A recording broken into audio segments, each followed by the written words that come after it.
Make sure we got both streams running here. We got a vertical stream and the widescreen stream running. All right, cool.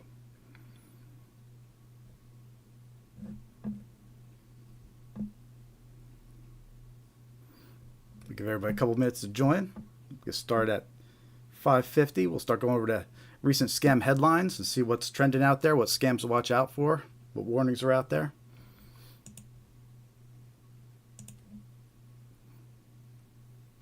Say hi in the chat room. Click that like button. Let us know you're here.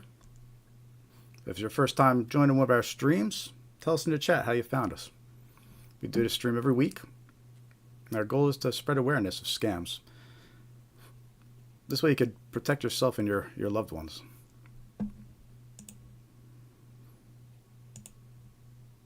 So you got a couple people in the vertical stream, a couple people in the widescreen stream. Very good. We get started in 4 minutes at 5:50. We'll get started with the headlines. In the meantime, click that like button. Hey, Drum Roblox, welcome, welcome. Yes, I am very real. We do this live stream every week. First time joining?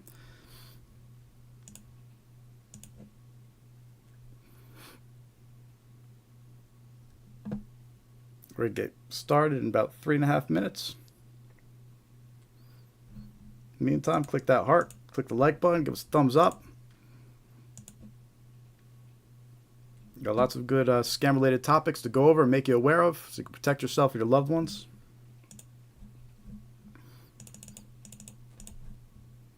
Get started in 3 minutes here. 3 minutes. It's cool seeing some new faces, though. Seeing some new faces. Say hi in the chat. Let us know how you found us. If your first time attending one of the live streams here, we're going to get started in about 3 minutes. We're going to start going over we're going to start by going over the recent scam headlines, seeing which scams are trending, so you can be aware of what scams to watch out for. Hello, hello. See some more people in the chat. Excellent. Say hi. Say hi. Let us know how you found us. Stay tuned. In about 2.5 minutes, we're going to kick this off. Lots of good scam awareness info for you. Lots of good info for you. Because now with all these scams out there, really the best defense is awareness. You don't want to become a victim. But we jam-pack our live stream with tons of examples. We're going to go over some real-life examples of text messages and scam emails. We got recordings of scam phone calls to play for you. So if you don't already, take a minute, subscribe to our YouTube channel. We release videos on scam awareness too. Not just the live stream, but we also release videos. We'll get started in 2 minutes. 2 minutes we'll get started here. Click that heart, say like, and let us know in the chat if you've ever been scammed before, or let us know what type of scams you're encountering. What shady text messages are you getting? What phone calls are you getting? You know, we want to hear the people's experience. Hey, John, welcome, welcome. Cannot read Arabic, but if you understand what I'm saying, welcome to the chat, to the person who just typed in there. Welcome to our live stream.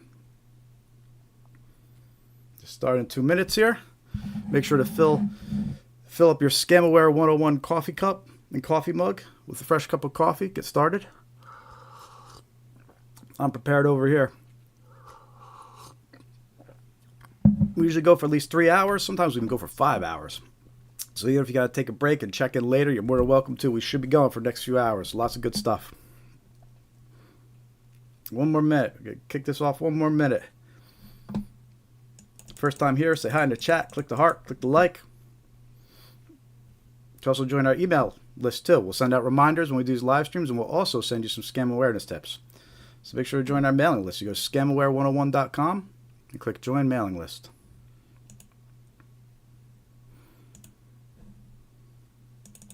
Get started in a minute here.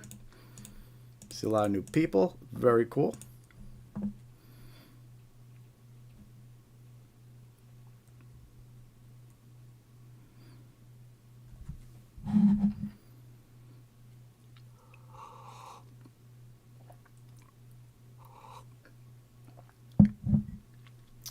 Hi, Furkan.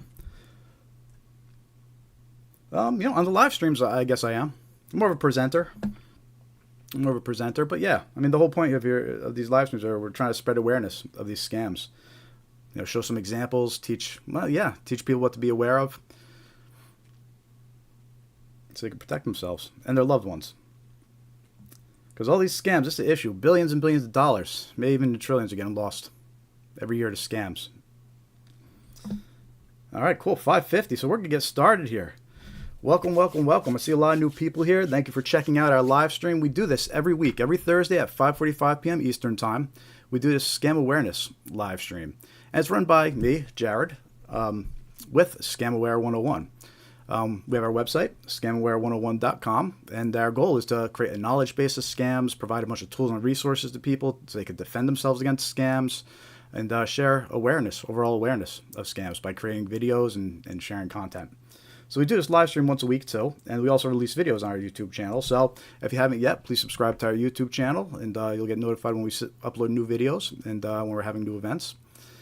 And we're going to get this kicked off right now. How we usually start off these live streams is we check out the most recent scam headlines, all these headlines from the past week. And it helps us identify any trends that are going around, any scam warnings that are going around, and helps us stay up to date with what's going on in the scam world. So, in the meantime, feel free to say hi in the chat. Let us know how you found us. And let's get started here. So we'll start with our first headline. And by the way, I'm using an ad blocker now. So we'll see how well this ad blocker works when we view these headlines. Usually I'm getting all sorts of ads and pop-ups when we do this. All right, so our first headline is from the Attorney General. February 25th, so this came out 2 days ago. Attorney General warns Pennsylvanians of rise in scams involving Bitcoin ATMs.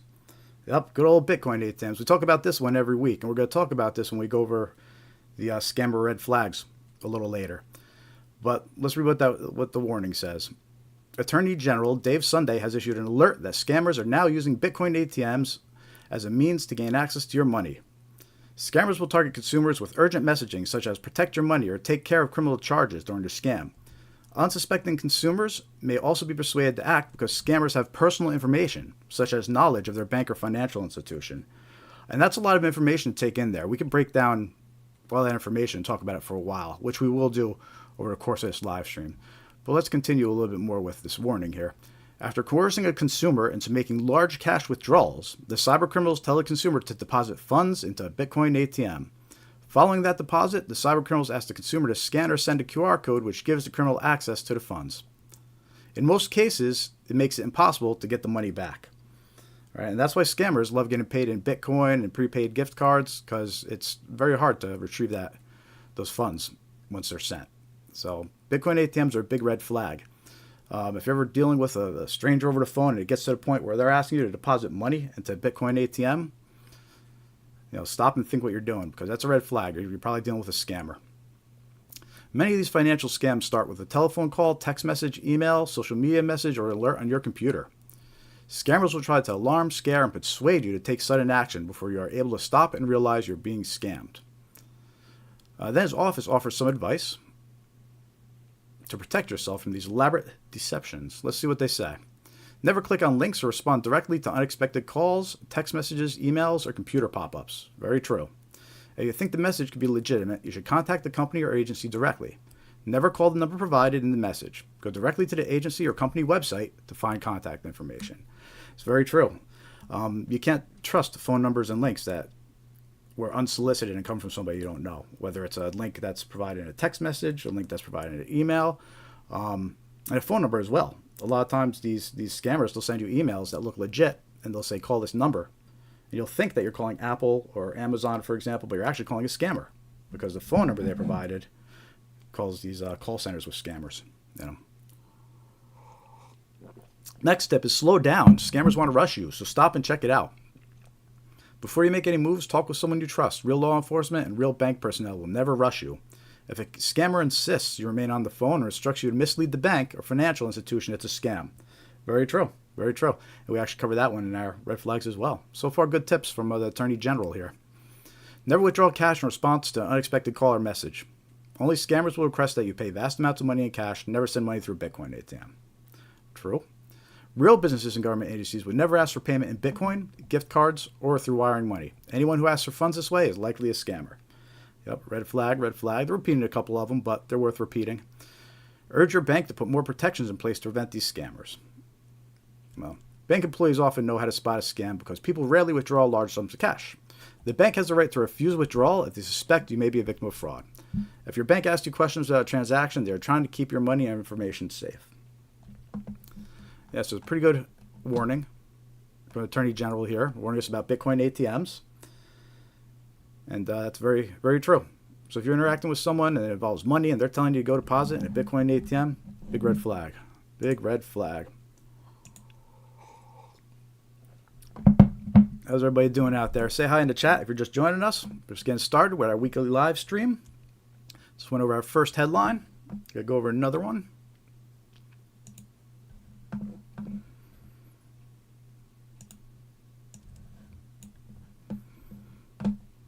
See, here's an article from the Florida Bar Association. Beware of scam emails targeting lawyers. Okay. Scammers are still on the prowl, and this time they almost caught a Miami lawyer in their trap. The attorney who specializes in real estate is also a title agent, and he recently contacted the bar to report the convincing email. The email appeared to come from Manatee County government, offering a legal consultation opportunity, but a closer look revealed the email was part of a sophisticated scam designed to install harmful software. While the email seemed professional at first, the lawyer later discovered subtle red flags, including an odd email address and a small grammatical mistake, after responding and downloading a zip file containing what the scammer claimed was a vendor registration form. The lawyer's security software, Microsoft Defender, flagged the file as a virus. The scammer's email contained a small but telling grammatical error in the opening line and an unusual email address, which was someone's name at mymanatee.org, but the word manatee was spelt wrong. It was spelled with two N's.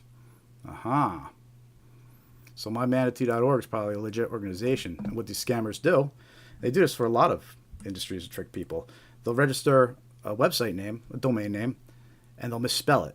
They'll add an extra letter or leave a letter off.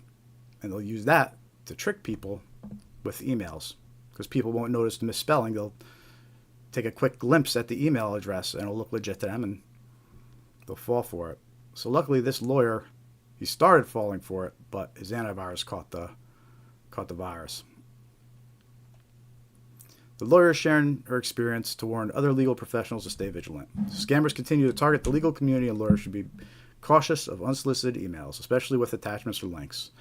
And that's very true. You should never open attachments or click on any links from someone you don't know and on emails you weren't expecting.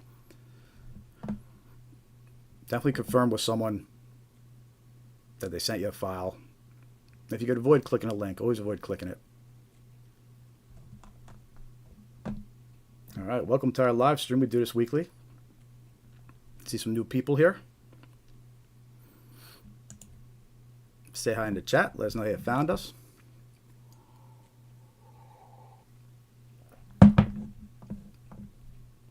Let's go over our next headline.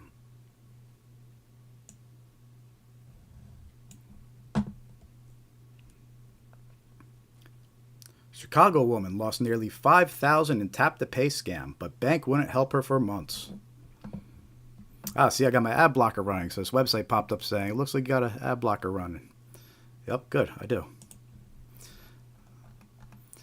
A woman has been fighting with her bank for months to get her money back after she fell victim to a scam, and she finally got her money back on Friday. The tap-to-pay scams, yeah, and we actually heard about this in the headline a couple weeks ago too, these tap-to-pay scams. They target good-intentioned people who agree to donate a small amount of money by tapping their credit or debit card to a cell phone, only to be charged thousands. Soon after, Monica Weisk realized she was the victim of such a scam in November. She contacted the bank to dispute the charges and filed a police report. She did everything right and still couldn't get her own money back until Friday.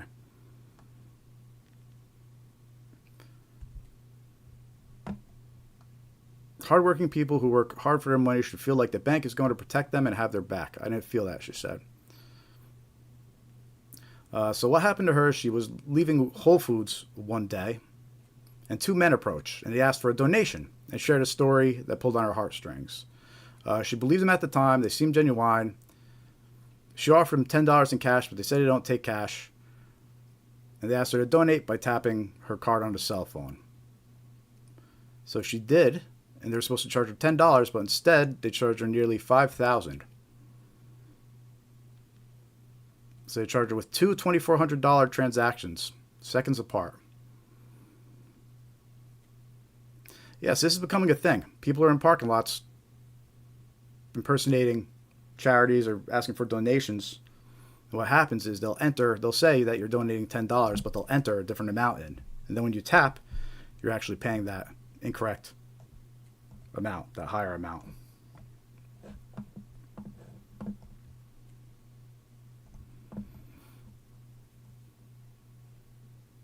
She had to fight for 3 months to get her money back, it says. So that's the thing also with these banks. A lot of people don't realize it. They think their money's safe and insured by the bank. But in cases like this, when they trick you into transferring money, or they trick you into paying for something, a lot of times the bank tries to weasel out of not returning your money. In this case, it looks like she used a debit card because she's saying the bank won't return her money. If it had been a credit card, she at least could have disputed it with the credit card company. Credit cards are a little bit safer, but debit cards are a little bit more rough.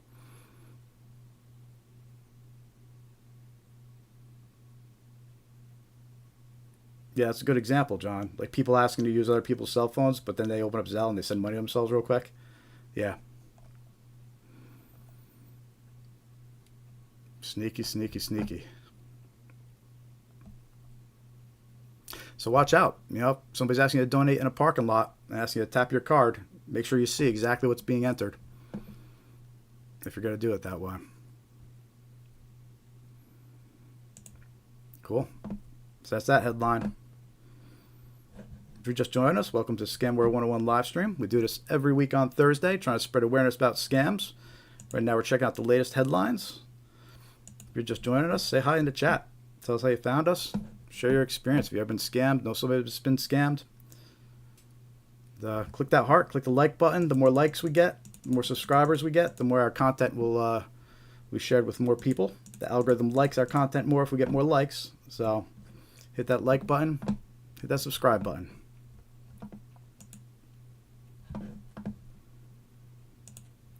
Let's check out our next headline here.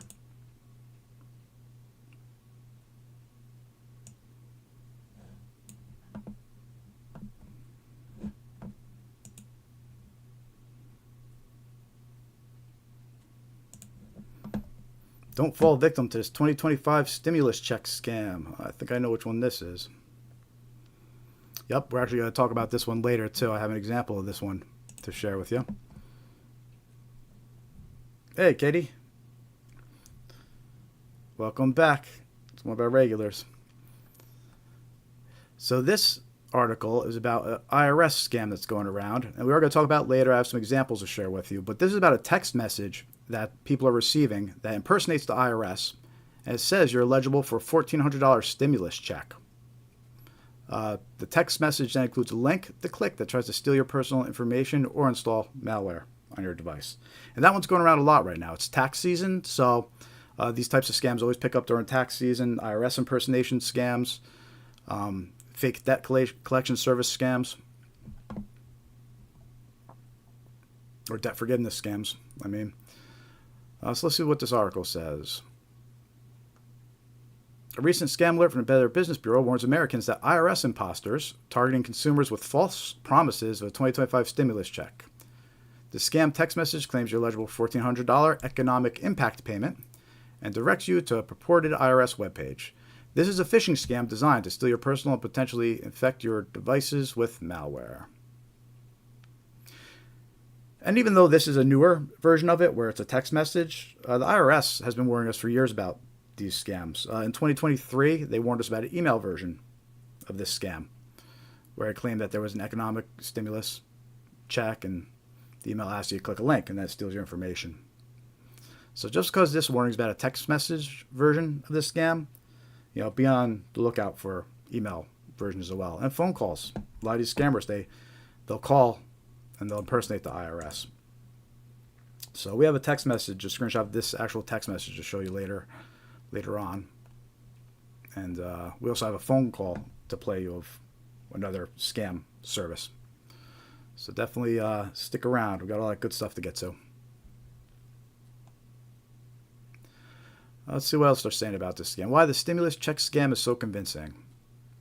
The sophistication lies in the ability to mimic recent government communications. In late December 2024, the IRS announced it was sending out stimulus checks to cover those who hadn't claimed the rebate in 2021.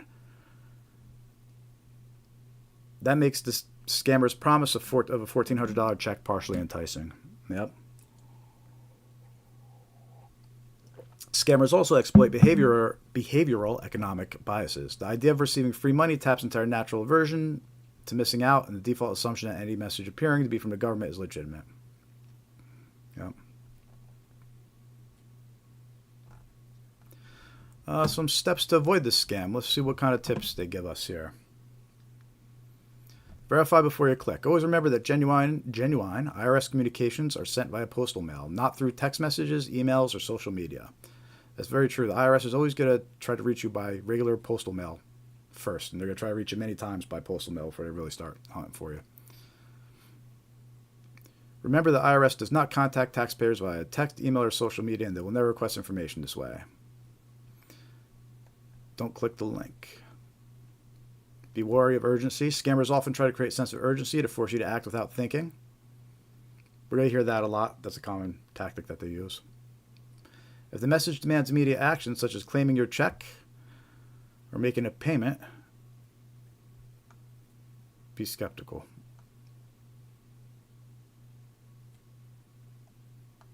Report suspicious activity.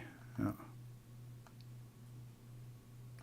The upshot of the stimulus check scam. While the promise of a stimulus check in 2025 is undeniably enticing, don't let the allure of a quick financial windfall cloud your judgment. The scam claiming a $1,400 stimulus check is a phishing scam designed to harvest your data. The IRS will not contact you through unsolicited digital messages. Any genuine communication will come through official channels like the postal mail or verified online tools.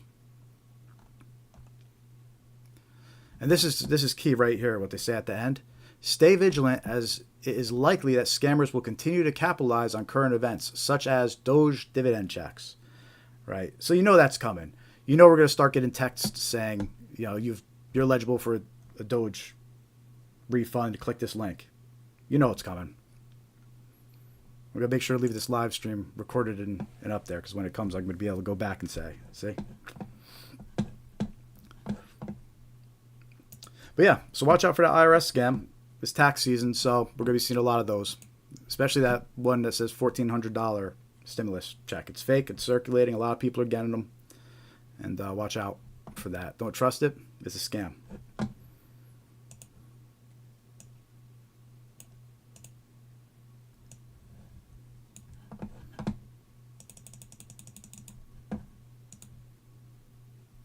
All right. Take a look at our next headline here. So this is starting to become more common. And I think it was last week we saw another headline about someone that was scammed into this. So what these scammers are doing, they're asking people to withdraw money and buy gold, or to transfer money to a gold dealer, where the scammer then picks up the gold. So they're starting to use gold as a way to accept payment and become untraceable. Let's see what this article says. Gold grifters. Inside the growing scam using couriers to pick up gold bars from victim. Victims of gold bar scams report losing $126 million in 2024. Yeah, so gold bar scams are starting to become a thing. It's a way for them to launder, for these scammers to launder and get money. And they'll send couriers to pick up these gold bars, apparently. So far in the past 2 weeks, we've heard of cases where they have couriers pick up the gold bars. And we've also heard of cases where they have the victim send money to a gold dealer, and then the scammer picks up the gold bars from the dealer. So it looks like this is becoming more common. So let's see what this person's story says. Chris Owen, and this is a victim too. Chris Owen, a 79-year-old Vietnam veteran, had planned to spend his golden years in Indiana with his wife Karen. They wanted to spend more time with his son and travel the world together, but she was diagnosed with breast cancer in 2019 and COVID-19 pandemic hit soon after. All of our plans for travel and everything kind of went out the window, Owen told him. 2 years later, Owen's wife passed away. Probably one of the reasons I was so susceptible to what happened to me, he said. Yeah, so a lot of times these poor victims, they're the most vulnerable, or they're hit rough times, and the scammers just jump in and take complete advantage of them. So here's a good guy, a veteran, just recently lost his wife, and then a scammer swoops in. So let's hear his story. Owen received a pop-up message on his computer in 2023 saying that his personal information was compromised and was told to call a phone number. It's a tech support scam. We're going to be going over that one in a little bit. When he did, an individual posing as a federal agent said they would safeguard his money and instructed him to convert some of his savings into gold bars. Owen told ABC News after weeks of communications and after receiving what he thought was a letter from the FBI, Owen purchased $80,000 worth of gold bars. Wow. So this scammer even provided a letter claiming to be from the FBI. They told me to wrap it in a box with Christmas wrap paper, Owen said. He then took his gold to a grocery store parking lot near his house, expecting to hand it over to a federal agent so the gold could be kept in a secure location. A car soon pulled up next to Owen, and he placed the gold in the back seat before the driver took off. He never saw the money again.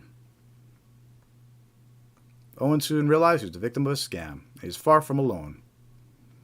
As the value of gold surges, grifters have turned their sights to securing more of the precious metal in a growing scheme that defrauded Americans of $126 million in 2024, according to the FBI. As victims continue to stumble upon the ruse and lose anywhere from thousands to millions of dollars each, the scheme has seemingly stunned authorities. I've never seen a scam to this magnitude, as intricate and as detailed as this, that can target so many individuals across the entire United States, Sean Petty, a detective for the Montgomery County Police Department, said. He's investigated multiple gold bar scam cases in Maryland.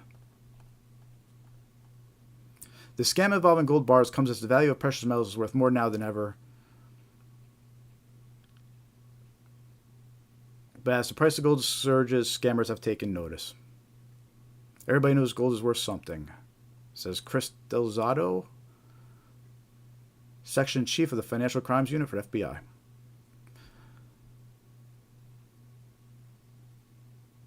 But they did catch a courier. So let's see. So there's more to this guy's story, right? So he falls for the scam once. He gives him $80,000 worth of gold bars to this courier, who then takes off with it. So let's see. Catching a courier. Soon after, Owen handed over some of his life savings. Scammers posing as federal agents contact them again to request more money. It's very common with these scammers. They don't just stop with one scam. Once they get you, they keep on trying to get you. They came back and started again, Owen said, explaining that they said, now we need to put the rest of the money away in our secure vault with your other money. Owen, who was already suspicious, contacted law enforcement, so then we set up the sting operation, Owen said. The FBI and a local Indiana police department had Owen go undercover to try to catch an individual who was supposed to receive $50,000 from him. Owen, wearing a wire, met the individual at a parking lot and placed a box with fake cash in the individual's back seat. And I said, "You're my agent?" And he said, "Yes," Owen told ABC News. This time he spoke and then he drove off just like before. But law enforcement followed the individual, who they later identified as Abdul Muhammad, and took him in for questioning. So that's good, they got that guy. He was charged by federal prosecutors with conspiracy to commit wire fraud and 2 counts of wire fraud. He then fled the country. So we thought we had him, but he then fled the country. So Muhammad, who later fled the country, was a courier, an individual recruited to pick up gold bars or cash from victims, right? Because it's true, they don't just use these couriers for gold bars, right? We've been hearing about them using these couriers for cash too. So, I mean, if they could pick up cash, they could pick up gold bars, they could pick up anything, right? So, be aware that scammers are using couriers now. The FBI says some couriers play a larger role in the criminal scheme, while others claim they are simply hired to pick up and drop off packages. Across the country, law enforcement officers and prosecutors are targeting couriers to try to put a stop to the criminal operation. An alleged courier speaks out. Let's see what this courier says. In an exclusive phone interview, ABC News spoke to a suspected courier from jail as he faces charges in 2 states for his alleged involvement in gold bar schemes. Yash Shah, 27, who was originally charged with multiple felonies in 2023 related to the scam, claims he does not know where the gold is going. He pleaded guilty and was sentenced to 5 years probation, but he was arrested again last November for his alleged involvement in a Maryland case. He is currently being held without bond in a New York detention facility. I'm not a criminal or anything like that, Shah told ABC News. I'm just a normal person. They were just saying if you want to make a little more money, you have to pick up the package and you have to drop it off over there. That's it. Shah claims he was hired by someone from India and was paid between $800 and $4,000 to pick up packages, some which contained gold bars. His attorney said Shah took between 5 and 10 trips traveling all over the Northeast as a courier. I want to be clear, Yash's culpability is definitely there, told ABC News. He understands what he did. Shah said he feels guilty for playing a role in the scam and wants to help law enforcement find the masterminds. There are going to be many lawyers because they are operating from India. These tech support pop-ups that initiate the whole scam emanate from a call center in India, Delzato said. So we have a lot of focus on India with a lot of those illegitimate call centers. Yeah, we're going to be talking about that a lot. There are literally call centers full of scammers waiting for you to call them. So you'll get these fake pop-ups with a phone number, and you'll call thinking you're talking to tech support or Microsoft, but a scammer picks up. They impersonate Microsoft, they impersonate tech support, and then they scam you and do what happened to this guy. Next thing you know, you're withdrawing your money and buying gold bars. Let's see what else this article says here. In the United States, as couriers are facing prison sentences, law enforcement officials are traveling to senior communities to raise awareness about scams. Yes, the key is awareness. We need to raise awareness. That's why we do this. Scam World 101. We need to raise awareness. One of the main things anybody who's in law enforcement could do against any scams, particularly those that target our seniors, is to advise and educate about what these scams are, said John McCarthy, the state's attorney for Montgomery County, Maryland. Delzato told ABC News that because scams are getting more sophisticated, people should be cautious with messages they receive on their computer. Not just their computer, text messages, phone calls. You can't trust them anything anymore. You have to verify everything. And caller ID is not a trustworthy source either. We haven't mentioned it yet, but we're going to mention it because that's important for people to realize. The caller ID, the scammers can control what it shows. So if it shows your bank's phone number, that doesn't mean it's your bank. That's a scammer impersonated the bank. So caller ID is not a valid way to verify who you're talking to. So anyway, that's a good article. I wonder if he ever got his original 80,000 in gold bars back. It didn't say. But at least they stopped the next 50,000. You know, one of the only good things about them using couriers is it does make it easier to catch them. You know, you just go along with the scam. You know they're going to reach out to try to get more money, right? So you just go along with it, and you can at least set up a sting and maybe catch some of these guys. Because we have seen some stories about that recently on the headlines. The couriers have been getting busted a little bit. And it's always on the second time around. They get greedy. They seem to always get away with it one time, but then they catch them the second time around. The interesting things about couriers, too, is, like this article said, sometimes they're in on it, sometimes they're not. Sometimes they just think they're working a part-time job, picking up and delivering things, being a real, legit courier, you know. But the scammer is scamming them, too. And in other times, they know what they're doing. Welcome to Scamware 101 live stream. Thank you for joining. If you're just joining us for the first time, we do this live stream every week. Right now we're going over the recent scam headlines from the past week, see what scams are trending, see what's going on out there, what we need to be aware of so we can protect ourselves, protect our loved ones. Click that heart, click that like button. If you're not subscribed yet to our YouTube channel, please click subscribe. The more subscribers we get, the more likes we get, the more our content will be shared by the algorithm to new people. Right? So you could help us spread awareness simply by clicking the thumbs up and by subscribing to our YouTube channel. We're also on all your favorite social media platforms. So you can follow us on Facebook, Threads, Instagram, X, Blue Sky. You can visit our website, scamware101.com. We have links to all our social media profiles there. And while you're there, join our email list.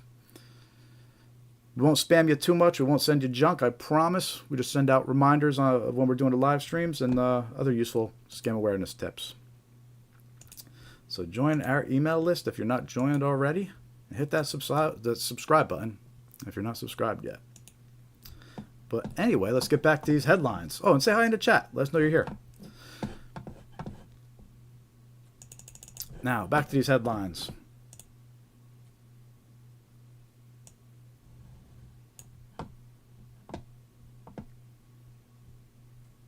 You knew it was coming. Harris County Toll Road Authority fields thousands of calls about text message scams.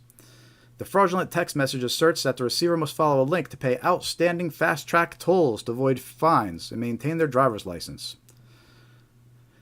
It's the unpaid toll scam.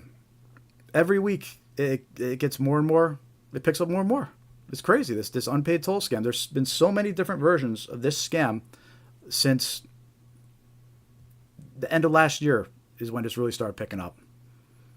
And it hasn't slowed down at all. In fact, there's been newer versions coming out. So this article is warning us about a text message that impersonates Fast Track, which is California's toll service. You know, like highway tolls. And it's also warning us about Texans getting Texas Tag, or Easy Tag, is apparently their service, it sounds like, or Toll Tag. It sounds like we got multiple services in Texas. Anybody from Texas with us in the chat? Usually we have a couple people from Texas. I'm not sure if they're here yet, but I'd love to hear if Texas Tag, Easy Tag, and Toll Tag are all three toll services in Texas. I'll be interested to find that out. But anyway, let's continue with this article. The Harris County Toll Road Authority said Friday had fielded nearly 2,000 phone calls about a nationwide text message scam asking drivers to pay outstanding toll road fees. Yeah, so what's interesting is now that this has been going on for months, we're actually starting to hear from the toll agencies about all the people calling up, confused over receiving these text messages. But this is probably the most active scam going around right now is these unpaid toll text messages. Everybody's getting them. So many people are reporting to me. I got a new version. A friend texted me a new version this week that I'm going to share with you a little later when we dive into this specific scam a little bit more. But I actually have a new version to share with you of this scam in a little bit. But let's see what else this article says.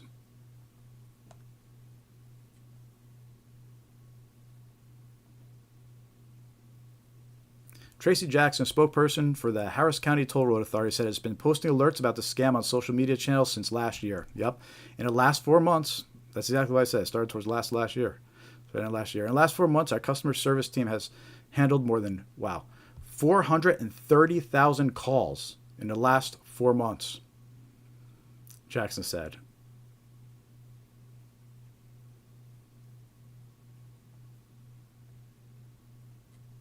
She said 2,000 were customers calling about the scam, and then others were people calling about it, asking for more information.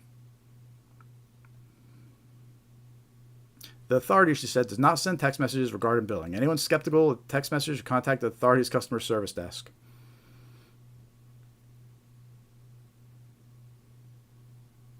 The scam text warnings of unpaid toll road fees have targeted drivers from coast to coast, according to a recent FTC alert. The scammy text might show a dollar amount for how much you supposedly owe and include a link that takes you to a page to enter your bank or credit card details. But it's a phishing scam. Right, so this text comes in, and we'll dive in a little bit more later when I show you all examples. But this text, you get a text message, it says that you owe an unpaid toll. Right, sometimes it'll say it's for Fast Track, sometimes it'll say it's for SunPass, sometimes it'll say it's for Easy Pass. They're impersonating pretty much every toll service out there.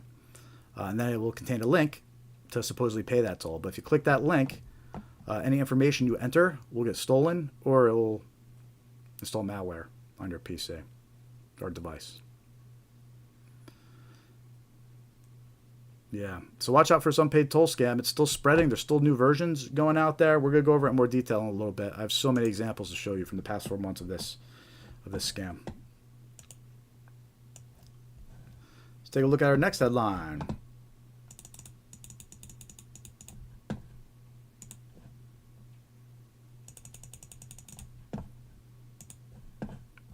If you haven't yet, click that like button, click that subscribe button. Help us spread awareness.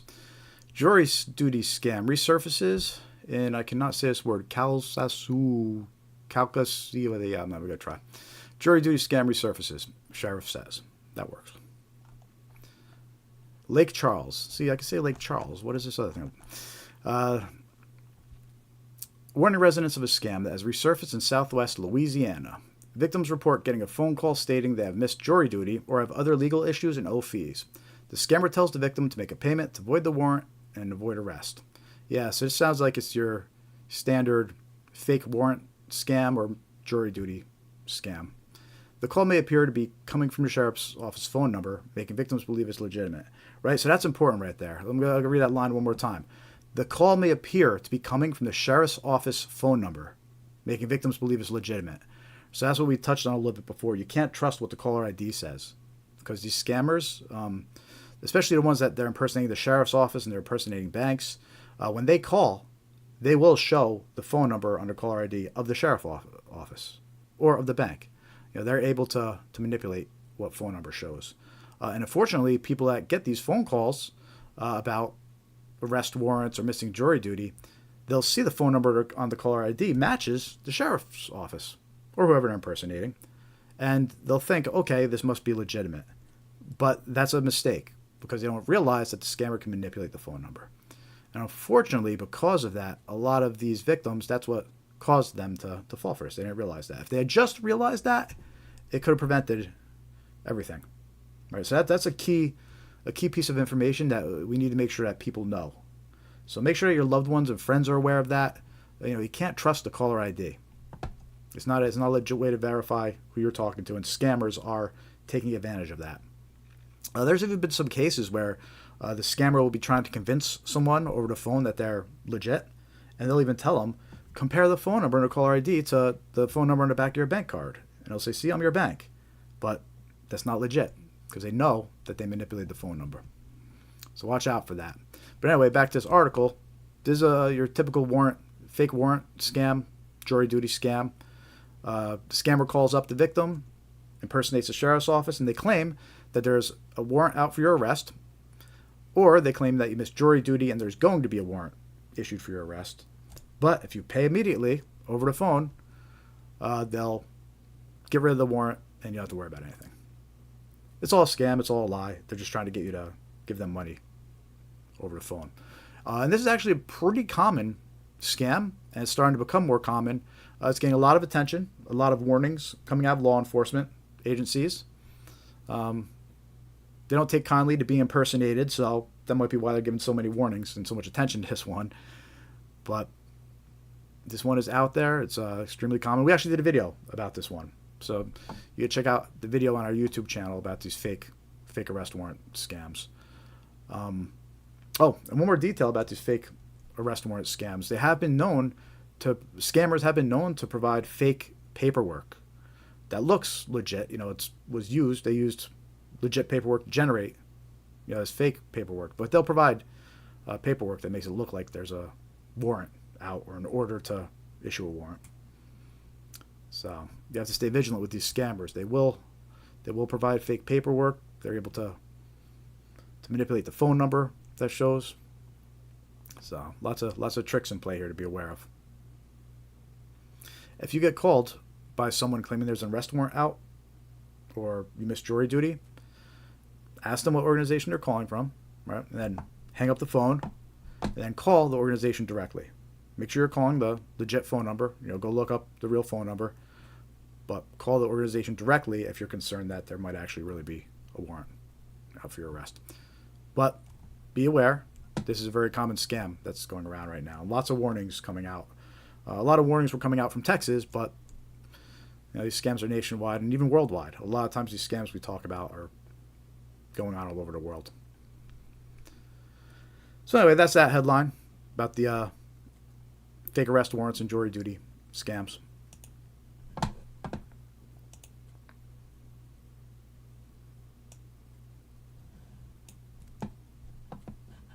If you just join us, say hi in the chat, click that like button.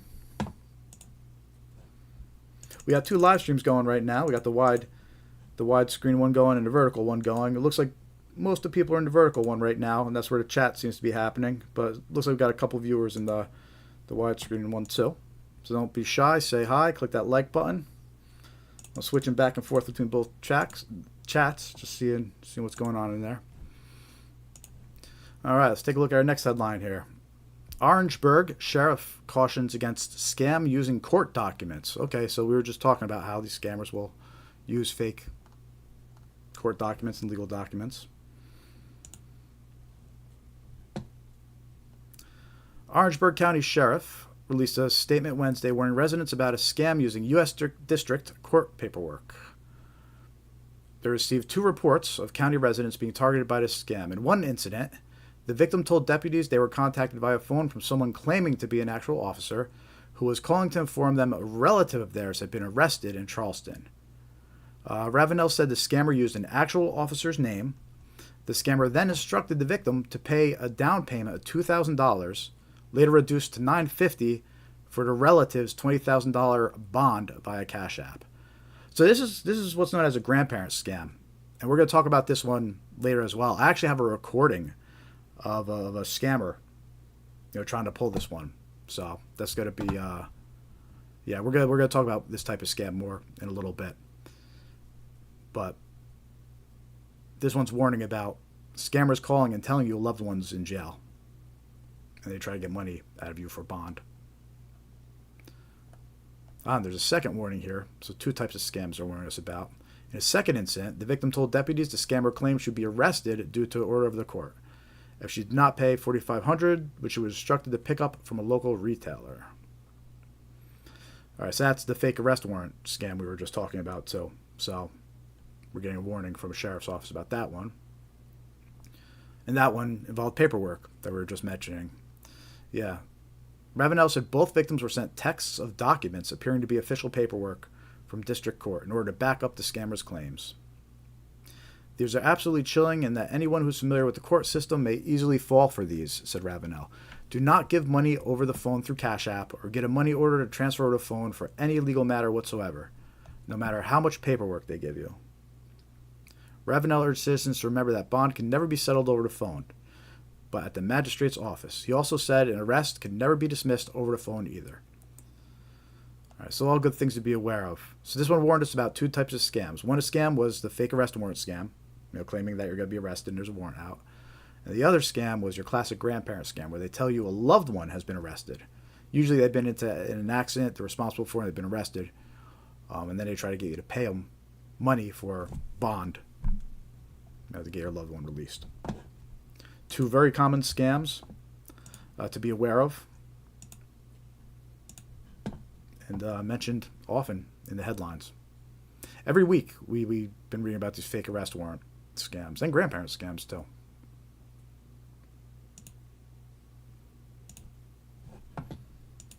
Let's take a look at some more headlines. Click that like button, hit the heart, say hello in the chat, give us a thumbs up.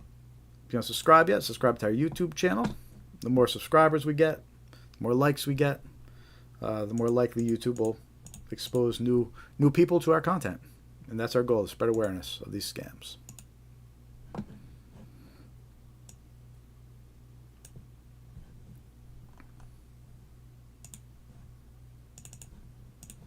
How are the chats looking? Looking a little quiet in the chats. But that's okay. We're going to keep on going.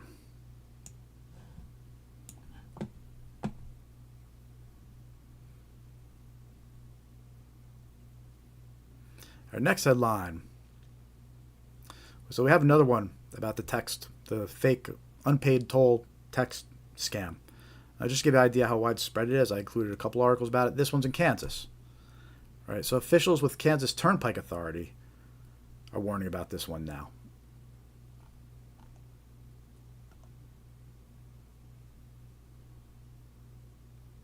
The latest round of texting scam has made its way again to Kansas and Missouri phones. This is the 3rd one since April. Thousands of people have been getting a text with a message that states, pay your Kansas tolls by February 21st to avoid excessive late fees and possible legal action on your bill. Pay your tolls promptly. Thank you for your cooperation and wish you a happy holiday. And look, this exact message here is being received by people outside of Kansas too. They just insert the different state name. I know people in Florida, they get this exact same text message, except it says, please pay your Florida tolls. So this version of the text message is going out to multiple states. But in this example, now we got Kansas warning us about this scam. That's how widespread and common this scam is, this unpaid toll scam. It almost feels like these scammers that are doing this unpaid toll text messages, it almost feels like they're doing like A/B testing, right? You know how like marketers, they'll create one ad and they'll change wording and they'll do 2 ads at once. And it's called A/B testing to see which ad performs better, right? I feel like that's what the scammers are doing with all these different text messages, because there's so many different variations that there have been over the past couple months. That to me it feels like they're doing A/B testing to see which ones are getting the best, fooling, the most people and generating the most, funds. Because it hasn't slowed down at all, and it seems like every other week there's a new version of this unpaid toll text message. But anyway, we're gonna dive into that scam a little bit more too, and I have so many examples of that one to share with you. But if you're gonna make anyone aware of, my loved ones aware of a specific scam that's spreading a lot right now, these unpaid toll ones are definitely it. They directed to a fake website, and it'll look like Kansas's official website.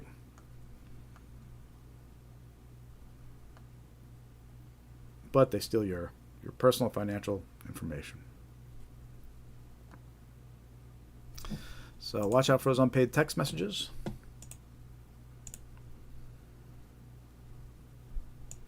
I think got three more headlines to go.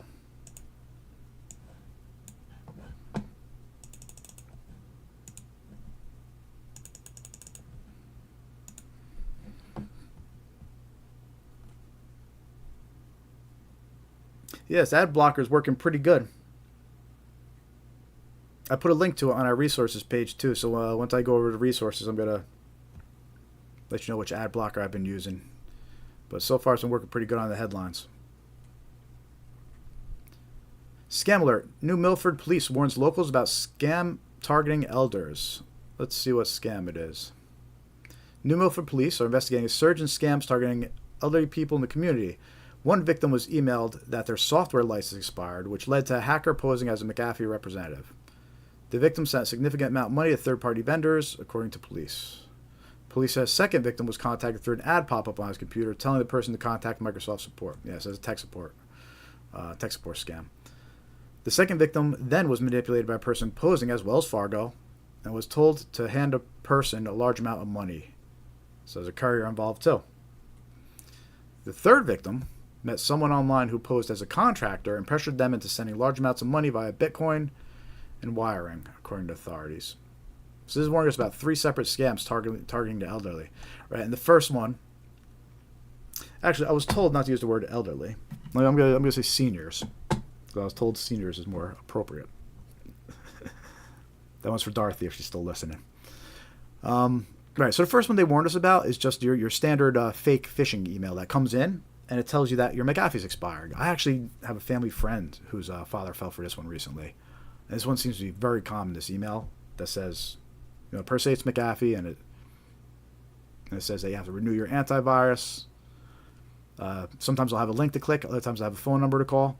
But if you do either one, you're going to end up getting your information stolen. The second one it warns us about are those fake virus pop-ups, the tech support scam. So we saw that in a couple other headlines too. And we're going to go over that one a little bit. I have lots of examples of the tech support scam to share with you once we start going over these specific scams. And the third one, it mentions the Bitcoin ATM, right? So whenever Bitcoin gets mentioned, that's a red flag to be aware of. So those are some warnings. They say it's targeting seniors. Really, it's targeting everybody.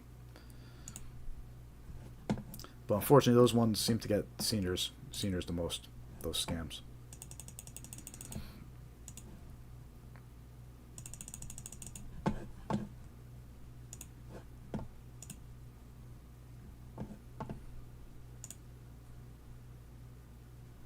All right, let's take a look at our next headline here.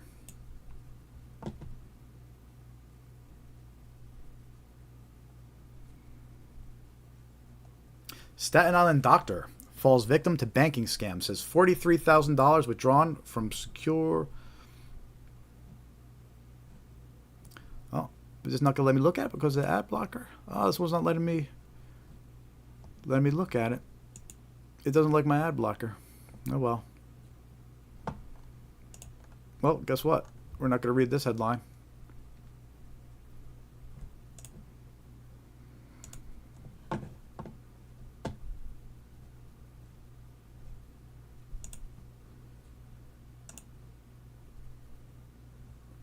All right.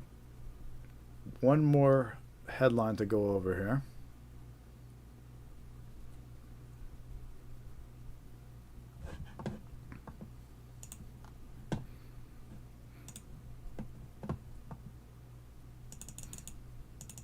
If you're just joining us, say hi in the chat room here. Click the heart, click the like.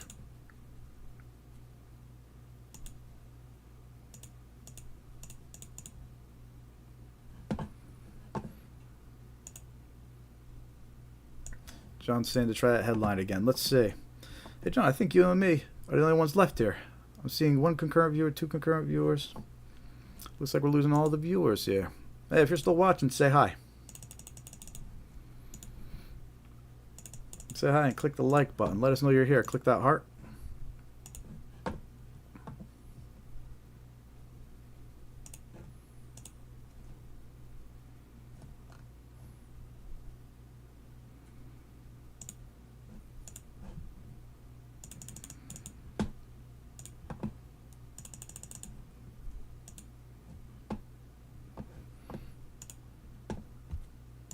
Yeah, that one's not working. That's fine.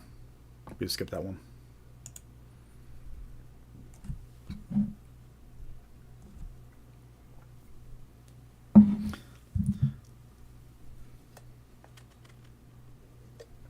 Finished my first mug of coffee. Now I got my second travel mug, Scamware 101 travel mug that you can buy on our YouTube channel store. See if it's still warm. It's been sitting here for an hour. This is a test. Still hot. There you go. Here's Scamware 101 travel mugs on our YouTube channel.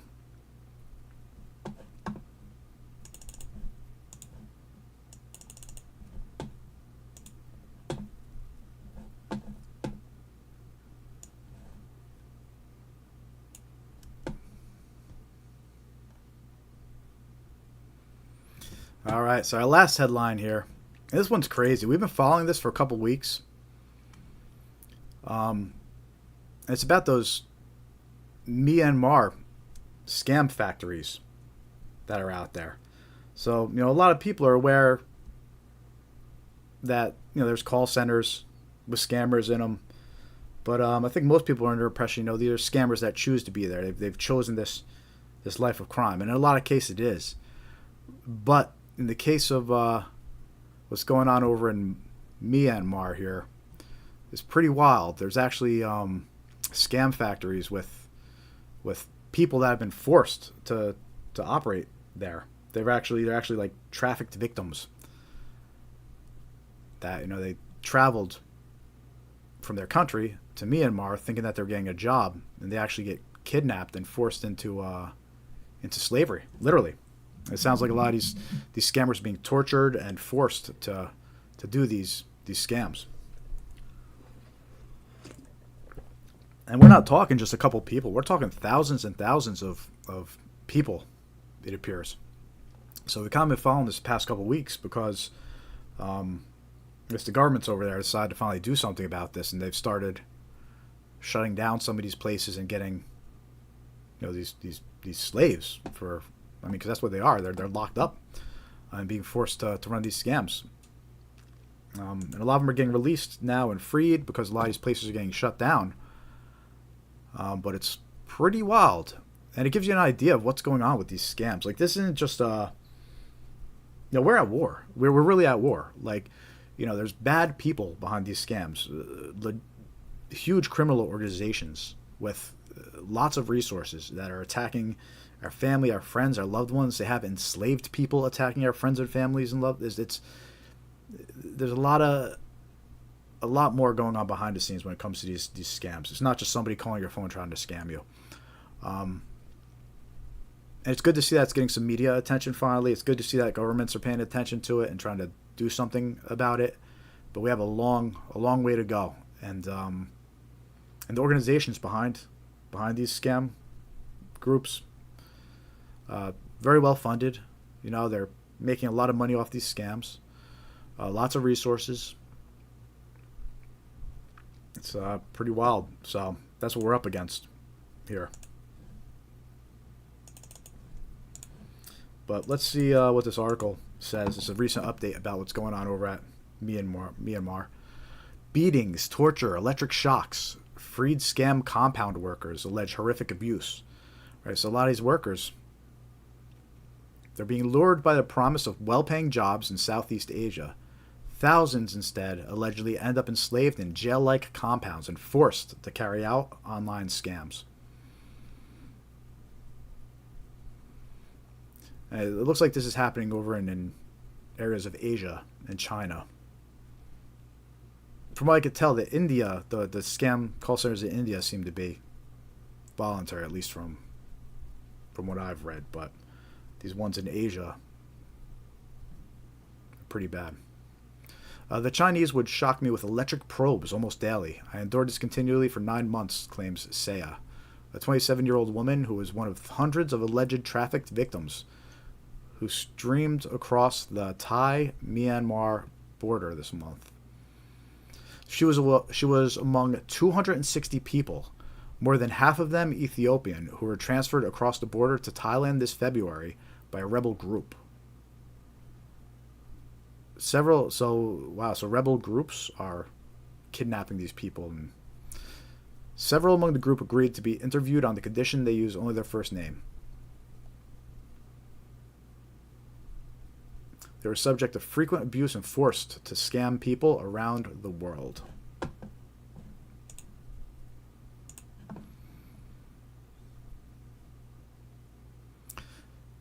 The massive repatriation comes amid growing pressure to crack down on transnational online fraud operations. From romance scams to gambling and bogus investments, known as scam centers, the industry has in recent years proliferated in lawless border areas, especially along the Thai-Myanmar border. Many are lured by the promise of well-paying jobs, but instead end up enslaved in secure compounds where they're forced to carry out online scams. The operations have become increasingly globalized, with victims from across Asia, Africa, and the Middle East and South America. Okay. Research by the U.S. Institute of Peace estimated these scams generate $63.9 billion a year in global revenue, the majority of which is generated in Cambodia, Myanmar, and Laos. At least 120,000 people across Myanmar and another 100,000 people in Cambodia may be forced to work in the industry, the UN says. Wow.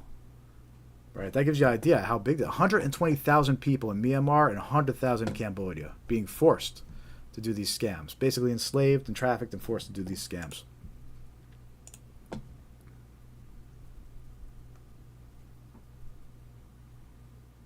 So this is what human trafficking has kind of evolved into. They're probably making so much money off these scams that they're trafficking people to run them. Punishing people like animals. So this 20-year-old man from Pakistan flew out to Bangkok to take up what he thought was an IT job. Instead, he says his phone and passport were confiscated and he was unwittingly trafficked across the border to a scam center in Myanmar. At first, he says he refused to cooperate. When I refused, I was tortured. And it's a little graphic, so I'm not going to read the graphic parts of this.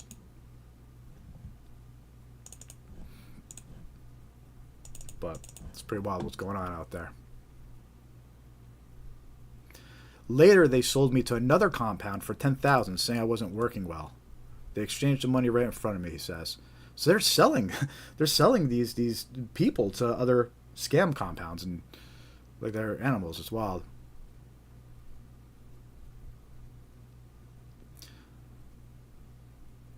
The Myanmar rebel group, Thai Army, was this? Shazab was in the group that was handed over to the Democratic Karen Benevolent Army, a Myanmar rebel group to the Thai Army. They confirmed the group had been working at a scam center, a village in Kayan, also known as Karen, state along the Thai-Myanmar border. Dozens in the group showed wounds. They said they were due to being repeatedly shocked with electric prods. Punishing people like animals, alleges another Pakistani national named Salman. Torturing without any reason. Among those released were nationals from more than a dozen countries, right? So all these people that were recently released that were being held captive and forced to run these scams, they come from so many different countries. China, Brazil, Cambodia, Malaysia, Pakistan, Sri Lanka, Nepal, Indonesia, India, Laos, Bangladesh, Ethiopia, Kenya, Uganda, Nigeria, and Tanzania.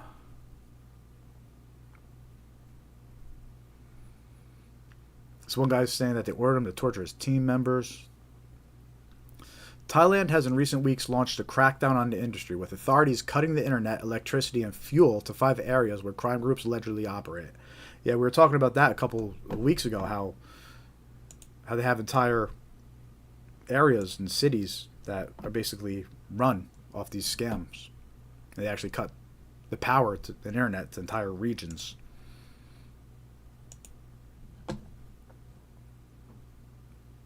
China has also been pressuring the region to rein in the clandestine operations, particularly after a high-profile kidnapping of a Chinese actor into Myanmar in January. The 22-year-old man was abducted after arriving to Thailand for what he believed was a casting call with a film producer. According to almost a dozen people interviewed on the border in February, victims were forced to work more than 15-hour days without payment and subject to frequent abuse. Shazab, who worked as a team leader at the compound, he was allegedly sold to managed a team of 12 people, which he claims was tasked to scam $10,000 each day from online clients. And the clients is in parentheses. If they failed to meet their quota, he says, they were locked in a dark room for about a week, beaten, and forced to do more than 1,000 squats. He said they ordered him to torture his team members, and when he did it, he was beaten for 3 days straight. The foreign nationals interviewed and described a compound that they said was made up of about 10 buildings, each about 2 stories high. And these compounds are filled with people being forced to do these scams.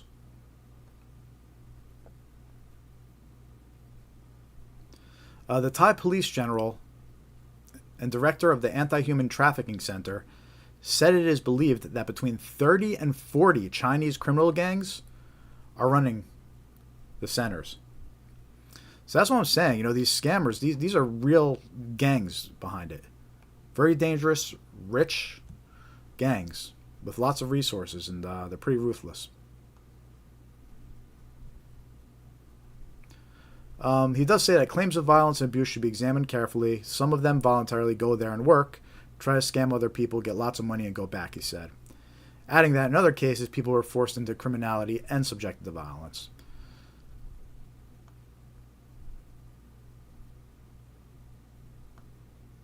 Desperate to escape, one of these victims says he sent more than 30 emails to the embassies of Pakistan and China and Thailand asking for help, but never received a reply. Thousands of miles from home, Lucas, a 31-year-old from Brazil, tried the same but was caught. After he secretly contacted home and told them about the conditions there, they beat him a lot, he says. But he says, now I feel good. I'm not afraid. After crossing the river and stepping onto Thai soil, I know I am safe here. So anyway, yeah, that article is important because it just gives you an idea of what's going on behind the scenes here, what type of people you're dealing with.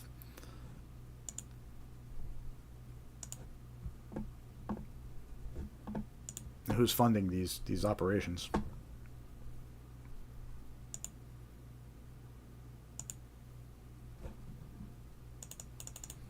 All right. That's it for headlines.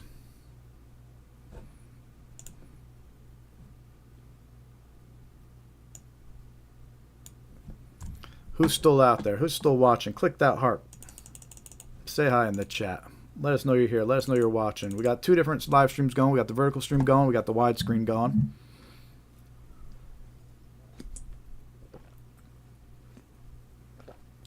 Not seeing a lot of viewers right now, but that's okay. It's still early. We usually go for a couple more hours here.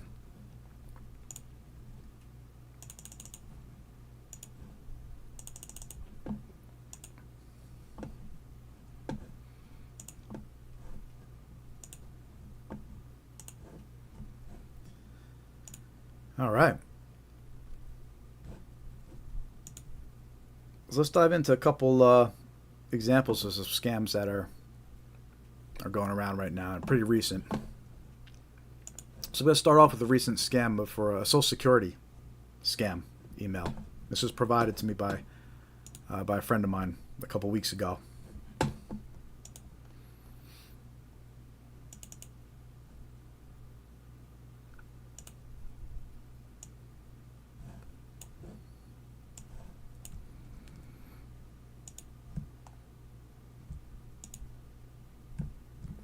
All right.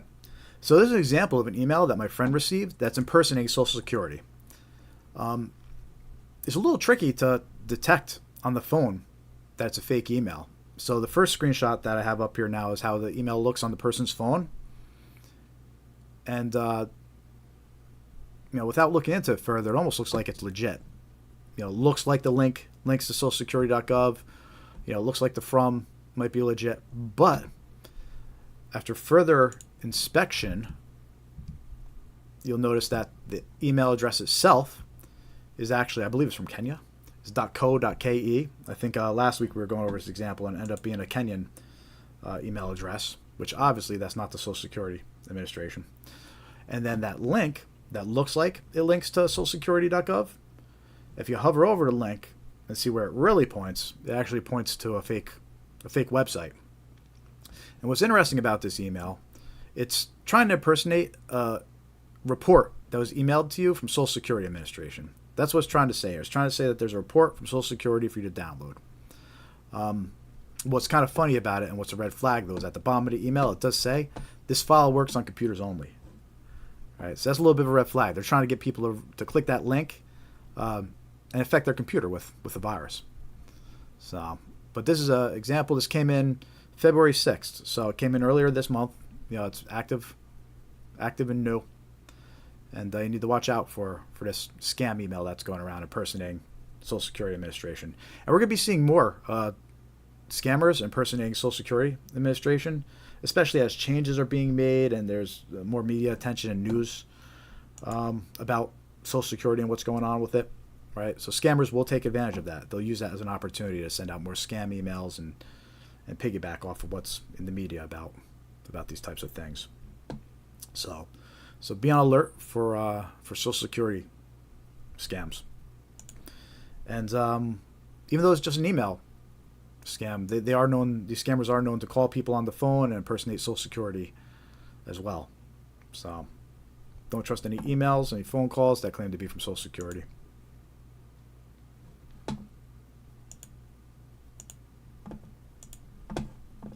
The next scam we're going to talk about are IRS and tax scams, because it's tax season. And as we know, scams kind of go through cycles. There's certain times of the year where certain scams become more popular. And right now is tax season, so we're going to see a lot of scams impersonating the IRS, and we're also going to see a lot of scams offering services like tax debt relief and things like that. They're actually a scam and not real. So an example of an IRS scam that's circulating right now, and we mentioned this on the headlines. This is one of the scams mentioned in the headlines. It's that text message that's going around claiming there's a $1,400 economic impact payment. And if you can see on my screen right now, here's an actual screenshot of that text message. And what it says is, right at the top, is Internal Revenue Service. So it's trying to impersonate the IRS. It makes you think that's from the IRS. And it says, you're eligible to receive a $1,400 economic impact payment. Please provide your accurate personal information. We will deposit the amount into your bank account or mail a paper check within 1 to 2 business days. It then includes a link to a bogus website. They try to make it look like it's to IRS. They include irs.gov in the website name, but then it goes to .subsidy.ion. It goes to a fake website. So this is a screenshot of the actual text message that's going around. The IRS has warned us about this text message. The media has started to warn us about this text message. It's currently circulating. And if you click that link, it's either going to steal your information or install malware onto your PC. The IRS will never reach out to you in this way. They wouldn't send a text message like this to you. And it certainly wouldn't include a link like this to have you go enter payment information. If there's something going on with the IRS, they're going to send you an actual physical letter first. That's how they're going to contact you. They're going to send you a bunch of physical letters first before they try to contact you in other ways. But yeah, don't trust this text message if you get it. And just because it's a text message version, you still need to stay alert for email versions as well. The IRS actually warned us about an email version of this scam a couple years ago. It was the same. It followed the same narrative, an economic impact payment or a stimulus, but that one was targeting victims through email, right? So any text or any scam that could be initiated through email could be initiated through text message. And the same way with any scam to be initiated through text message could be initiated through email, right? So with one comes the other. Always be alert for both versions. If you hear about a scam text message, be skeptical about emails as well. And again, this one's currently spreading now. Multiple people reported this one to me. We're seeing a lot of media attention on this text message. This one specifically says $1,400 economic impact payment. All right, so rest assured it's a scam if you get this text message for sure. And something also that's important to recognize about this text message, I'm going to see if I can zoom in. At the bottom of it, see how it says please reply with yes, then exit the text message? Open it again, click the link, or copy into Safari browser. This text, these instructions, are included on a lot of scam text messages that are going out. Because a scammer, what they're trying to do is, if you reply yes, this link is going to get enabled. So now you can just click on it. Also, if you reply yes, you're telling the scammer that you read their text messages. They'll target you with more scams. So that's why there's a lot of scam text messages, and we're going to show some examples of other scams. But they all include, a lot of them include this little text, or this little instruction at the end of the text. Please reply with yes, then exit the text message. Don't do it. Don't reply yes. Don't click on the link, especially if you're getting a text message that tells you to. This is a scam. So there's that $1,400 economic impact text message going around. Don't trust it. Lots of warnings about this one.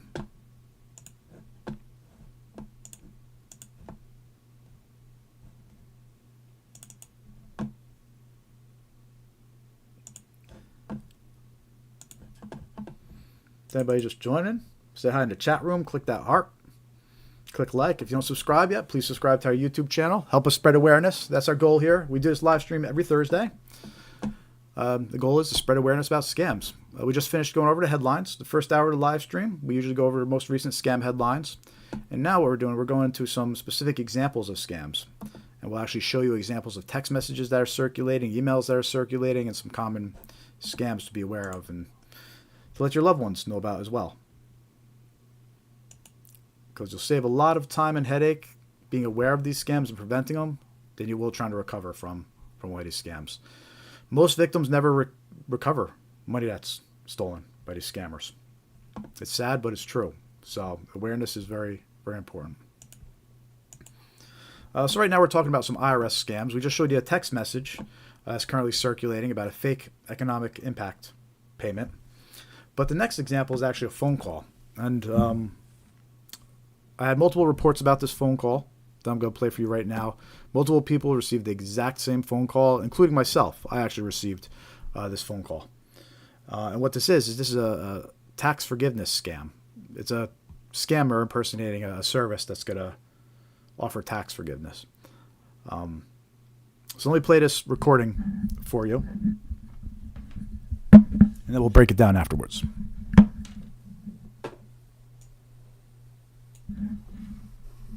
Hi, this is Lindsay Carter from the Activation Department. Give me a call back at 833-850-2527. Our records indicate you have some back taxes owed. You're now eligible to apply for them to be forgiven with the Zero Tax Balance Program. Any back owed taxes can be enrolled to be forgiven through this program. But we do need to sign up this week. Just give me a call so we can start the process. It's really quick, and I'll keep your file open here. So my number is 833-850-2527. If you've already resolved this, call back and press 2 to be removed. Can't wait to speak with you. 2. So that message has been getting received by many people, including myself. And there's a couple different versions of it. 99% of the message is the same, but the name and phone number will be swapped out different. Same voice, same script, just a different name, different phone number. But lots of people are receiving these messages about tax forgiveness, and they're a scam. They're a scam. They're not a legit service, and there were lots of red flags and indicators on that message that you could rely on and know that it's a scam. For example, the message doesn't give the name of a company. There's no name on that message. It says this is the activation department. What's that supposed to mean, right? So when something like that happens, when something strange, it indicates it's a scam, right? This is the activation department. You have back taxes owed. What are they talking about? Activation department, back taxes owed. None of it's true. And by the way, the people receiving this message, the message says every time you have back taxes owed. That's part of the scam. They want to scare you. In fact, a friend of mine I was talking to last week who received the same message, his first thought was, what, I filed my taxes wrong? Because he had already just taken care of his taxes. Now he's getting this phone call. So at first he thought, what, I file my taxes wrong or something? I must have done something wrong, right? But then he realized, all right, this must be a scam or something, right? But that's what the scammers rely on. They want to scare you. They want to confuse you, right? So no company name. They're trying to scare you, right? And then the other indicator in this message was they also said you have to act this week, right? And that's very common to scams. They want you to act immediately. They don't want to give you time to talk to someone about it or think about it or look into options. They want you to act quickly and send them money, right? So they try to scare you. They try to get you to act quickly. And you can expect a lot of calls like that this time of year because it's tax season, right? So there's going to be a lot of phone calls like that going out. Now, I did try to call back that number. I wanted to see where it went. I usually don't do that, but I figured, you know what? Let me call back that number and see where it goes, right? See what happens. So here's a recording of what happens if you call back that number.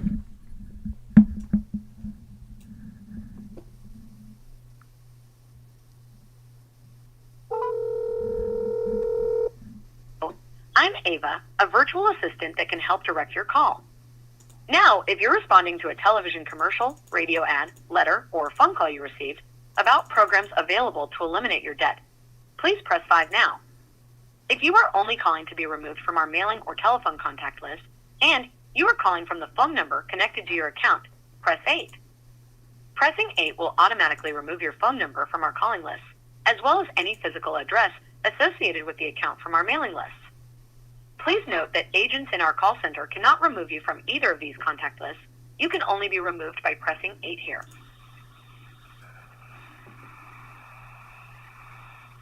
Hello, I'm Ava, a virtual assistant that can help direct your call.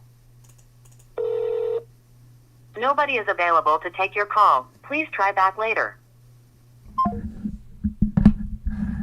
So that's what happens if you call back that number. And I hit the button to talk to a rep. I didn't hit the option to remove my phone number, but I hit the option to talk to a rep, and that's what it did. It just said, nobody's here, take your call, and then it hung up on me. It didn't even let me leave a message, right? So that's shady too. We have the initial call that reached out to us. They didn't leave a company name or anything like that.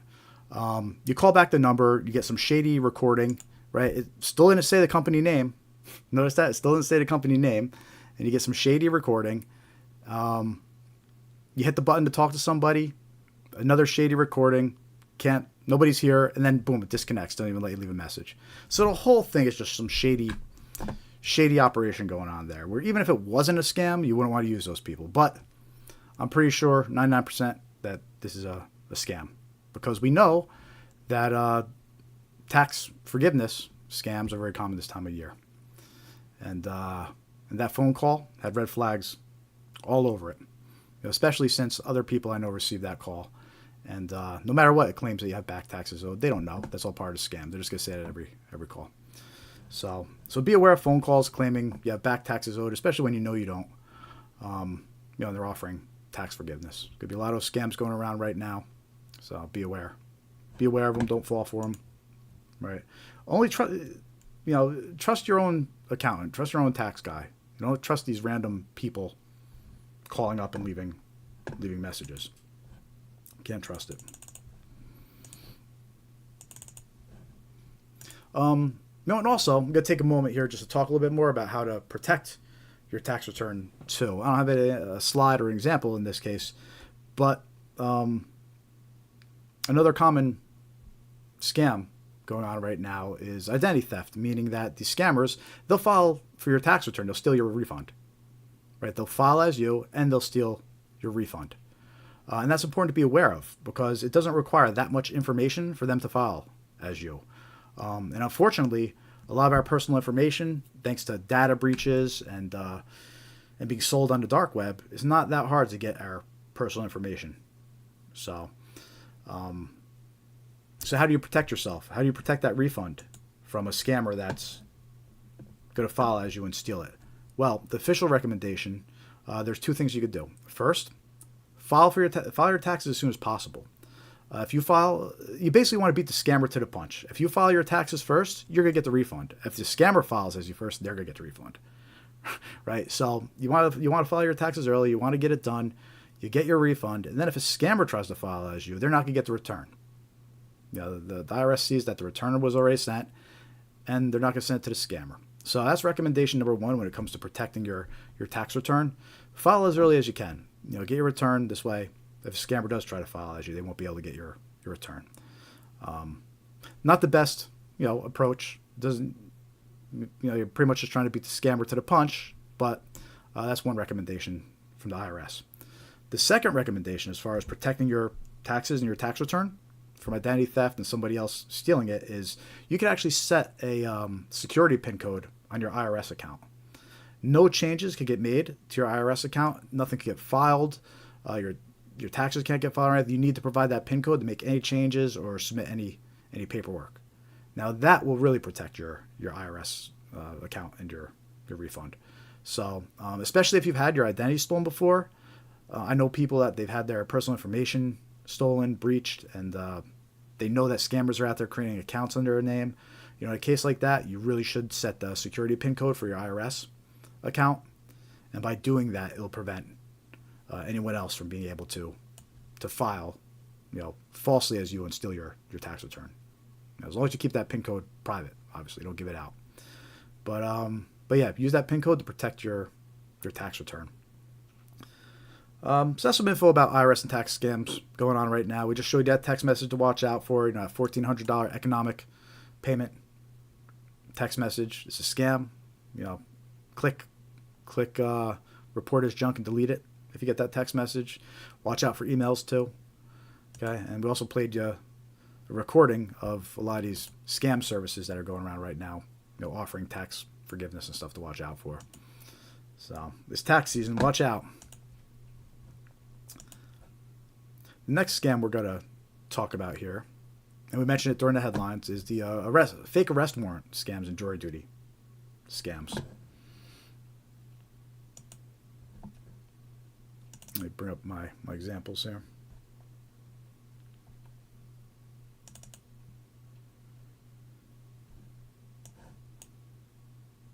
So we talked about this briefly when we were going over the headlines. But this type of scam is becoming more and more popular. We're hearing about it more and more now, especially because law enforcement and sheriffs don't like being impersonated too. So they're trying to spread the word about these arrest warrant scams. But what it is basically a victim is contacted by a scammer impersonating law enforcement. The scammer claims an arrest warrant was issued and fines must be paid to resolve it. The scammer then threatens the victim with arrest if fines aren't paid immediately. Right, so a scammer will be on the phone with the victim and they'll tell him, there's an arrest warrant out. If you don't pay now, we're going to send a deputy over there to arrest you. So they'll be on the phone threatening the victim to make a payment. Extremely common right now. We're getting lots of warnings from law enforcement about this one. Also, some reports the scammers will give fake paperwork to make it appear like there's a warrant being issued. So watch out for the fake paperwork too. If you get somebody calling you from claiming to be the sheriff's office, even if the phone number is correct on a caller ID, even if the caller ID shows the sheriff's office, you can't trust it. Scammers are manipulating what the caller ID says. They will show the correct phone number. When they call you, they will show the sheriff's phone number on a caller ID, even though it's a scammer. So you can't trust the caller ID to verify who you're talking to. They're doing this when they impersonate law enforcement. They're doing it when they impersonate banks, right? If somebody calls you claiming to be from your bank, even if the phone number on a caller ID is your bank's phone number, you can't trust it because we know that scammers are manipulating that phone number. All right, so you do have to watch out for that. But anyway, back to these arrest warrant scams. It's extremely common. We're getting a lot of reports out of Texas, but again, it's a nationwide phenomenon. No one's immune, to these arrest warrant scams that are going out there. Some key things to remember about these arrest warrant scams. Scammers can manipulate the phone number shown on caller ID. That's number one, right? Always keep that in mind. You can't trust the caller ID. Make sure your friends and your loved ones are aware of that. Too many victims fall for these scams because they think, well, the caller ID shows the right number. I must be talking to my bank or to law enforcement, but they're not. It's part of a scam. Scammers provide fake paperwork to convince their victims' arrest warrant is real. Right? So watch out for the fake paperwork. They used real paperwork and they just modified it, so it looks extremely convincing.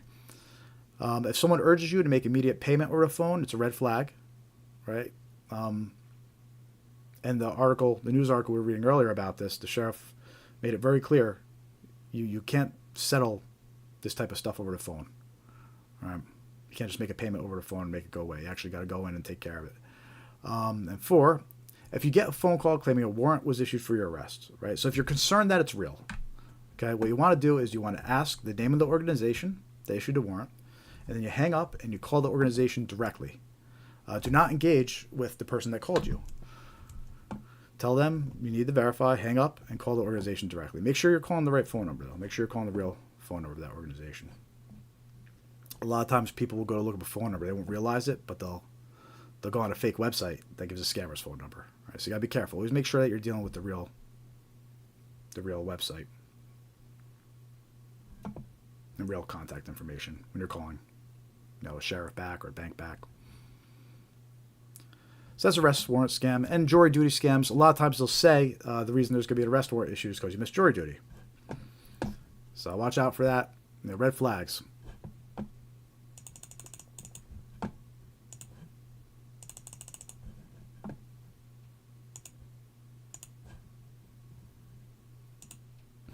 Hey, Katie, welcome back. See you in the widescreen chat now. Always a pleasure to have you. Should I share your inheritance example? Scam that you sent over now? Let's see here. Let me show you an example, one more scam. And Katie actually provided this to me a couple weeks ago. It's an example of an inheritance scam email that she received. It was pretty interesting, this one. Let me bring it up on my screen here.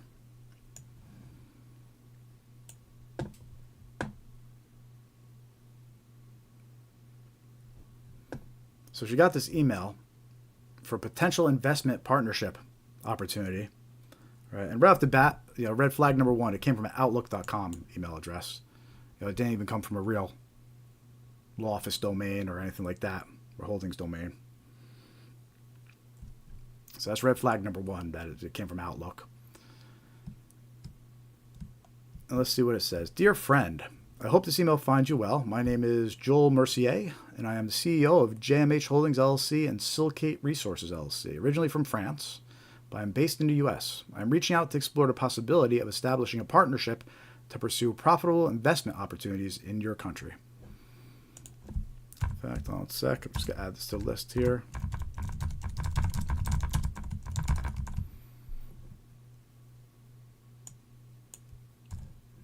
As part of this venture, I would appreciate it if you could prepare a business proposal within your area of expertise. I will review the proposal, and following a thorough discussion, we can proceed to the next steps of finalizing a partnership.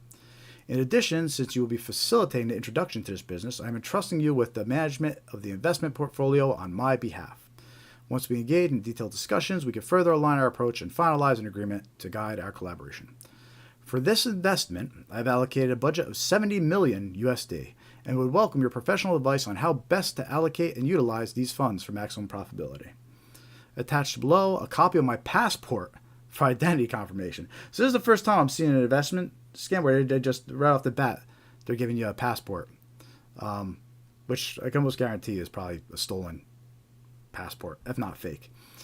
Attached below, a copy of my passport for identity confirmation. I look forward to reviewing your proposal and discussing the next steps toward a successful partnership. And here's the passport, a picture of a passport they included, which is probably a real person, but it's probably stolen. And of course, at the bottom, it has this privileged information.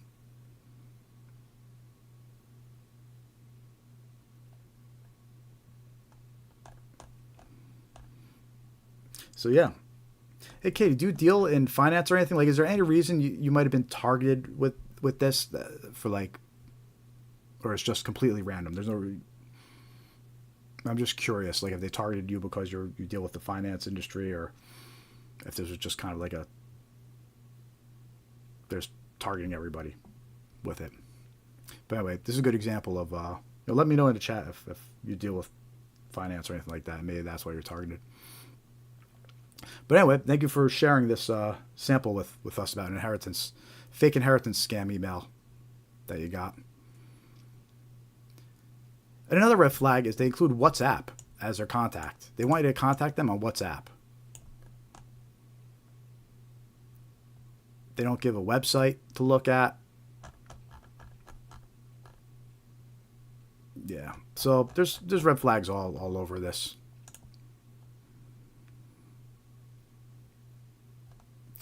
And Katie got this January 30th. So, I mean, this is a fresh example of a scam, circulating less than a month ago.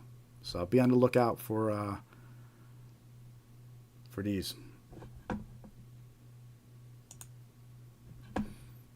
It looks like they're just randomly targeting people. Like, Katie isn't involved in finance or anything like that. There's no reason that she specifically would have been targeted for this. So it looks like they're just spraying a bunch of email addresses, just trying to scam people.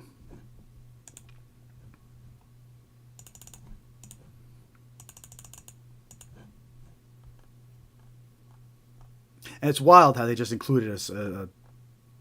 Here's my passport. Yeah, that's such not like a normal procedure that would be followed. It's like, here's our first introduction. Here's a copy of my passport. But anyway, thanks for that example, Katie. Appreciate it. And maybe it'll help someone. I'll probably include it in a future video when I make a video about some investment scams too.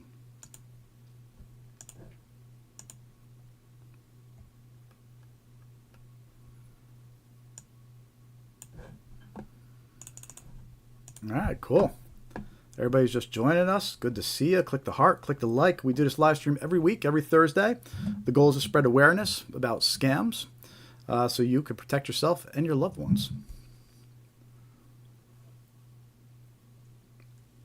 You can visit scamaware101.com and join our mailing list.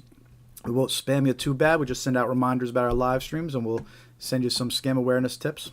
All useful stuff. No junk. We got 2 live streams running right now. We got a widescreen version, and we got the vertical version running.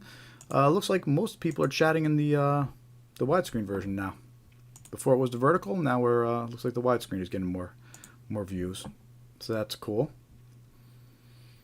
If it's first time joining us, say hi in the chat room. Click the thumbs up. Look, the more likes we get, the more subscribers we get, the more YouTube's algorithm will share our content with more people. And that's the goal. We want to spread awareness. We release scam awareness videos too. We do this live stream every week. And really the goal is just we want to inform people and let them know what to watch out for when it comes to these scams. Trying to put something good out there.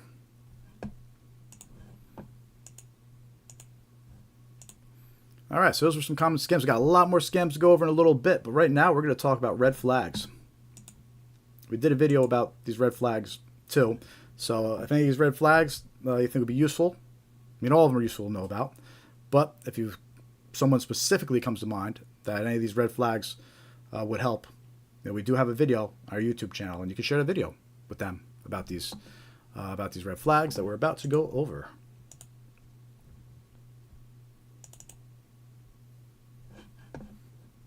And as we go over these red flags too, feel free to let us know in the chat other red flags to watch out for. I am creating a second video. I need a couple more red flags I'm going to include on my next red flag video. 5 more red flags. So type in the chat. Let me know some other red flags that we can include. I want to hear your experiences too. What kind of scams were you targeted with that tipped you off was a scam? What kind of red flags have you noticed? So let's get it going. Red flag number 1. And we just mentioned this actually on that investment email example. They direct you to a third-party chat app like Telegram or WhatsApp to continue the conversation.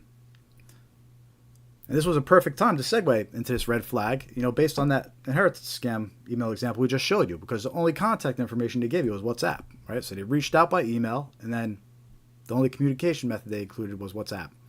That's a good example about what these scammers do, and it's a red flag. Why do these scammers like to talk on Telegram and WhatsApp? Because it's easier to communicate with victims in other countries. Those chat apps also offer more anonymity to the scammer to hide behind. Right, so scammers love talking on third-party chat apps. They don't want to keep on texting back and forth, on the phone. And some scams that specifically is part of the playbook to lure people onto WhatsApp and Telegram. Some scams, for example, romance scams. They'll create fake dating profiles to lure in new victims.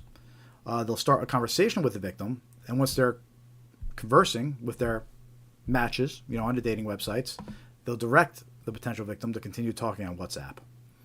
So, all you people on dating websites, watch out. Be suspicious they try to direct you on to talk on WhatsApp.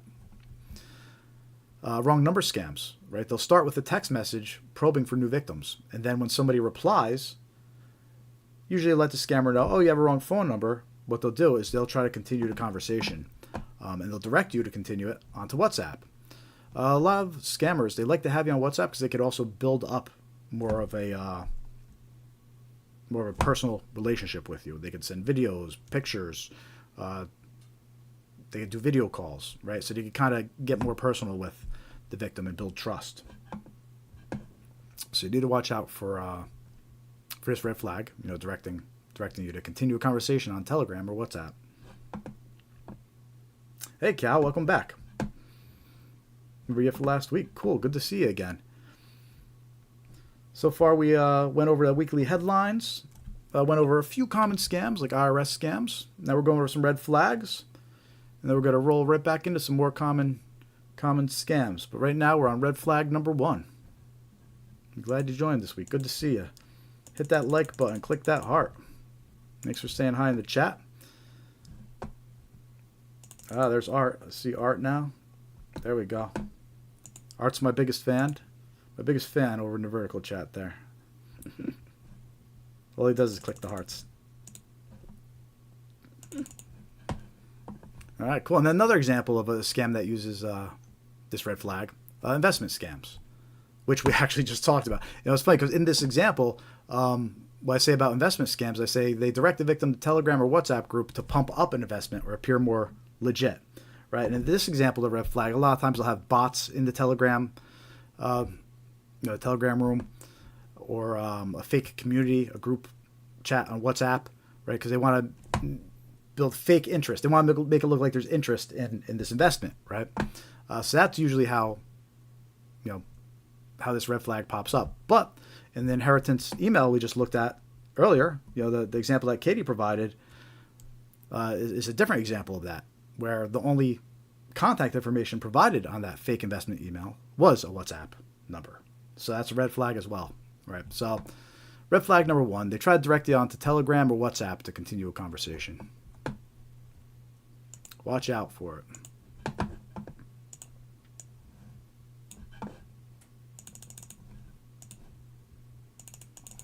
Red flag number 2. We talked about this one earlier on the headlines as well. They request payment in gift cards, prepaid cards, cryptocurrency, or by depositing cash into a Bitcoin ATM. That's a huge red flag. Huge red flag. If you're dealing with someone and they're telling you to deposit money into a Bitcoin ATM, you need to stop and think about what you're doing. Why do scammers prefer these methods of payment? Well, it's easier to move and transfer the funds quickly, and it's also harder for victims to recover the money after it's sent. So some examples of specific scams where that's part of the playbook, where they try to get you to pay in gift cards, prepaid cards, cryptocurrency. I mean, really, at this point, it's really most scams that they're trying to get payment that way. But IRS and Social Security scams. Scammers, they impersonate the government agencies, and they'll ask for payment in gift cards or cryptocurrency. But it's important to note, no real government agency or organization is accepting gift cards and cryptocurrency. Maybe eventually they'll accept cryptocurrency, but right now they don't. So if someone's reaching out to you claiming to be from a government organization, IRS, Social Security, Medicare, Medicaid, all that stuff, and they're asking for payment in cryptocurrency, don't do it. It's a scam. 100% it's a scam. Rest assured, hang up, stop dealing with the person. Especially if they ask for gift cards too. Gift cards, cryptocurrency, prepaid debit cards. They try to send you a Bitcoin ATM. Red flags. Romance scams. A lot of times a scammer will have an emotionally attached victim, and how they get money from them is they request gift cards and cryptocurrency. Bank impersonation scams. There's a common narrative, right, where these scammers, once they get you on the phone, they're using this narrative known as the phantom hacker, right? They claim that a hacker's stolen your identity, they have access to your money, and your money's not safe in your bank account. And that's how they convince these victims to withdraw their money. They convince them to withdraw their money because it's not safe, right? That's the story. And then they instruct them to purchase gift cards or cryptocurrency to send it to a new account, which is all part of a scam, and you're actually sending money to a scammer. So yeah, red flag number 2. Gift cards, prepaid cards, cryptocurrency, depositing cash into Bitcoin ATM. All unusual methods of payments that should be considered a red flag.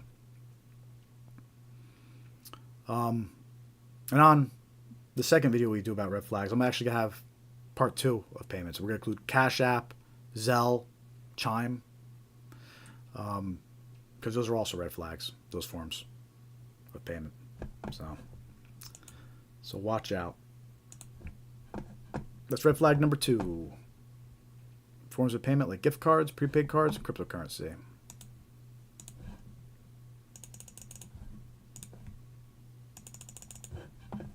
Take a look at red flag number 3. They ask you to provide a code that was sent to your phone by text message. So this is actually a very common scam, and it's most common on like marketplace websites like Facebook Marketplace, Craigslist. Why would a scammer be sending you a code to your text message, texting you a code and asking for it? Well, there's a few reasons, right? They might be trying to open an account using your phone number. They want to attach your phone number to the account, and they need that code so they can. They might be trying to log in to one of your existing accounts that's attached to your phone number. Right? And if you give them a code, now they can get into your account. Or they might be trying to reset your password, and they need that code to reset it. So a lot of times they'll be doing this. They'll send you the code, and they'll say that they're trying to verify your phone number, or they're trying to verify your identity, and they'll say that they need you to reply back with that code to them. But what they're actually trying to do is create an account or get into one of your accounts, or reset a password. So it's a red flag. You should never have to provide a code to somebody when they're saying they're going to send a code to your phone. You should never provide a code to somebody. Some scams that specifically rely on this as part of the playbook to send a code is account login attempts, right? So providing the code to the scammer lets them get into your account. Password reset request. You provide the code to the scammer, you just allowed them to reset your password and essentially giving them access to your account. Right? And then you have Google Voice scams. Now, this is a very common specific type of scam. What the scammer is doing is they're creating a Google Voice account and they want it linked to your phone. And to do that, they need to verify the code that's sent to your phone. If you give them a code, if you provide that code to the scammer, you're allowing them to create a Google Voice account that's linked to your phone number. And then they're going to use that Google Voice account to do more scams. And this can be linked to your phone number, right? So you don't want that. And Yeah, and that's red flag number 3. So watch out. If somebody's saying they're going to send a code to your phone to verify your identity, it's a scam. We see it a lot on marketplace type websites.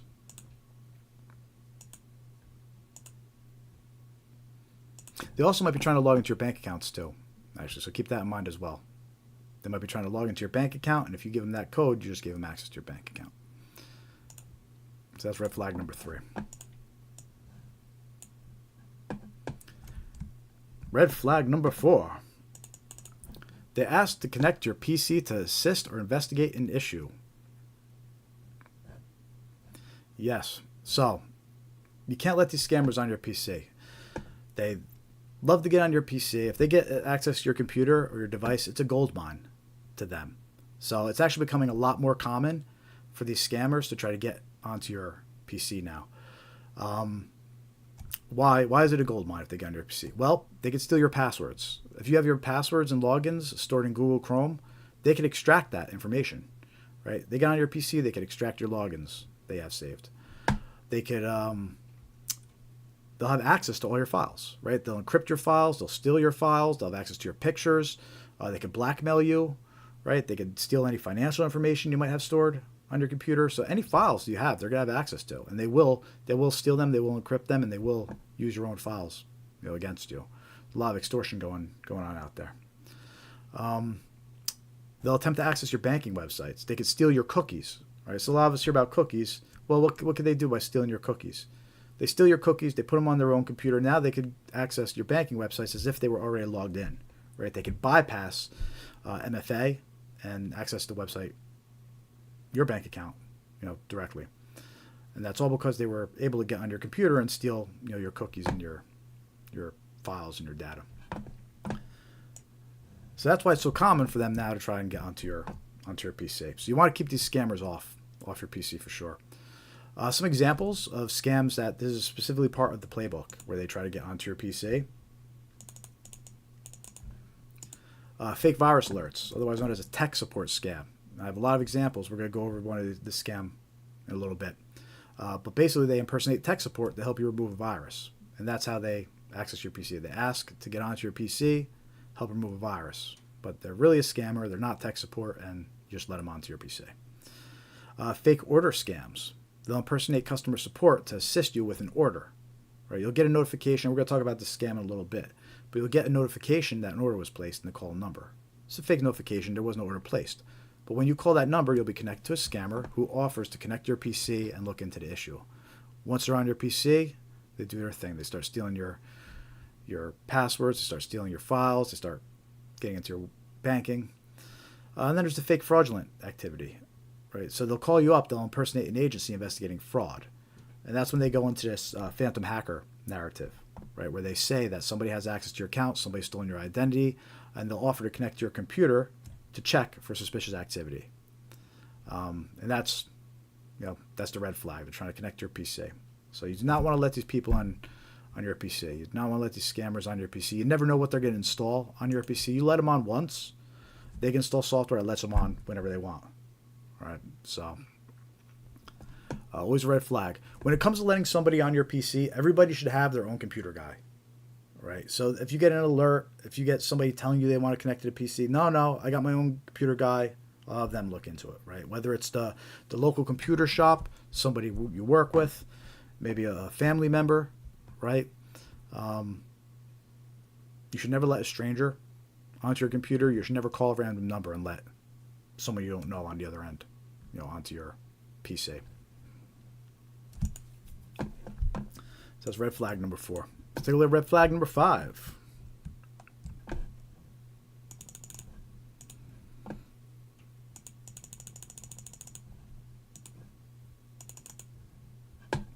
If you're just joining us, hit that heart, hit the like button, say hello in the chat, and join our email list. You can see the poll up there. It's too many no's. Join our free email list. We'll send you some free scam aware tips, send you reminders about when we're going live. I'm telling you, it's a good email list. I won't send you a lot of junk mail or anything like that. So join our mailing list. Go to scamaware101.com. Click join mailing list, and then update the poll. We need more yeses. Too many no's in that poll.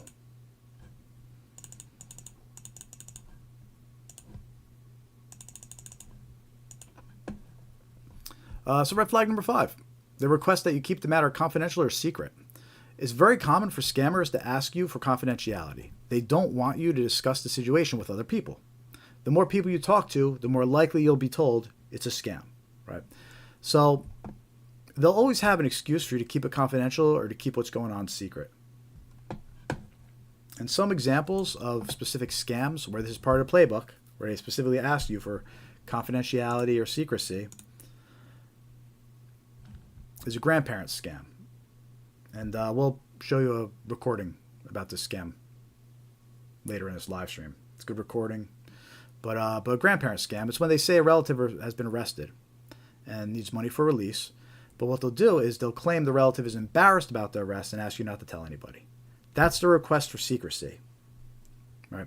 They have investment scams. They have an inside tip, don't tell anyone. A price is just for you, don't tell anyone. They always have a reason for you not to tell anybody about the investment. Inheritance scams. They mail letters impersonating law offices. And we actually have an example of a letter that was received a couple months ago of one of these inheritance scams. I'll show you a little later. But they'll impersonate a law office and they'll request confidentiality. And then we have the fake fraudulent activity, which I mentioned a couple times during these red flags. It's when they call you up and they do that whole phantom hacker narrative where they say your account's been compromised, your identity's been stolen. It's how they convince you to move the funds, right? But as far as requesting confidentiality, what they tell you is they tell you they're investigating fraud, and they tell you it's important not to tell anybody about this because you might risk the investigation. So they tell you to keep it secret, don't tell anybody what's going on. That's part of the narrative, right? But it's all a scam. The real purpose is they don't want you talking to anybody. They don't want you asking your friends what they think, because it's more likely, the more people you talk to, it's more likely they'll tell you it's a scam, right? So the scammer will ask you for confidentiality or to keep it secret. A lot of times they'll even lie. They'll tell you to lie to the bank teller. If the bank teller asks why you're withdrawing the money, they'll say, just tell them you have a large purchase to make. Don't tell them that it's part of an investigation, because they know the bank teller will say, wait a minute, that's a scam. All right, so that's a red flag when they're asking for confidentiality or a secret. So those are 5 red flags. Let's take a quick look. Review them one more time what those 5 red flags were. Red flag number 1, they direct you to a third-party chat app like Telegram or WhatsApp to continue the conversation. Red flag number 2, they request payment in gift cards, prepaid cards, cryptocurrency, or by depositing cash at a Bitcoin ATM. Right? If any of those forms of payment come up, it's a red flag. Don't do it. You're talking to a scammer.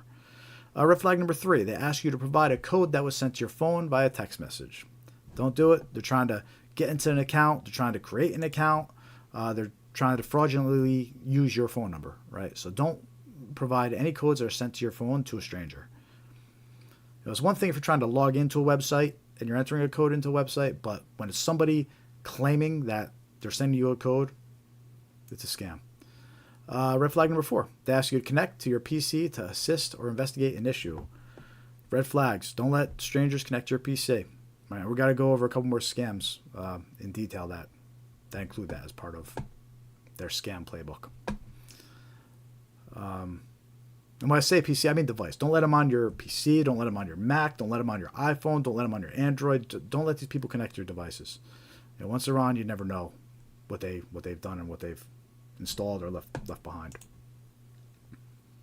Make sure your loved ones know that. A lot of older folks fall for the letting these scammers on their PC. Then red flag number 5, they request that you keep the matter confidential or secret. All right, so we just went over a few examples of that. Always a red flag, especially if it's government organization. The government will never tell you to, keep it secret. So it's a red flag. So that's it. There's 5 red flags. They're dealing with a scammer. Boom, we're right on schedule. 7:45. Right on schedule for a coffee break because I have to refill my Scam-aware travel mug and coffee mug, which are available on our YouTube store. So check out our YouTube store. You get mouse pads, some water bottles, coffee mugs, travel cups. You keep them on your desk or you give it to your loved one to keep on their desk. They'll be. This is how I picture it, right? I picture somebody. They're reading their email, and there's an email that pops up, and it says that they have their antivirus needs to be renewed, right? And they're about ready to click that link, but then they look at their Scamaware 101 mug sitting on their desk, and they're reminded, wait a minute, this could be a scam. And boom, we just avoided becoming a victim, right? So at least that's how I envision it. But anyway, to those just joining us, welcome to the live stream. We do this every week. Say hi in the chat. We're probably going to go for another hour or two. We got a lot more scams to go over, a lot more examples to share with you. Got a lot of good stuff coming up here. So click that like button, click the heart.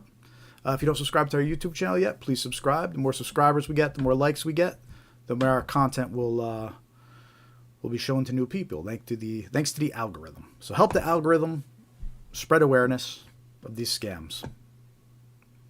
You can also follow us on Facebook, Blue Sky, Threads, Instagram, and X. We have links to all those social media pages. We have links on our scamaware101.com website. So take a look at scamaware101.com. Follow us on your favorite social media platform.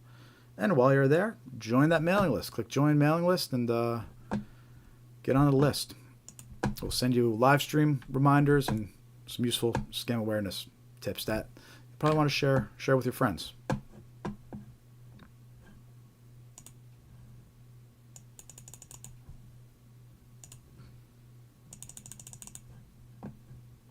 All right, so we are going to take a 5-minute coffee break. Refill my cup, and then we're going to dive into some more extremely common scams to be aware of.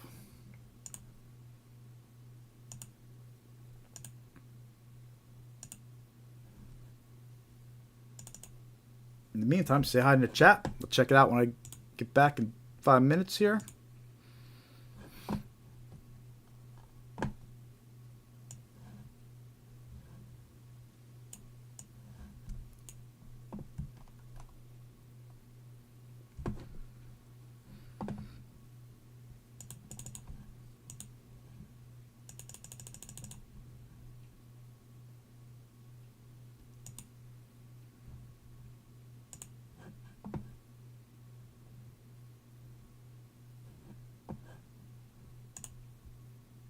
All right, everybody. Be back in a couple minutes here.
Everybody will be getting started again in a couple minutes here.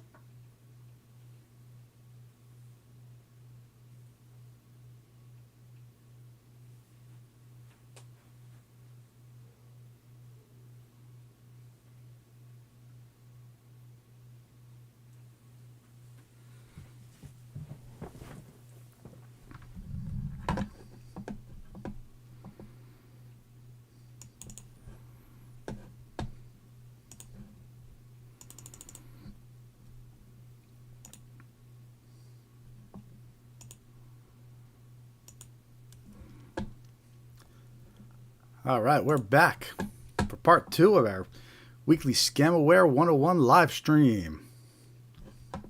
See how we're doing in the chat here. Katie, that's a great recommendation. I will include, definitely include misspelled words and grammar on the next red flags video. It's always good to look out for that.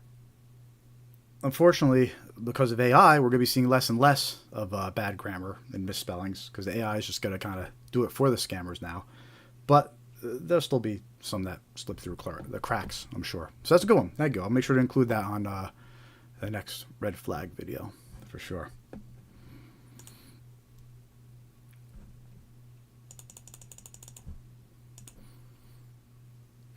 To anybody else just joining us, welcome to the live stream. Click that like button, click the heart, say hello in the chat. If you don't subscribe, please subscribe to our YouTube channel. Help us spread awareness of these scams. Trying to put something good out there, and with your help, we can make a difference.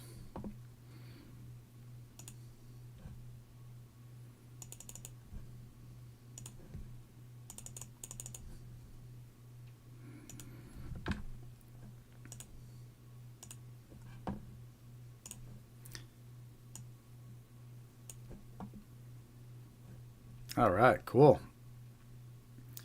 Let's get rolling with part 2 here. We're going to talk about some more common scams.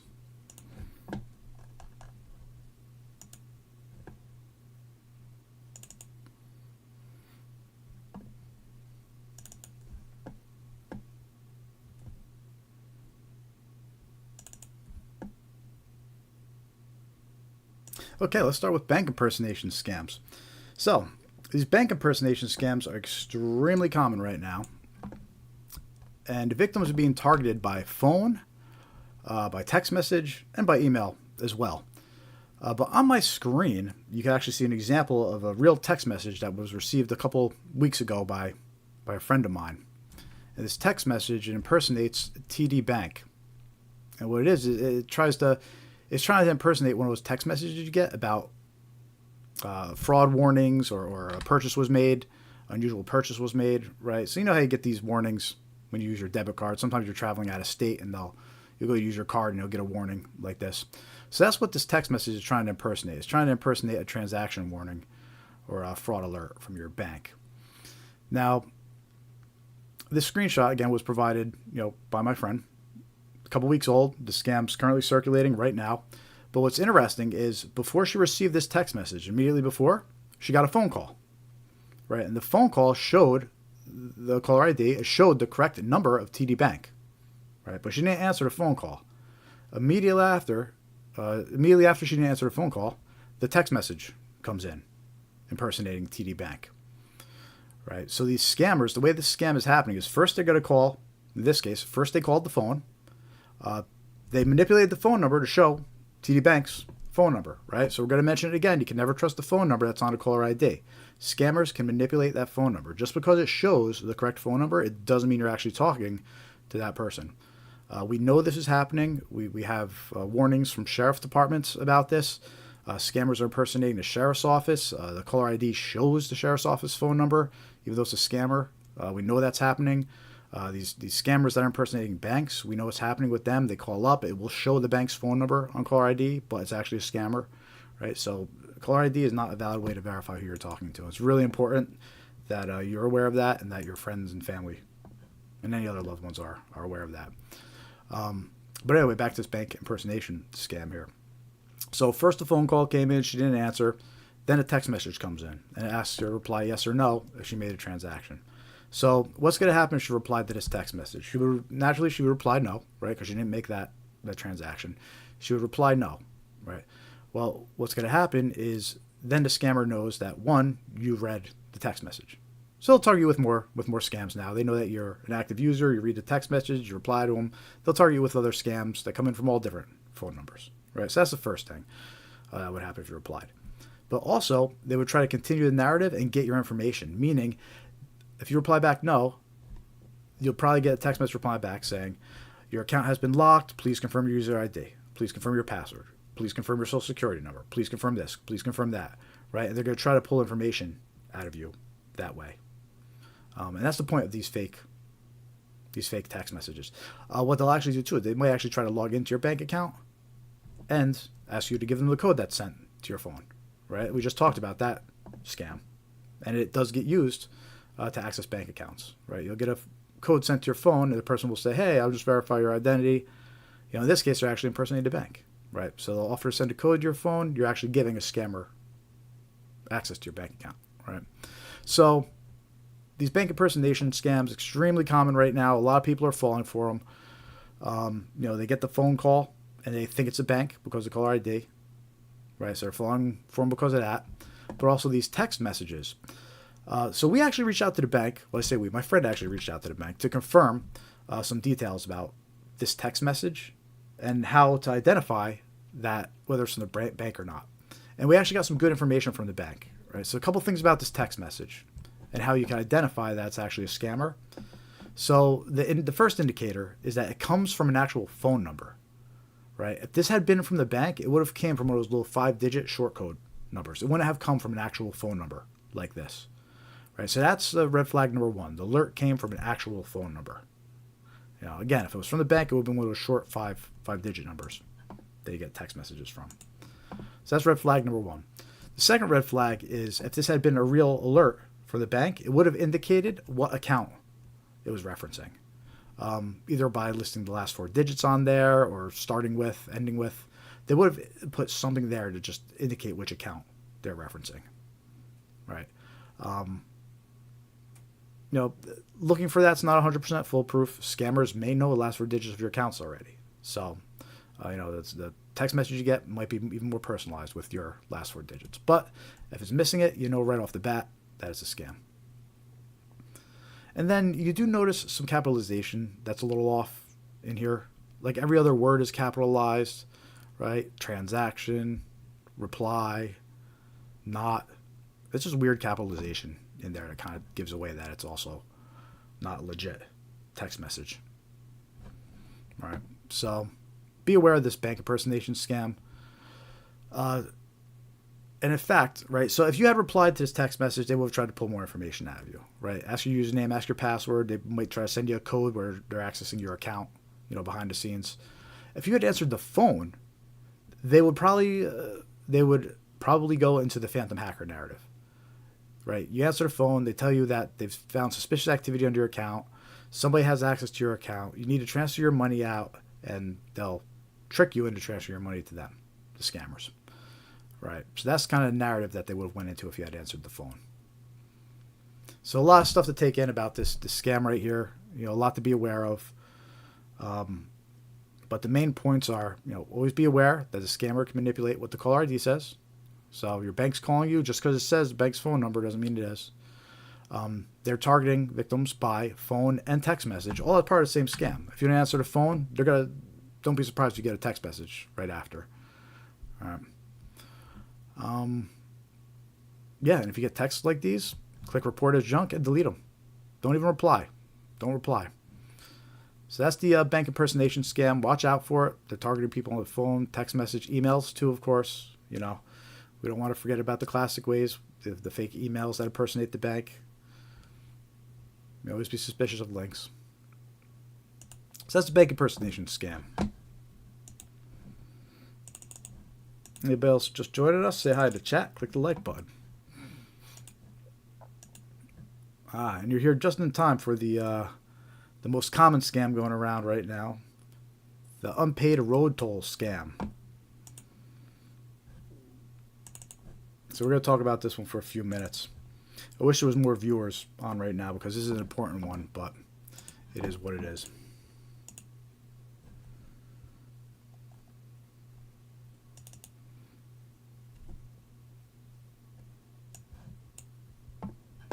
So unpaid road toll scams.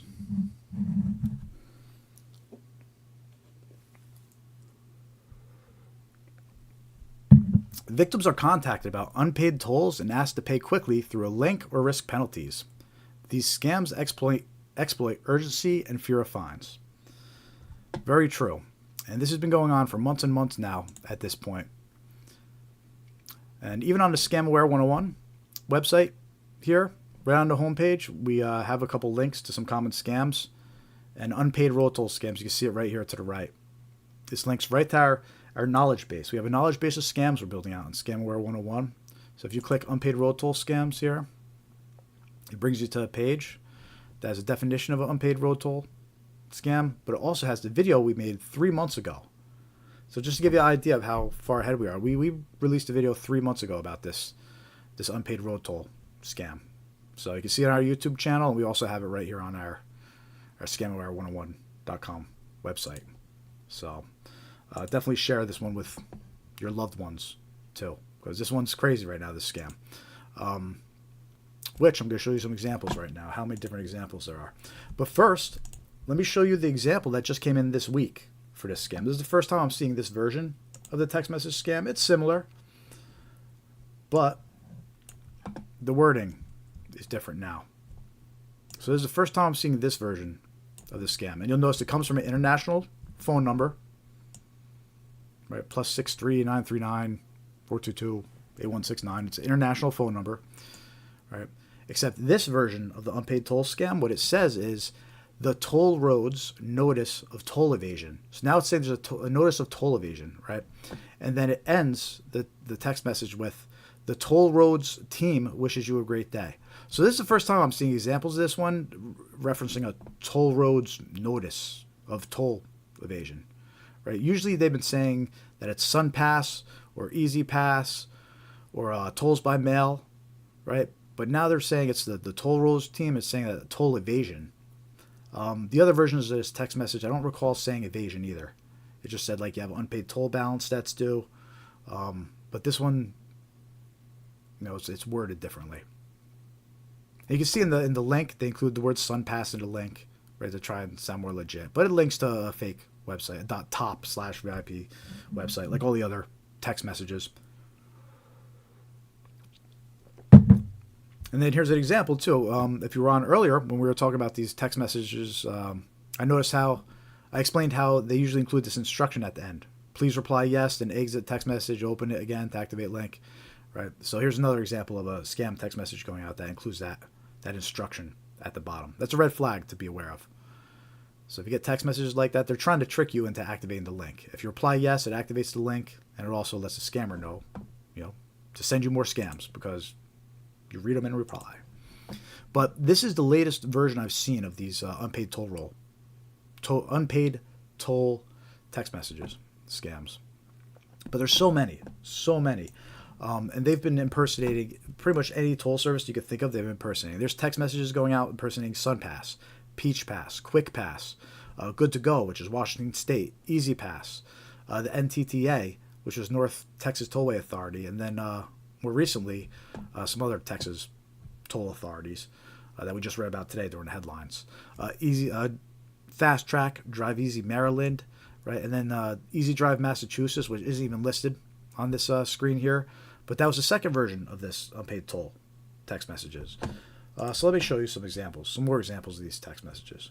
And what's important to realize is that no matter what the message says, if it's from a toll service, be extremely skeptical. Extremely skeptical right now because there's more and more going out. The scam isn't slowing down. There's more and more states reporting it, like Kansas reported it recently. You know, that's the first time we're seeing Kansas mentioning it in the headlines. So many states.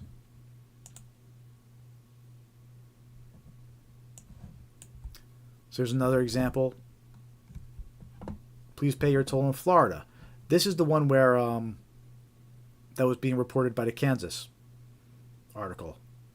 It was the same text here, but then it just said, please pay your toll in Kansas. And notice the shady instruction at the bottom. Please reply yes, and exit the text. We're going to see this a lot in these scam messages. There's another version. This is the one that started saying Easy Drive, Massachusetts. And we've seen warnings from various law enforcement in Massachusetts about this one. But this one just says, your vehicle has an unpaid toll bill. To avoid excessive late fees on your bill, please fill it promptly. Thank you for your cooperation. And they say it's $6.99, and then they include a link to do the payment.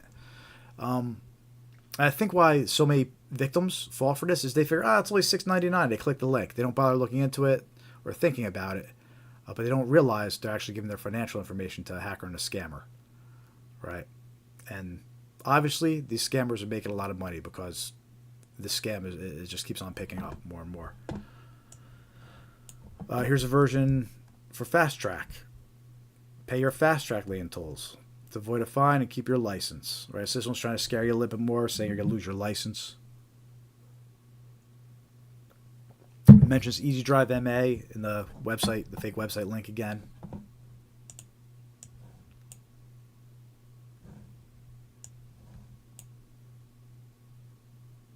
Another Easy Drive MA.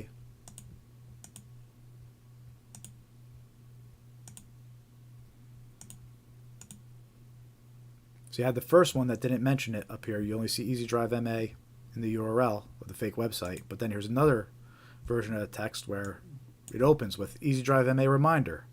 Your bill for $6.99 is due. So there's all different variations of this text message going out, impersonating all different toll services. Every week there's a new version. It's kind of wild. Supposedly there's a lot of groups behind this. I've heard that there's Russian groups behind it. I've heard there's Chinese groups behind it. I mean, who knows what's true right now, but whoever it is sending out a lot of text messages. They have a lot of resources, and they're sending out a lot of text messages. Here's the warning that came in from the N-Way Thruway. They released, they created this poster.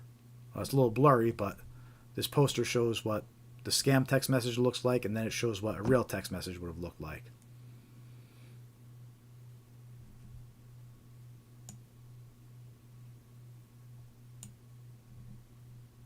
Yeah, so we got to watch out for this scam. It's extremely common right now. Everybody's reporting them to me.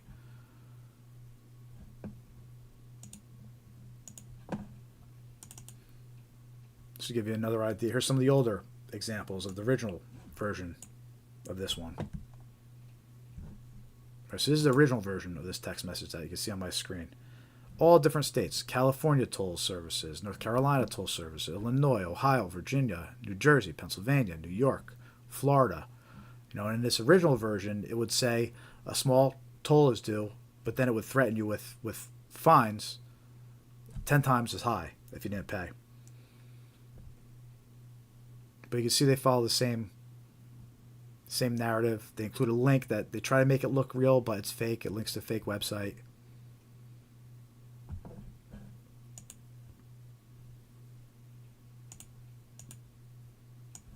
Just to give you an example, here's Washington. Washington, My Good to Go toll services. Our records indicate that your vehicle has an unpaid toll invoice. To avoid additional charges of $66, please sell your balance of $6. And it has a link to a fake website that it sounds legit, but it's not. It links to mygoodtogotoll.com. And if you go there, this is what the fake website's going to look like. It'll look legit. It'll look like the real website. It'll use the same colors. It'll use the same logo. You click payment, and you're actually giving your credit card details to a scammer. So that's how this unpaid toll scam works. And right now, it's mainly by text message, but like we mentioned earlier, any scams that go through text message, they could easily be modified to go through email too. So be suspicious of emails, but especially text messages right now. There's so many text messages of this road toll scam going around.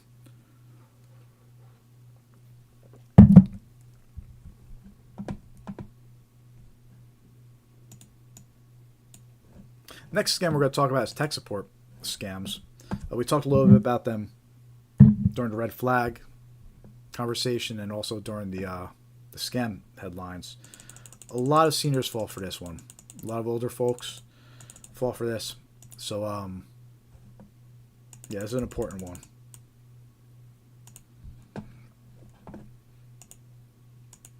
If you're just joining us, hit that like button, click the heart, say hello in the chat.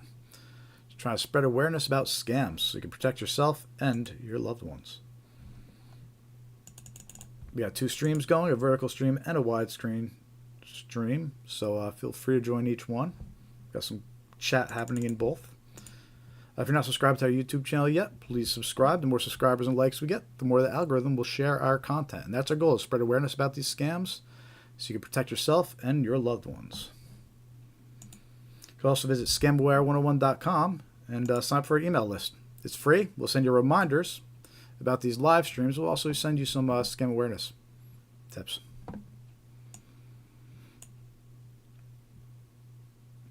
But even if you just click that thumbs up, click the heart, it's appreciated.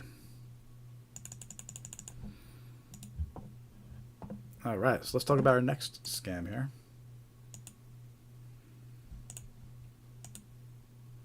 Tech support scams.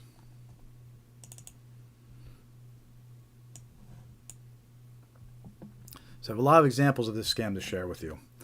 It's important that your loved ones be aware of this scam. How a tech support scam works is usually a fake pop-up happens that says you're infected with a virus. You'll be browsing the internet, minding your own business, and then boom, you get a pop-up. Warning, you're infected. Call this number for tech support. Call this number for help removing the virus. Right? It's a scam. It's a trick. Real virus alerts won't have a phone number to call on them. How this scam works is they try to scare you into calling that phone number. When you call that phone number, you're actually calling a scammer. The scammer will impersonate tech support. It'll impersonate somebody who's trying to help you, but it's actually a scammer trying to get onto your PC. So what will happen is you'll call this number. The scammer will say, oh, let me help you remove that virus. I'm going to connect to your PC. And once you let them on, they're going to steal all your personal information, your files. They're going to get access to your bank accounts. It's not going to be good. You never want to let these scammers on your computer. And this is why these tech support scams are one of the most dangerous out right now, because part of the playbook is to connect to your computer, right, and get access to as many of your accounts as possible. And these scammers are particularly ruthless. They won't stop with one account. Once they get your money from one account, they're going to keep on going to another account, and they're going to bleed the victim dry. And unfortunately, a lot of older folks are victims of this. You know, they see the virus alert pop up, so they get scared and they call the number. And they leave their guard down because they think they're calling tech support too. That's why this scam is also so successful, is people call the scammer, which is different. Usually it's a scammer calling you or emailing you.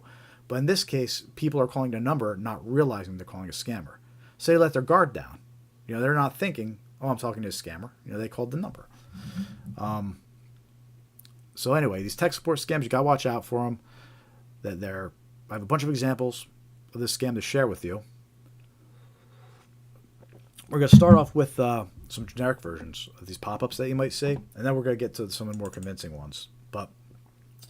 So here's the first example. Right, you might get a pop-up that just looks like this. Big scary red letters, 5 viruses detected, warning, exclamation point. Call us immediately. And it lists a whole bunch of scary stuff that might be going on, right? System crashing, file deletion, theft of personal data, Wi-Fi loss, infections on your other devices. But contact us now so our expert engineers can remove the threats, right? But this is a scam. This isn't a real virus alert. The point is to trick you into calling that number, and that's when you're going to reach one of these call centers that we mentioned earlier that has scammers sitting there waiting for your call. Right? So you call this number, you get connected to a scammer, and they're going to try to connect to your PC, under the false story that they're trying to help you with the viruses. Here's another example of a pop-up. Again, follows the same theme. All capital, red, warning, check your computer now, right? It lists a whole bunch of data exposed to risk. It says your credit card details, your email passwords, your Facebook, your private photos, right? For assistance on how to remove potential viruses, call this number immediately. But if you call the number, it's going to be a scammer. Let's Take a look at the next example of one of these tech support pop-ups. Warning, big red letters, right? They follow a theme. They try to be scary. Big exclamation point. Your computer may be infected. To remove viruses, call tech support online now. Right? And it has a number there. But you're actually calling a call center that's full of scammers. They'll impersonate tech support and they'll say they're going to help you, but the real goal is to get onto your PC and then steal all your money, access your online banking, and bleed you dry. So those are just some of the more generic. Actually, on the top of this one, you can see the address bar too.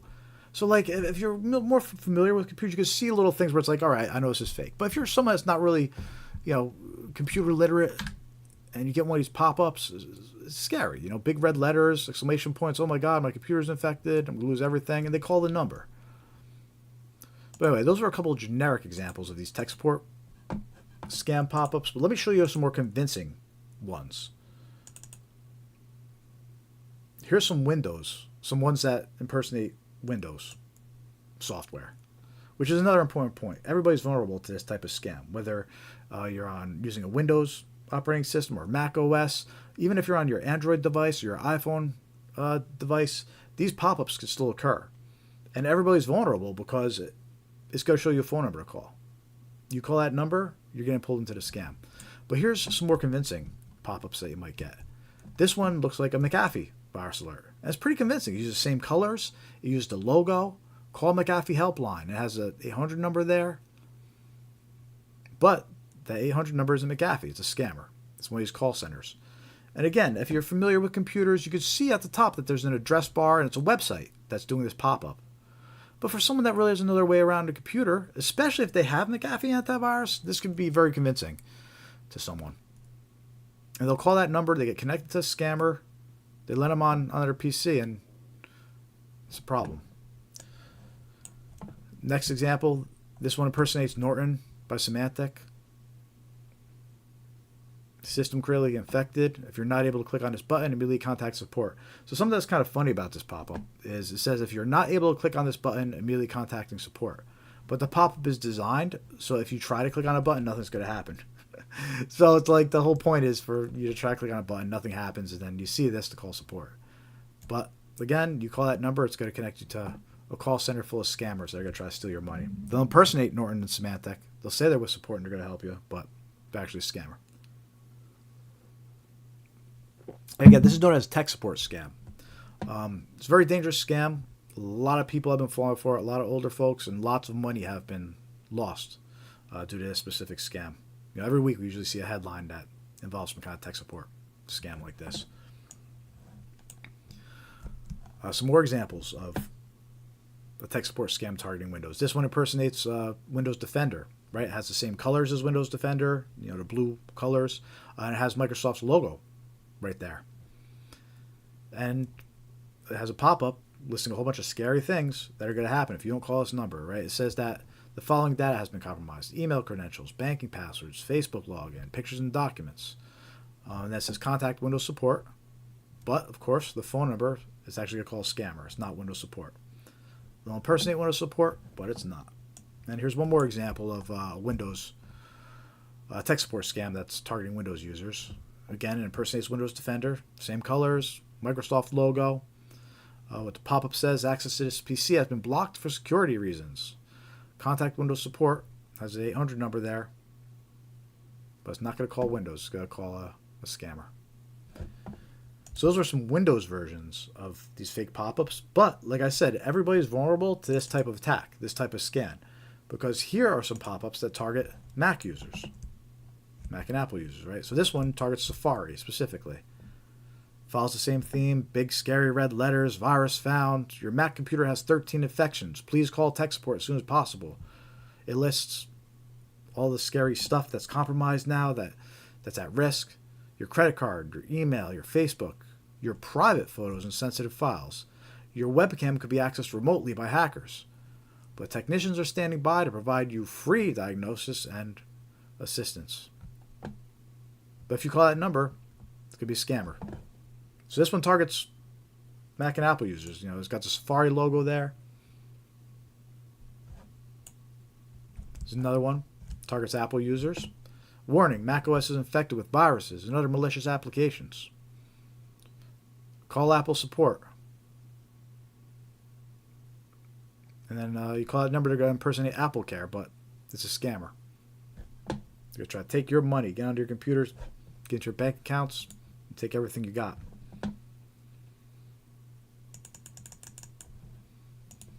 And here's one more example of a tech support fake virus alert pop-up targeting Mac users. Similar to the last one, right? It's got the Apple logo right there. And it's impersonating the Apple helpline. They'll call 1-800. But it's not. You'll get a scammer. macOS is infected with spyware and other malicious applications. Spyware must be removed and system damage repaired. It's necessary to call Apple support. But it's not Apple support. They're trying to trick you into calling a scammer. And these pop-ups are going to happen. I see them a lot. I get these pop-ups all the time. Because what happens is the scammers, they'll buy ads. They'll buy ads right on Google, or they'll buy ads on like Facebook or other social media platforms. Right? They'll buy ads and then forward you to these fake pop-ups. It's happening. They're getting past any security that's in place. They're getting past it, and they're just injecting these ads. And the same thing for ad providers on a website. You might be on a regular old website, a trustworthy website that you use all the time, but your ad provider inserts an ad and happens to be one of these pop-ups.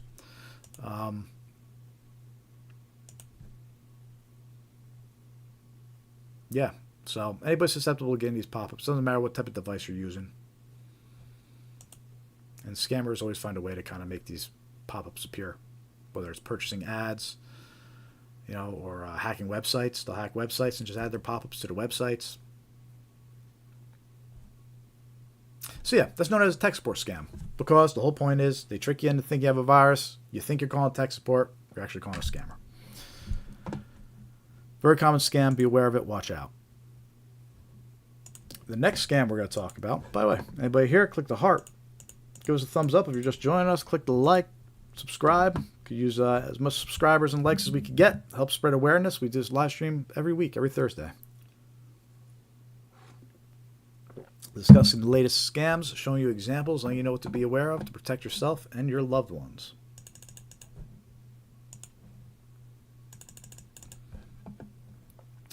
Next scam we're going to talk about is a fake order scam. This one's extremely common right now. It's important to be aware of this one. Bringing up my examples here. All right, so fake order scams. This is probably like this. I'd say probably one of the third most common scams going around right now. Victims receive a fake notification that an order was made under their account. When the victim calls to dispute the fake order, they are connected to a scammer who attempts to steal their personal and financial information. Now, think about these fake order scams. Right now, people are getting phone calls about these fake order scams. People are getting text messages about these fake order scams. People are getting emails. They're being attacked from all angles. These scammers are utilizing all those different ways to reach new victims. So you might get a phone call that claims you have an order, that you placed an order that you didn't place. You might get a text message that claims you placed an order that you didn't place. You might get an email that claims you placed an order you didn't place. Right? And that's why you need to be aware of this one. And it's tricky because the item that they claim was ordered could be anything. Some examples, they claim an iPhone was ordered. Some examples, they claim a PlayStation was ordered.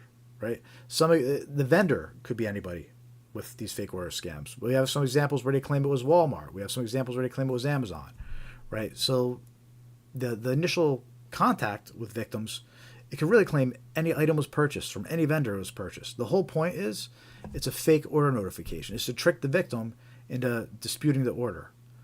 And what it'll do is it will say, call this number to dispute the order, or if it's a phone call, it'll say press 1 to dispute the order. The whole point is they're trying to get you to be connected with a scammer that's impersonating customer support, right? And we have plenty of examples of this scam right now to share with you, actually.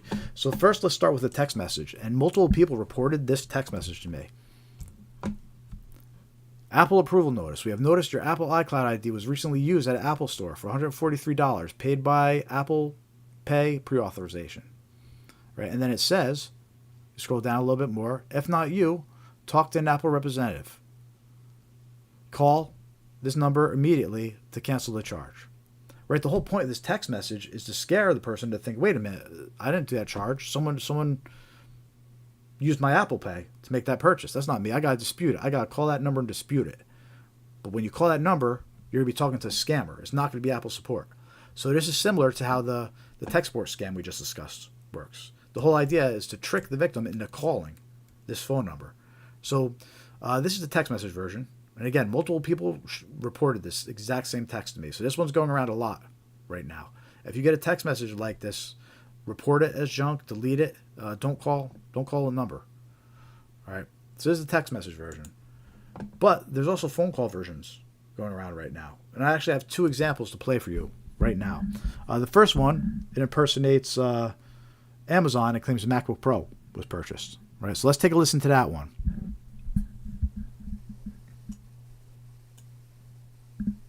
This call is to authorize the payment of $1,499 for the recent order of Apple MacBook Pro on your Amazon account. If you do not authorize this payment, please press 1 to speak to our customer support representative. So that was the first example of a phone call that's going around. And basically what it is, it said that a $1,400 purchase of a MacBook Pro has been purchased under your Amazon account. And it says press 1 to dispute this charge. This was meant to be a phone call. This wasn't meant to be a voicemail. It was meant to be a phone call.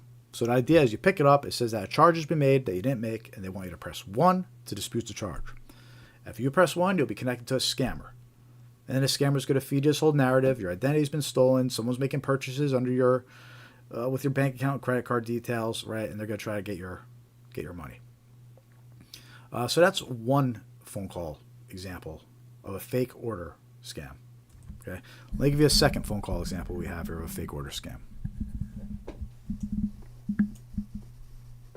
We are trying to contact you concerning an unverified purchase of PlayStation 5 Special Edition bundled with Pulse 3D headset being ordered from your Walmart account for an amount of $859.50.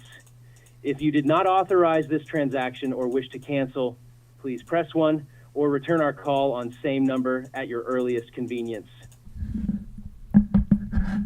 So that recording, they claimed that you purchased a PlayStation under your Walmart account and press 1 to dispute the charge. Obviously, you didn't purchase the PlayStation, but people are going to press 1 to dispute the charge. They press 1, you're going to get connected to a scammer. So that's how a fake order notification works. They'll notify you by text, they'll notify you by phone, they'll notify you by email, but the whole point is to get you to call up to dispute that order. And then once they have you on the phone, they're going to proceed with their scam. So a fake order scam itself is really just to pull in new victims. And then it evolves into a different scam once they have you on the phone. So we saw a text message version of this scam, a fake order scam. We listened to 2 recordings of a fake order scam phone call, right? But what about email? So we have a report from August last year, so a few months ago, of a woman that fell victim to this scam, unfortunately. And in her case, she was targeted with an email. And this article is interesting because it gives us additional details about this scam and how it progressed. And it gives us some more information that we usually don't get. So let me read this article about her experience and what this victim shared. A 23-year-old Lincoln woman reported losing $4,100 after falling victim to an identity fraud scam. The scam began on July 17th with an email claiming she had purchased an iPhone. The woman called the number provided in the email to dispute the purchase and was told she had multiple open accounts in her name across various states. She was informed someone was using her identity. Right? So there's more, but let's stop right there for a second.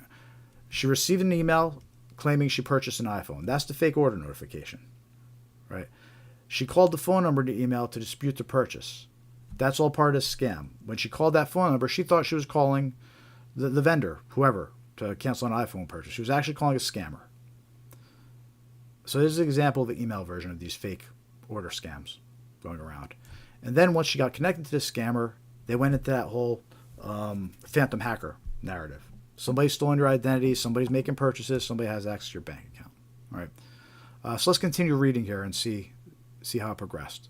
So she was informed someone was using her identity.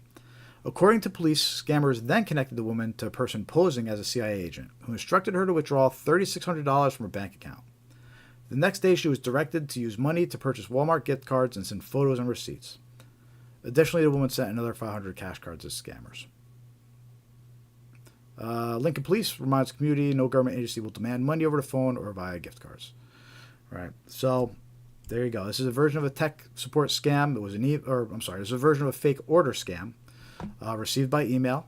In this case, it claimed she purchased an iPhone. She called the number to dispute it, got connected to scammers. Scammers went into the whole phantom hacker narrative. Somebody's stolen your identity. Somebody has access to your account. You need to move your money. Had her purchase gift cards. Red flag, right? We talked about that earlier in a red flag. So unless you pay with gift cards, don't do it. It's a red flag. If she was aware of that, that could have prevented the whole thing. That's one of those details where if people are aware of that, it could have saved them from all of this. So gift cards, red flag. But anyway, that's the email version of a wrong number scam. Again, extremely common right now. Make sure your loved ones are aware of this. I just call it wrong number scam. Fake order scam, right? And again, be aware, we're being attacked from all angles. Fake order notifications are coming into text message. Fake order notifications are coming into email. Fake order notifications, you're getting phone calls about them. It's all part of these fake order scams. So be aware of it. Don't call a number to dispute it, right? You'll be connected to scammer.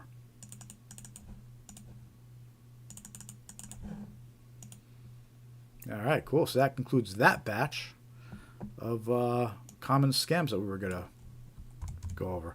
Got a bunch more coming up too. But what we want to do now is actually show you some useful resources on the scamaware101.com website.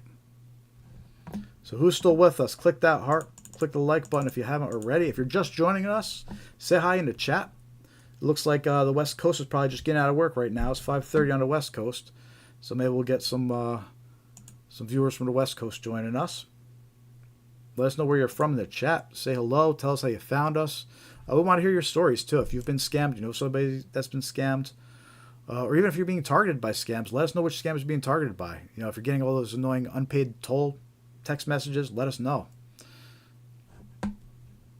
If you're getting targeted with any of the scams we're discussing, let us know. If you know someone's been targeted by them, we want to hear from you.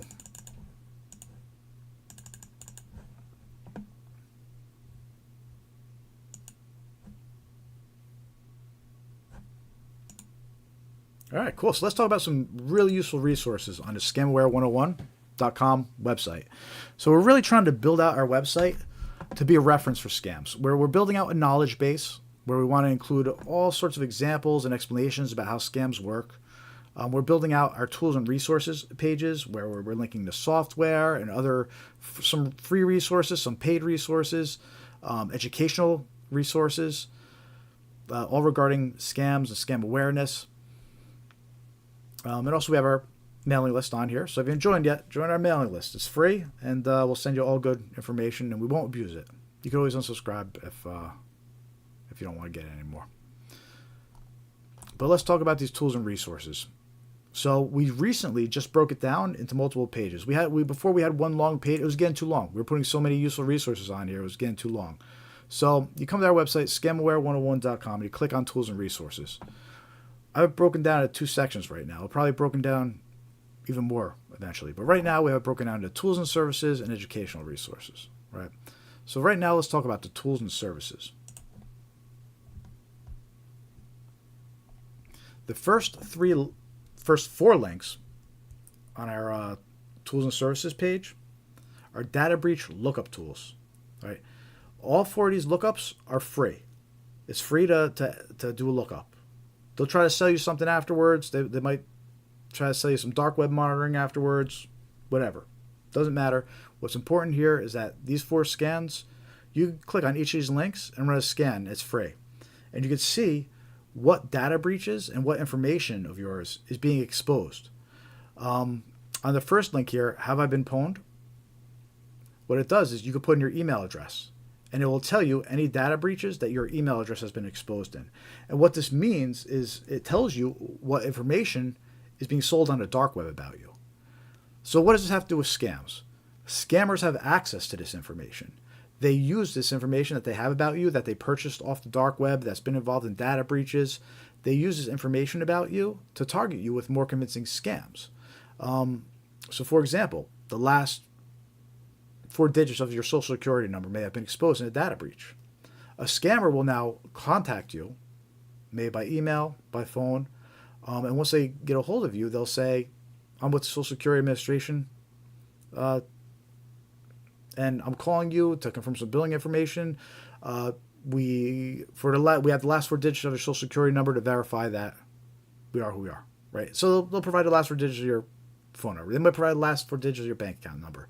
The point is that they'll provide personal information about you that you wouldn't expect someone to have. And they have that information because of these third parties that have been breached. These third parties that you've used, these third parties that have had your information stored, these services, stores, retailers. Last year was crazy with these data breaches. A bunch of people's medical information was breached. Most of the country's medical information was breached. Our social security numbers were breached. So all that information is being sold on the dark web. And what these 4 tools listed on our tools and services page here, again, they're 4 free tools. You could go, they're offered by a third party, trustworthy third party, and you could check which information has been exposed in these breaches. The first one, you could check your email address. The second one, you could check your email address and you could check your phone number. So check both, because both each might have different results, right? A couple new links here that I just added. Malwarebytes digital footprint. It'll tell you what personal information has been exposed in these breaches, and it'll also show you some passwords that are being exposed. And that's important to know, because if you might be using those passwords somewhere else. Meanwhile, they're openly being sold on the dark web. Someone is going to have access to your accounts that use that password. So you run these scans, and it'll at least give you a bunch of warnings about what information about you is out there, what information has been breached, what information is being sold, right? And then you could always, if you want, you could continue down a link and purchase the whatever service they're offering. But the main point is run these scans and see what information is out there about you in the first place. This way you know. This way you're aware. You need to be aware of this stuff. I recently did one of these scans on my own email addresses. I found out one of my newer passwords is now being used. So I had to go change a bunch of passwords. So they're constantly breaching accounts, and this is how you could keep yourself aware of it without having monitoring, at least. So that's under our resources, tools and services page. First 4 links. Again, click on each one and run a scan on your email address and your phone number if it allows. It's important to know what's out there about you. The next section, our tools and resources, tools and services page, some security software. And in this case, full disclosure, we actually got approved as an affiliate for some of these services. But I wouldn't list them if I didn't believe in them. And I've used a bunch of these and I trust them. Right? So starting off with NordPass Premium. You need to use different passwords across accounts. It's important. If one account gets breached, it's important that that password isn't being used in other places, because the scammers will use that password and they'll try it. They'll try it against your bank accounts. They'll try it against your other services. So the point is you need to have different passwords across accounts. Right? You don't use the same password on multiple accounts. To keep track of that all, you need a password manager. NordPass is one of the best password managers out there. I highly recommend it. It's very good. I signed up as an affiliate, and I picked the best deal that they made available to affiliates, and I put the link here. So if you're going to use a password manager, if you're going to use NordPass, use my link. You'll save 56%, and you'll get 3 extra months. In fact, let me show you. We'll click that link right now.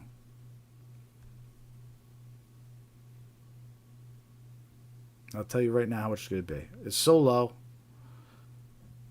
You end up getting 27 months for a total of $34.83. So you get over 2 years for $35, right? So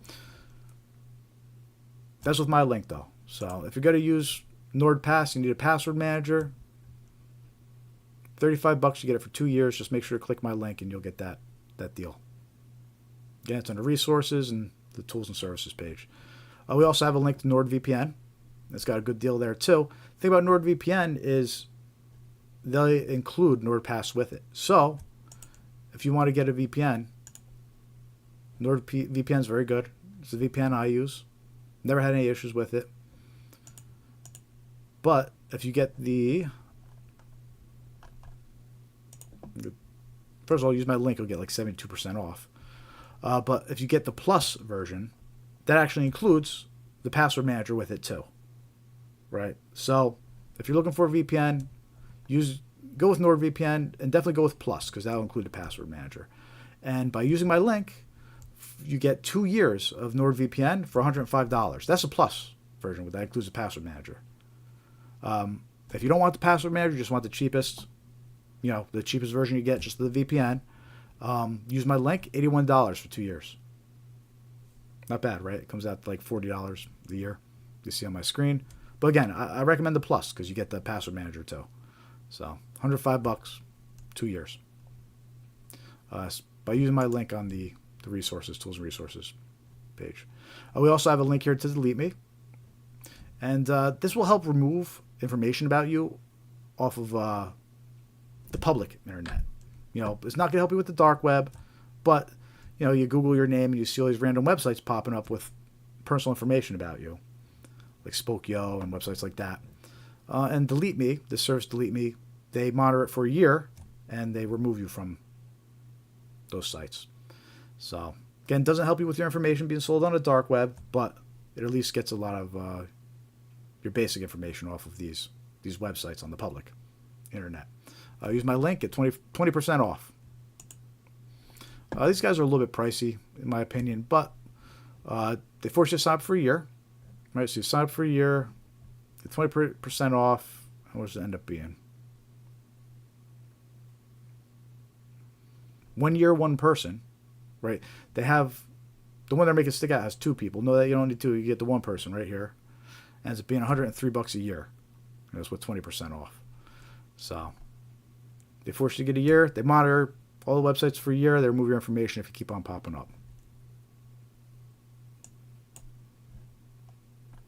And then we got Malwarebytes Premium, right? Because Malwarebytes is awesome.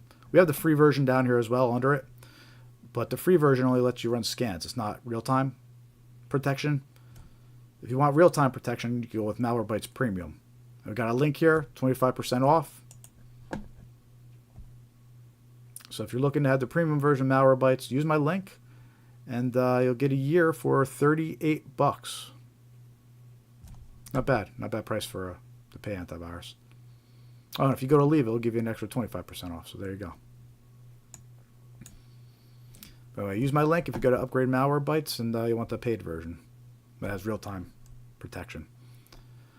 So those affiliate links, they're also under our tools and services page. But we also have a bunch of free software as well here. One of those that we just recently added, so this one's new this week, is the Malwarebytes Browser Guard. And this is what I actually have enabled right now on my browser. And I was using it earlier to bring up all the third-party headlines pages, all those news websites that we always get pop-ups and ads on. It did a pretty good job, right? If you were still here earlier from that, you saw it did a good job. But that's actually a free browser extension by Malwarebytes. It's called Malwarebytes Browser Guard. So right here under the security and privacy software section, free, that link, it'll take you right to their free browser guard. And then you can click on whatever your browser is to install a plugin. So you got Chrome right here, Firefox, Edge, Safari, Telegram. But anyways, free browser, free ad blocking plugin. I've been using it. It's been working for me. I'll put the link under resources for you. Then we got the link to Malwarebytes free, right? So it's not real-time protection, but if your computer's running slow, you think you might be infected with something, here's the link to the free version that you can download, and you can scan your computer. It's in my opinion, it's one of the best virus removal, malware removal software out there. Especially it is free as well, so that's great. And then we got a link to Bitdefender Antivirus, the free version, which I put this link here just if you're just using your built-in antivirus. You really should have a professional third-party antivirus installed. And Bitdefender is a good one. It's free. A little rough on resources, but it's good. It'll nag you every now and then to upgrade, but you can just close it. But not only does it protect you from viruses, like what you download and try to run, it monitors the websites you're visiting. So like when you go to Google it'll have these green check marks next to the safe websites. And if you go to access a website that's detected as malicious, it'll block it. So it's extra protection. It's better than just having your standard, your default antivirus that came with your PC. So Bitdefender antivirus is free. It's a free version, right? You get more. I mean, from what I heard, in my opinion, it's pretty much as good as any other paid antivirus. So that's Bitdefender antivirus. Got the link right there. Our tools and services page. We also add this additional section now. So this is new this week too. This one section here on our resources, software and resources page. We have a few reverse image lookup sites to use for romance scams, pretty much. You can use them for other scams too, but romance scams is a big one. The reverse image lookup, what it does is it lets you take a picture of somebody, you put it in reverse image lookup, and it'll search the internet to see where else that picture was used. So in a lot of these romance scams, they'll send you a fake picture of someone.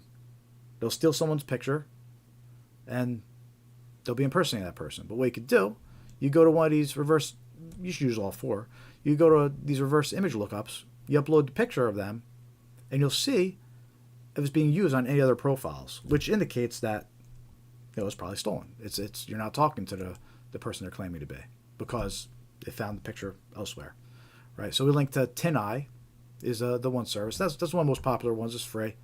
TinEye reverse image search. Then we link to Bing visual search because Bing includes this type of image search. We have a link here to Google image search because Google also has this type of image search. And then we also link to Social Catfish, which this is one of our affiliate links. And what happens is if you use this, it'll do a search for you, and then it will offer you a more advanced search if you join. So, but we've heard very good things about Social Catfish.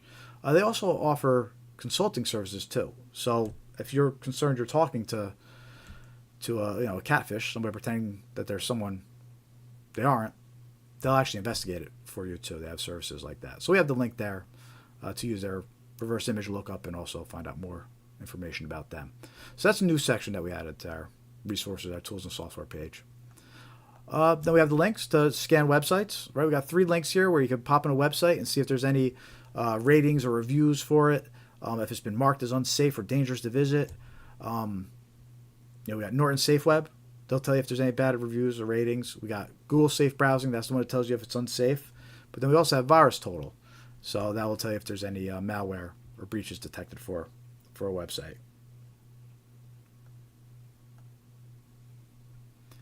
And then these are fun, but I'll save this for. We have links to some scam report lookup tools. Now these are awesome because they actually BBB has a scam tracker tool and AARP has a scam tracker map. It'll actually show you reports coming in for all these different scams throughout the country. So it's pretty cool. We'll go over that one in a little bit. But I think we need to get into some more scams now because we do have a bunch more scams that I want to go over and give you some examples of. But anyway, yeah, lots of good stuff under tools and services. Scamaware101.com. That's on our website. We're going to continue updating this. Any affiliate links we have here, you could trust them. We wouldn't put something up here that we didn't believe in. And we try to be clear, the ones that say special offer that, let you know their affiliate links. Funny note, the ad blocker on here, the Malwarebytes browser guard, the free one that I've been using, it actually blocks my affiliate links. So if you install this plugin and then you click one of my affiliate links, it's going to block it unless you say continue anyway, which is kind of funny, but it just shows you how it works though. It blocks ads and blocks affiliate links. All right, cool. How we doing out there? Check the chat, see what's going on. Looks like we've got some more viewers. Thanks for joining. Thanks for saying hi.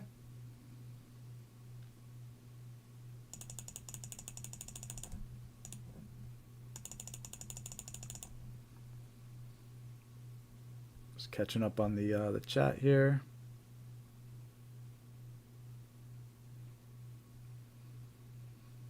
Demonstrate the lookup tools using that passport and investment scam I sent you. I mean, you give it a try. Why not? Give me 1 second here. Let me screenshot that.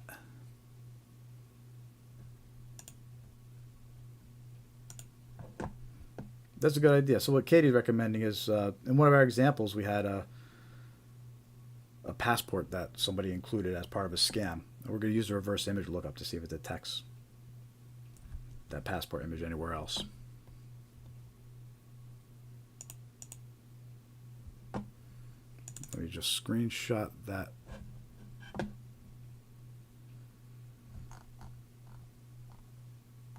It'll be interesting to see if it gets it.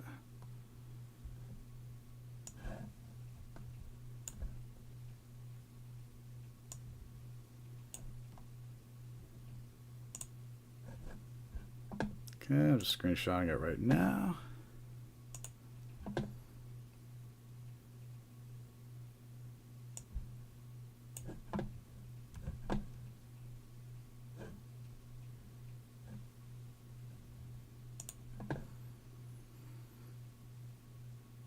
What do you think, Katie? You think it'll find anything? I don't think it'll find anything, but it's worth a try.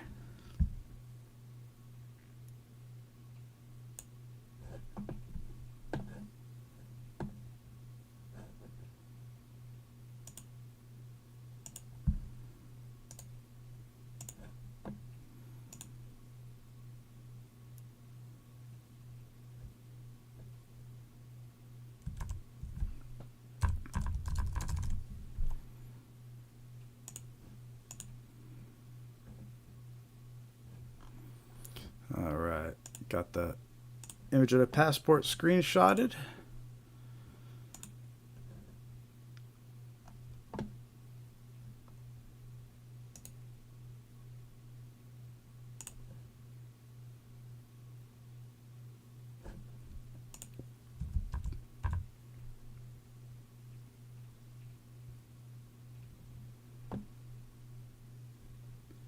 Okay, so the first one we'll try is TinEye. So I went to Software Services, or Tools and Services page, clicked on TinEye. Got to drag the passport PNG here like it says. Give it a minute to do its thing. Nope, 0 matches on TinEye.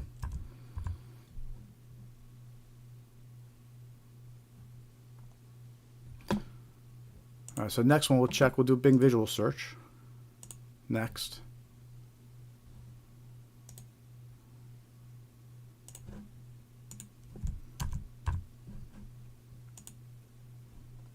All right, you go there. It says drag an image here. So we'll drag the passport image.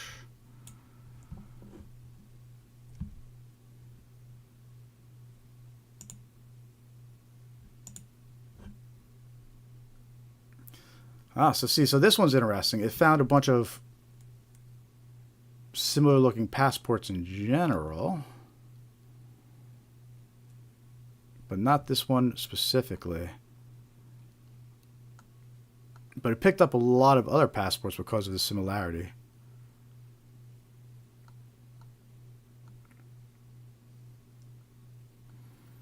Yeah, I'm not seeing this one exact match. But that gives you a good example of how this works.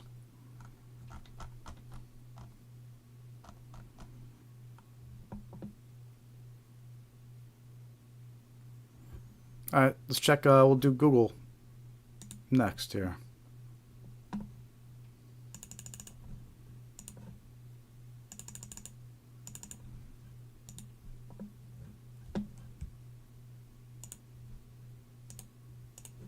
Okay, so Google image search. Drag an image.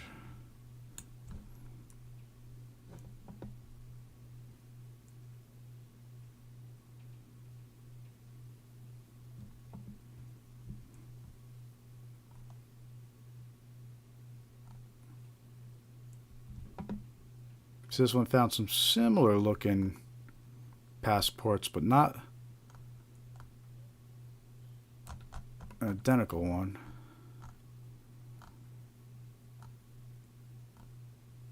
Still a good example of how to use a image search.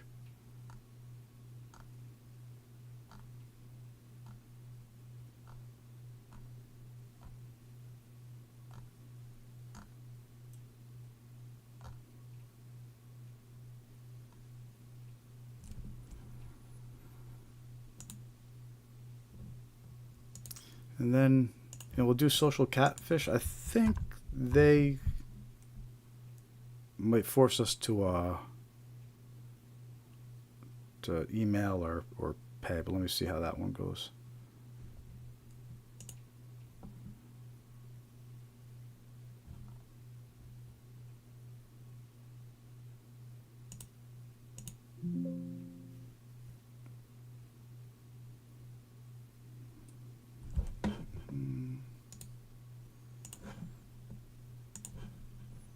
Let's do social catfish.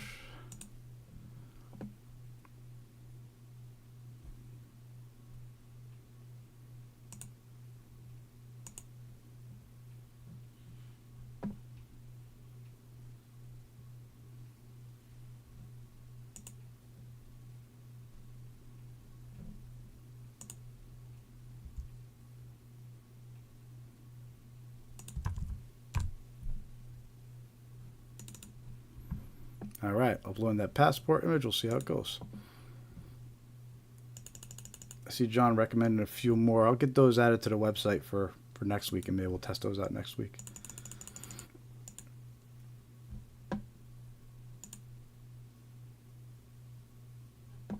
All right, so we'll let social catfish do its thing. It does a whole bunch of other scans. I think ultimately they're probably going to try to charge us for results, or they might have us email the results. So, which I'm not going to go down that whole route. But anyway, it was a good example of how TinEye works, how Bing image search works, and how Google image search works. Yeah, good idea, Katie. Obviously you could always Google that guy's name too and see what comes up. I bet you if you Google his name, a bunch of other people reporting the same scam will probably come up.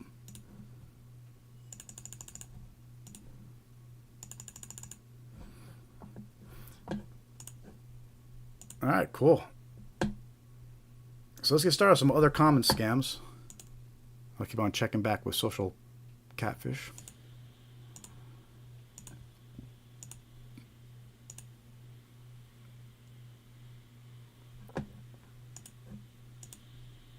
Still going. Yeah, next scam we're going to go over is going to be a grandparent scam. Let me get that slide up.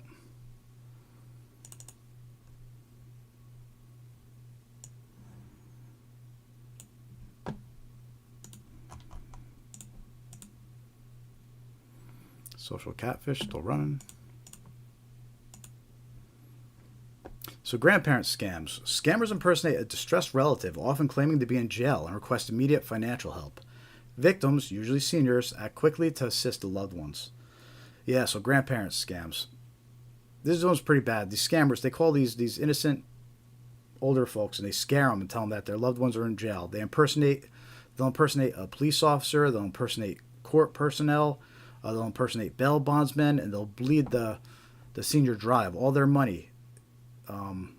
It's pretty bad. So we actually have a recording to show you. Oh, social catfish is still going. We actually have a recording to show you. One of these scam baiters, they hacked into the webcam of one of these grandparent scammers, and he actually recorded the scam in progress, of one of these grandparent scams. And it's an awesome video. It really gives you a peek behind the scenes about what's going on. So let me bring up that video here for us to watch. Check social catfish one more time. Still going.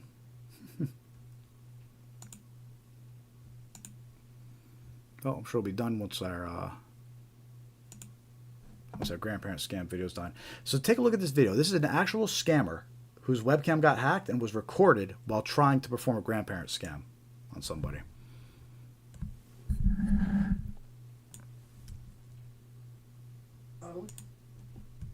Big so you can see it. Hold my mic up to it. There you go.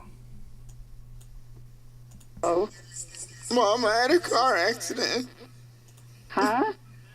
I had a car accident, Mom. Is this Linda? It's me, Linda. Where are you?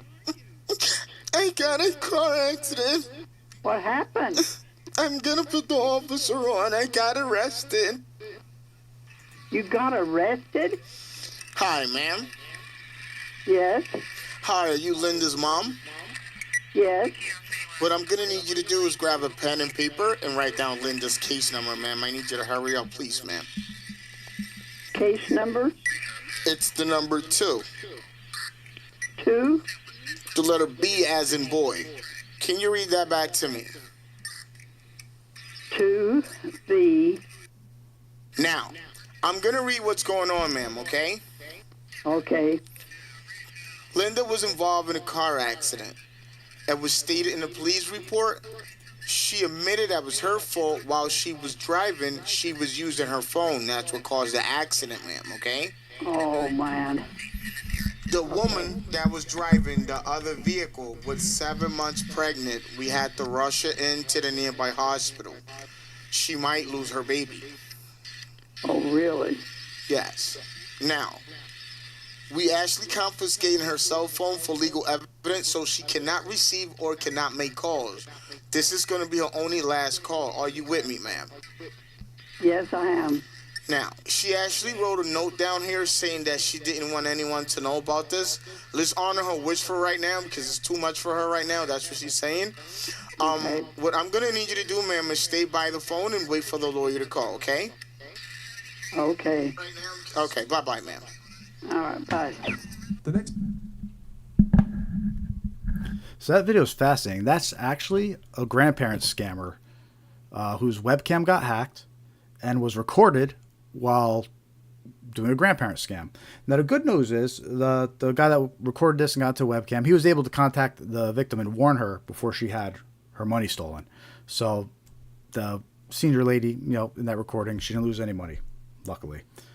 But this gives you a peek behind the scenes of what's going on with these grandparent scams. And there were so many interesting things to discuss in this video, right? First thing that you notice is this scammer impersonated the daughter who was supposedly in the accident and the police officer. He starts off by crying in the phone, and it sounds like he's using some voice changing too.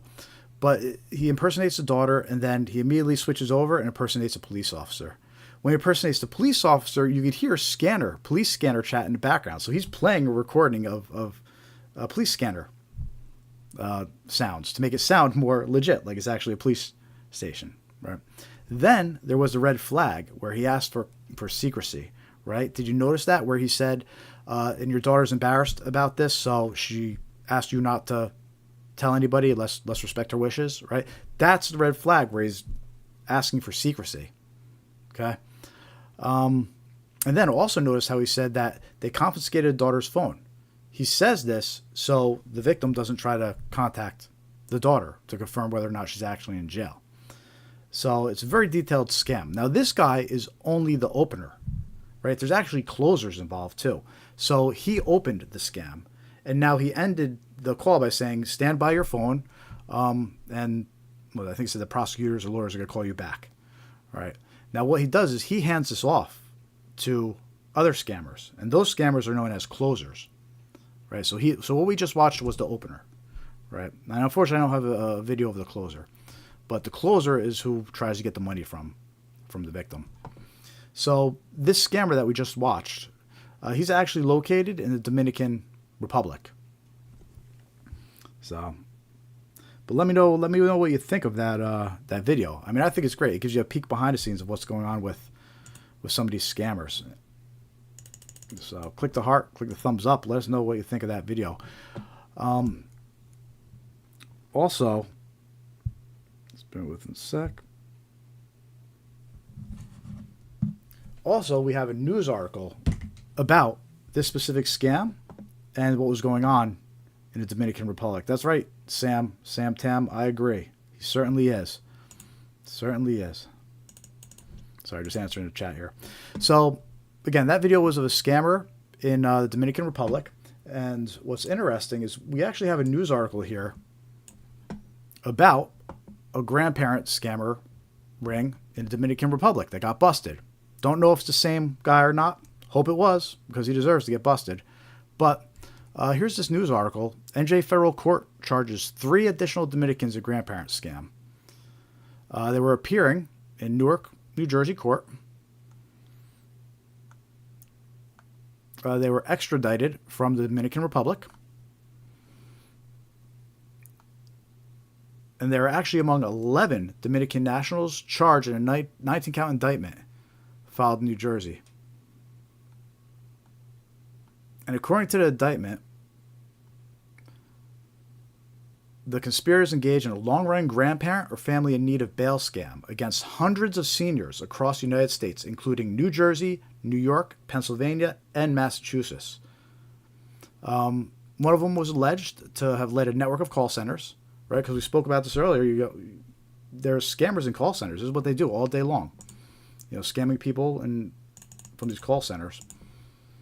So this guy led one of the call centers. As detailed in court filings, member of the conspiracy referred to as openers, now that's who we just watched. We just watched an opener, called elderly victims in the United States and impersonated the victims' children, grandchildren, or other close relatives. The call centers used technologies to make it appear that the calls were coming from inside the United States. Typically, the victim was told that their granddaughter had been in a car accident, was arrested in connection with that accident, and needed help. Right? So that's exactly what we listened to right now. Once the openers tricked victims into believing their loved ones were in dire trouble, other workers at the call center, known as closers, allegedly impersonated defense attorneys, police officers, or court personnel, and convinced victims to provide thousands of dollars in cash to help their loved ones. The cash was typically retrieved by couriers. We talked about that earlier too. Now they send couriers to retrieve cash. So yeah, this article gives us a lot of details about that scam. I'm curious if it was the same ring that got busted or not, because this was the Dominican Republic. The video we just watched was from the Dominican Republic. Yeah. So anyway, that's a grandparent scam. It's important to watch out for these. Make sure your loved ones are aware of it. As far as protecting yourself from these scams, I mean, it's a shame it's come down to this, but it's actually recommended that you have like a passcode with your family. This way, they have some way to indicate whether or not you really were arrested. It's kind of wild, but that's what they recommend. So anyway, that's a grandparent scam. Make sure you're aware of it. Hello to anybody that just joined. Thank you for joining our live stream. We do this every week, our Scamware 101 live stream. Our goal is to just spread awareness about these scams. We believe that awareness is key to preventing these scams, and together we can make a difference. And you could help by clicking the thumbs up, liking our content, following us on social media, subscribing to our YouTube channel. All that stuff's help. All those little tiny actions there help our content show up more. The algorithm sees more subscribers, and it'll show our content to newer people. So click that like button, click that thumbs up. If you haven't subscribed yet, subscribe to our YouTube channel. You can also join our free mailing list on our website, scamaware101.com. And we send out reminders about these live streams. We'll send out scam awareness tips. We don't send you junk mail. You can unsubscribe at any time if you want to, but we won't abuse the privilege. So sign up for our email list. It's free, and make sure to confirm your email, because you got to get an email. It might go to junk folder, just to confirm your email address. So, and say hi in the chat. It's your first time coming to one of our live streams. Again, we do this every Thursday. Click that heart, click the like button, and say hi in the chat. Let's check up on this reverse image search from Social Catfish. It's still going. Okay.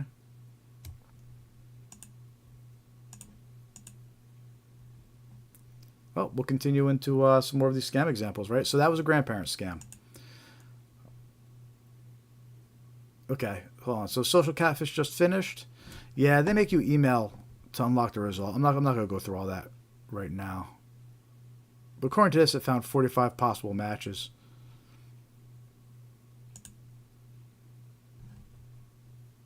But anyway, that's how Social Catfish works. You pop in your email, you'll get the results in your email.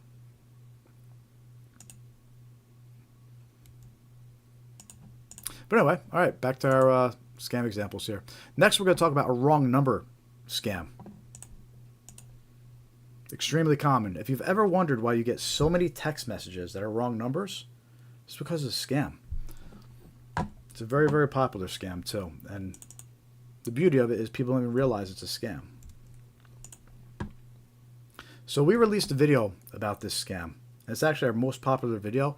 It got 98,000 views. I don't know if that's considered viral or not, but compared to the rest of our videos, that's viral. Most of our videos are lucky to crack 1,000 views, and this one hit 98,000. So a lot of people saw this wrong number scam video. And it's on our YouTube channel, so you can check that out. But let's talk about these wrong number scams. So scammers will send messages, text messages, claiming they've reached the wrong number to initiate a conversation. Right? Over time, they manipulate the victim for money or personal details.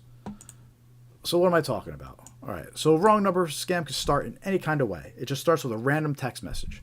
The text message can start out as simple as, "Excuse me, is this Emma?" Or, "Hey Anna, I'm Josie." Or it could just simply say, "Hi." Right?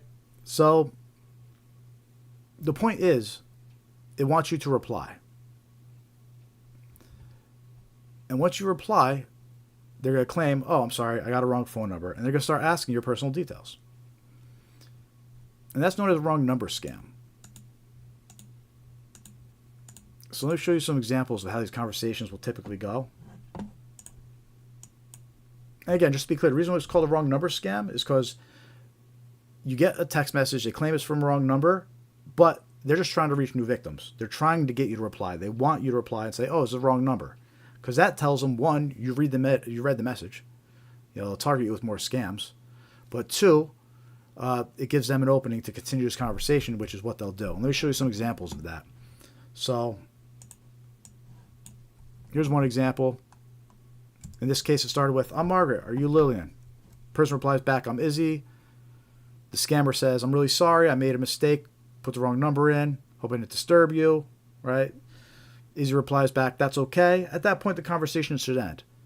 But the scammer tries to continue the conversation. "Thank you for your understanding and patience. You're a kind person. I hope you have a good day today. I'm 36 years old. Would you mind telling me your age?"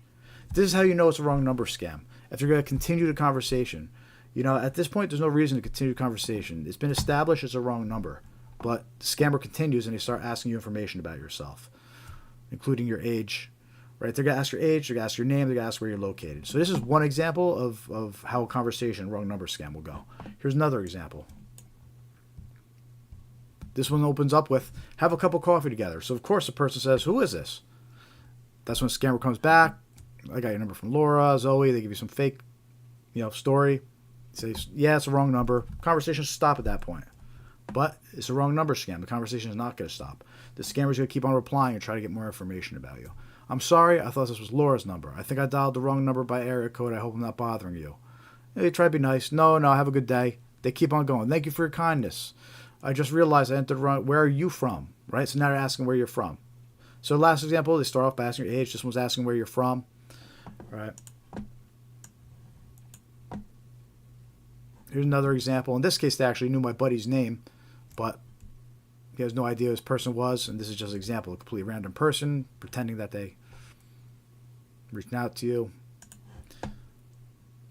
But here's some more examples of wrong number conversation. And this one was actually one that came to me and a friend. Right? And we continue the conversation to use in our videos and on our live stream here. So get a random message, "Hi." Right? So we reply back, "Hi, who's this?" Just acting like anybody else would. Right? The scammer replies back, "I'm Karina. Are you David? We met last week at Linda's party." There's the BS story they give you. And, you reply back, "Hi, sorry, you had the wrong phone number." Okay? Should stop at that point. Of course, they reply, "Oh my gosh, I checked and found out I entered the wrong area code." A lot of times that's what they'll say. They'll say I entered the wrong area code. "I hope this doesn't bother you." Okay, we reply back. "That's okay. No problem. Whatever." Conversation should stop if it was really wrong number, but they continue it. "Thank you very much. You are a very friendly and polite person. I hope we can be friends. Nice to meet you. My name is Karina. What can I call you?" Right? So now they're asking the name. And those are typically the three things they're going to start off asking. They're going to ask a location, like in that example. They're going to ask your age, like in that example. And in this case, they're asking your name. And based on your name, they can usually figure out what sex you are, right? So we decided to mess with them. We replied Pat because we figured that could be a woman or a man, right? So we replied Pat. You know, and then they reply back, you have a beautiful name. I'm from Malaysia, currently living in Los Angeles, where you live, right? And at that point, we cut off the conversation. You know, it's good enough as an example we wanted to share with you, right? So what does this lead up to? Right, that's actually a common question. When I uploaded this video, a lot of people in the comments were like, but what's the scam? So the point of the wrong number scam is to initiate conversation with new victims, right? So it'll start off with a wrong number scam like this, but then once contact is initiated, it evolves into a different scam. And that different scam could vary. In most cases, it will lead up to a pig butchering scam, which is just another way to say an investment scam, right? They try to befriend you. They'll probably invite you over to WhatsApp to continue a conversation. And eventually they're going to try to get you in on investment. They'll say how they're involved in investment and they make all this money and yada, yada, yada, right? So a lot of times they'll lead up to an investment scam. Other times it can lead up to a romance scam. And in fact, here's another example that came to me. So this was an example of wrong number scam that was sent to me. And in this case, it opens up with, hi, Byron, I'm Jane. Obviously, I'm not Byron, right? The text message came in at 1:58 p.m. I didn't answer it. I know it's a wrong number scam, right? Exactly 4 hours later at 5:58 p.m., sends another text. Have you gotten the pictures I sent, right? So first of all, this is probably a bot and it's probably automated. But in this case, I would suspect it's going to lead up to a romance scam or an investment scam. It's actually kind of interesting how it'll start off with like, they'll send you a picture of an attractive woman like this and you'll think it's going to be a romance scam.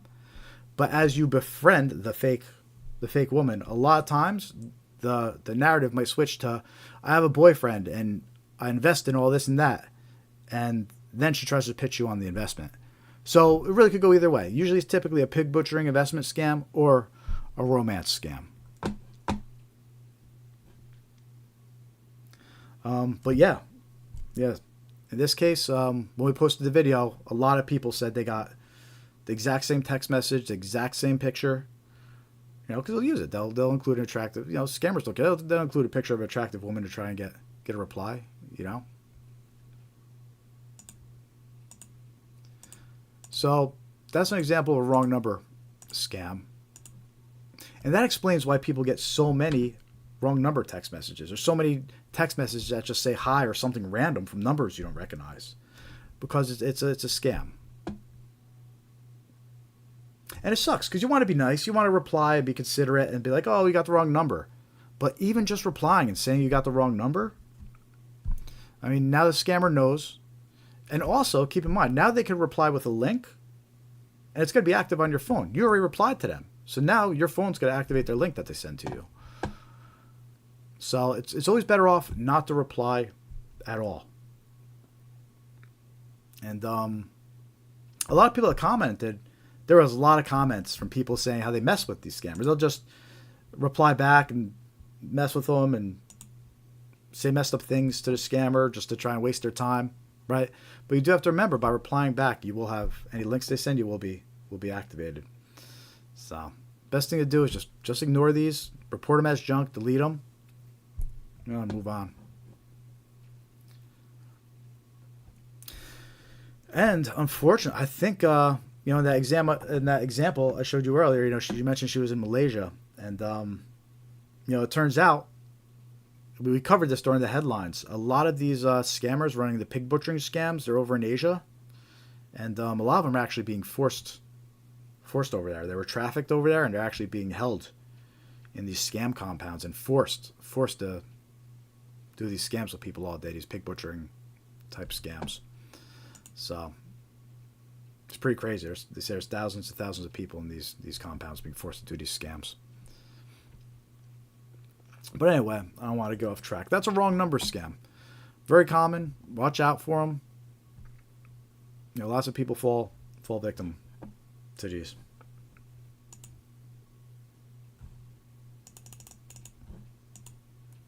If you're just joining us, click that thumbs up, click the like, click the heart, say hello in the chat.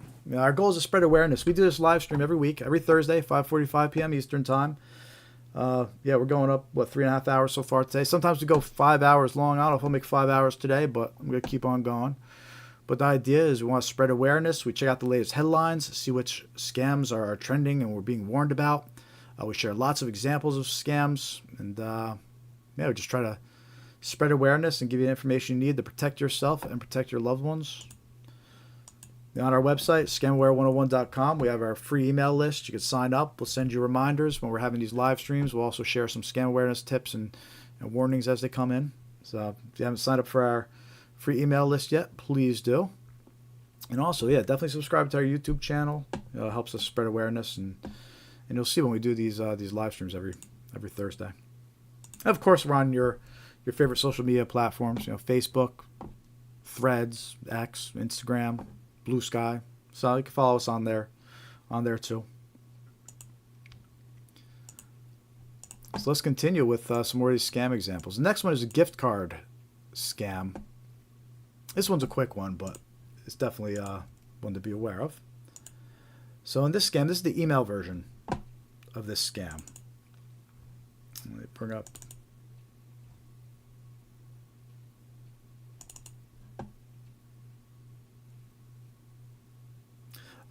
Katie, I'll run it again later. I'll get the email results and see what it does.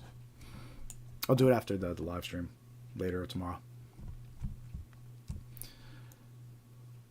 All right, so example on the screen. So this is an example of an email that you might receive saying that you got a $50 gift card. And in this case, the example says it's an employee rewards card, right? But it could have been anything. It could have been a gift card that supposedly came from a family member, right? It could be a holiday gift card or a promotion that supposedly comes from a retailer and says, here's a $50 gift card for being such a great customer. The point is, scammers know this, and they'll send you these emails claiming that you have a gift card. But when you go to activate the gift card, it'll take it to a malicious website, or it'll steal your financial and personal details that you enter. Right? So the point is, you don't want to just go clicking random links that you receive in an email for a gift card. In this case, because it says it's an employee rewards gift, what you would do before you go clicking any links, you would just go ask your employer, hey, did you send me a gift card? Right? And confirm first. Same thing if it says it's from a friend or family member. Confirm first with them. Hey, did you send me a gift card? Yeah. And then you could go click the link. But you don't want to trust these links, out of the box. And it's very common to get these types of scams. So watch out for emails that claim you have a gift card. And there's also a physical version of this too with QR codes on them. So we're going to talk about those in a little bit as well. We'll actually get to those when we talk about snail mail scams in a little bit.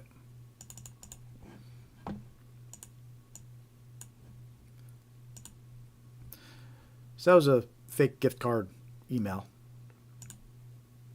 This next scam, this one has started to slow down a little bit. This is the undeliverable package text message. Let me know in the chat if you remember getting any of these undeliverable package text messages a couple months ago, and if you've gotten any recently. Because this is very, very popular. It was a very popular scam during the holidays because everybody was expecting. They're sending or expecting packages. Right, so how the undeliverable package scam works. I can bring up my examples here.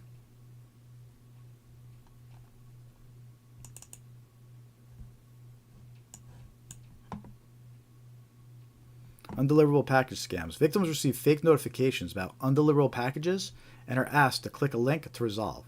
The link opens a fake website impersonating UPS, FedEx, or USPS.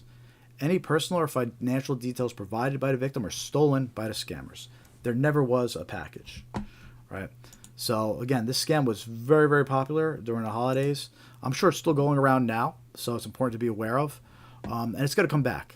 It's going to come back when the holidays come back too. So it's always important to be aware of this undeliverable package scam.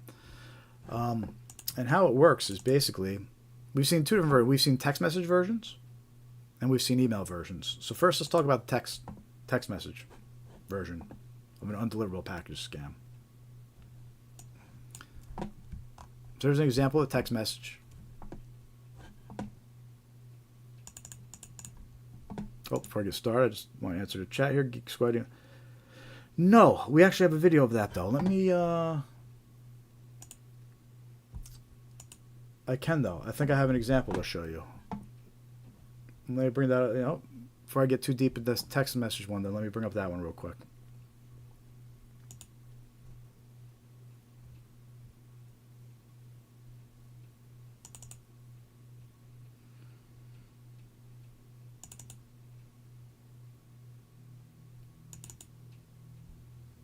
I think I have it. All right, got my examples here. Let me see that the Geek Squad one. Yeah. So I do have a Geek Squad one. I don't know if it's the same one you're referring to, but I think it gets the point across. So this was actually an email I received.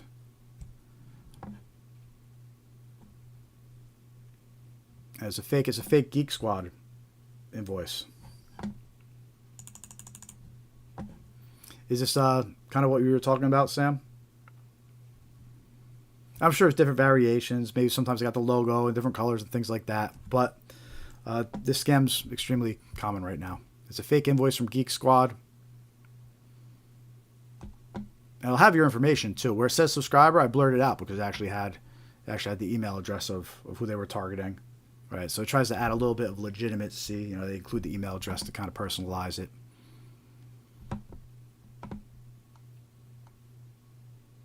And what's interesting about this one is in this example, it actually doesn't have a link. It actually just has a phone number. So a couple things could happen. You could call up this number, and it could be like they could take the fake order scam approach that we talked about earlier, right? So this might be an example of a fake order scam. It's claiming that you're going to be billed for Geek Squad, and they want you to call this number to dispute it. So it could be a fake order scam. Or when you call up, they might just try to ask for your billing information to give you a refund, but what they're actually doing is they're stealing your credit card and bank account details. Yep. Yeah, so it's a pretty common one. You see, I got this one. It said January 16th, so that's probably when I got it. Should I call the phone number and see what happens? Live stream it? I don't usually do that.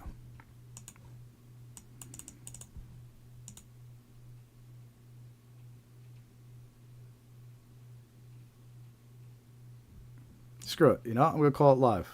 I'll call it with my cell phone. I don't care. I'm not going to go too deep into it, though. I'm just curious. We'll see how they answer.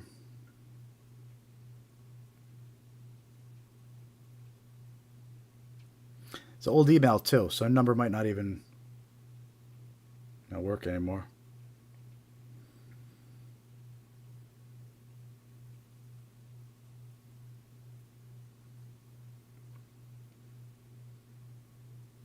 All right, let me dial this number. We'll see what happens.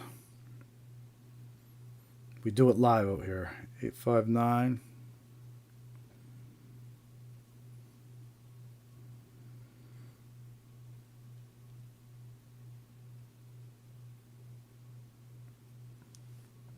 We couldn't complete the call. Yeah.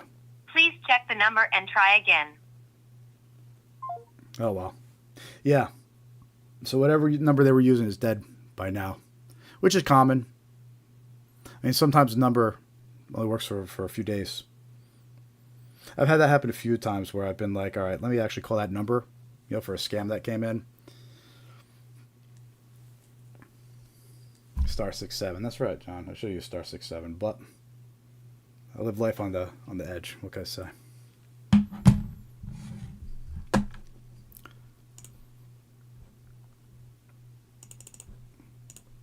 I risk it all. I risk it all for my viewers and my subscribers. What can I say, John? I risk it all. I'm here for the people. Anyway, yeah. Thank you for the question, Sam. That was awesome. It gave me an opportunity to pull up this email example. Normally I wouldn't include this in the presentation, but glad you asked. All right, cool. So let's get back to this undeliverable package scam that was all the rage during the holidays. I'm sure it's still going around. But this is an example of a text message where it says from USPS, and it says, due to an invalid address, you have a package that needs to be delivered. But it has an incorrect delivery address. If you do not update your address for 24 hours, your package will be returned to sender, right? And then it has this fake link that's going to look like USPS if you click it, but it's going to steal your details. Any financial, any personal details that you enter will get stolen by the scammer.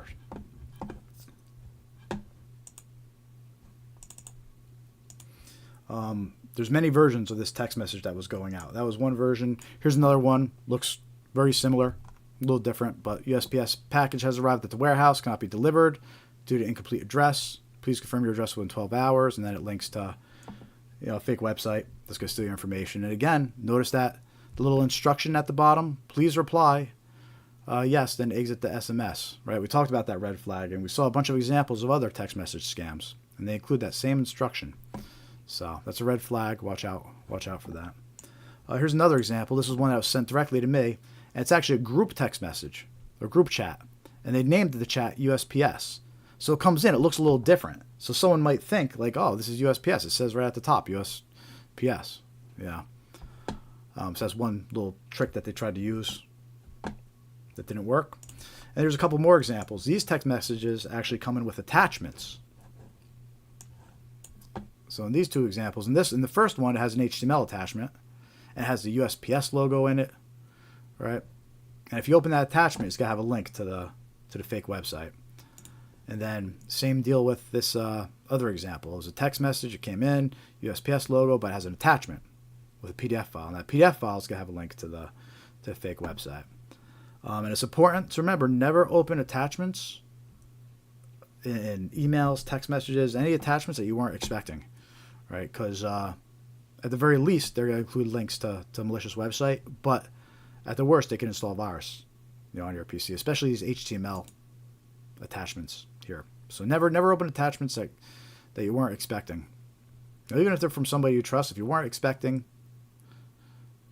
confirm you were supposed to get it. Their account could have got hacked, or somebody could have sent you a spoofed email. But anyway, these were examples of the USPS text messages that were going out, the undeliverable package scam. Again, the idea was to trick people into thinking, oh, I have a package that needs to be redelivered. And if you went to the link, it would bring up a website that looks something like this. Like here's one example, and it says, enter, pay $3 to have your package redelivered. So people think, oh, $3, whatever, no big deal. They enter info. They don't realize it's getting stolen by a scammer. So that's one website that it would take you to. Here's another example website it could take you to. And it looks legit, right? It uses the same colors, the logo. So it asks you your shipping information, your payment information, but it actually gets stolen by the scammer behind the scenes. So that's an undeliverable package scam. That's a text message version. I do have a story about this scam that I love, and I'm going to share it with you here. So there was actually an article in Wired magazine about this scam in August, so a few months ago.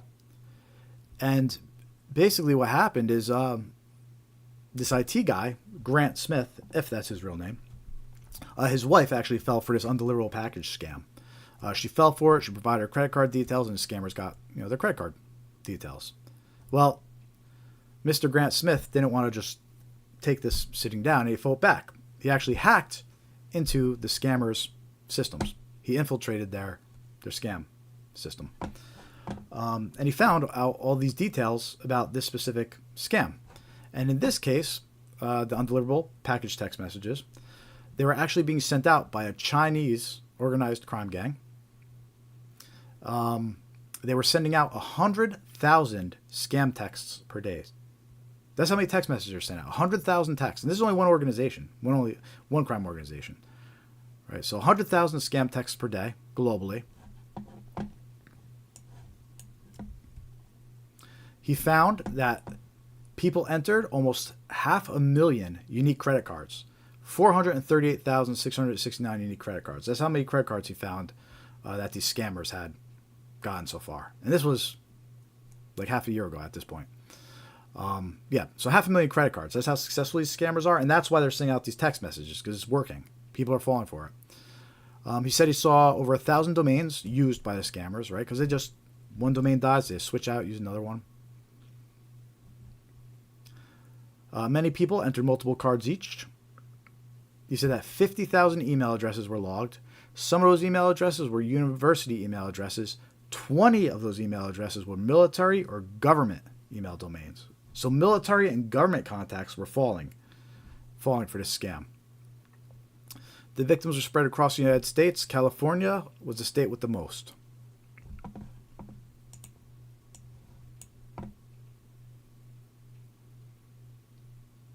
Yep. And it says that he collected a bunch of evidence, and they notified banks and were able to protect a lot of people whose cards had been obtained. But anyway, I do love that story. You know, it's a story about how the guy fought back. He was able to get in their system, and he learned a lot about what was going on behind the scenes. But it also gives us a glimpse of how successful these scammers are and why they continue to do what they do. They're just making so much money off it. And again, that was almost 500,000 credit cards, and that's just one organization doing that one scam. You know, how many other organizations are doing the same scam and pulling in credit cards and getting new victims? So anyway, that was the undeliverable package scam.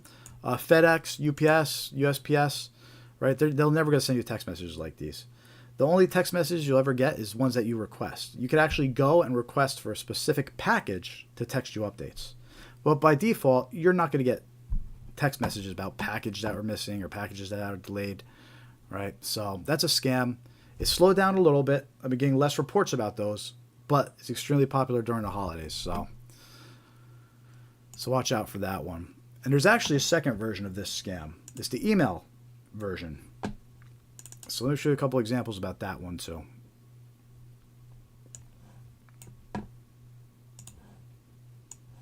Now this email version, Scamaware 101, we were actually the first to document this version of it. And this email version, you see this goes back in November, it's right before Black Friday. And the email version, we got one on November 16th, another on November 22nd. The first one impersonated FedEx. We're sorry, your package appears to be delayed. Second one impersonates UPS. We're sorry, your package appears to be missing. Right? They're clearly sent by the same scammers using the same phishing kit, probably. But what's interesting about this version of this scam is it doesn't say click here to have your package delivered. Instead, this email version of the scams, they're offering you a compensation product that's supposedly worth $100 or more. Which is an interesting twist on this scam. And to date, I think we're the only ones that actually reported on this. And it's actually funny because the scam, as soon as Black Friday came and went, the scam stopped too. But it'll pop up again, I'm sure. But anyway, so what happens if you click this Get Your Compensation Now link, it's actually going to take you to some fake retail websites that are offering these bogus products. And I'm going to show you these fake retail websites, which are a separate scam in themselves. What's interesting about this is they used a classic undeliverable package scam, right? That typically goes through text messages. They took it, they modified it, they adapted it to email, right? So they started targeting people with email with these undeliverable package scams. But then when you click to Get Your Compensation Now, the scam turns into a fake retail website scam at that point. So it's interesting. They merged two different types of scams into one and put a new twist on the undeliverable package scam. So I'm going to show you some of these fake retail websites that these undeliverable package emails linked to. But it's important to realize that these fake retail websites are a scam in themselves. All right. So let me show you some screenshots of these fake retail websites.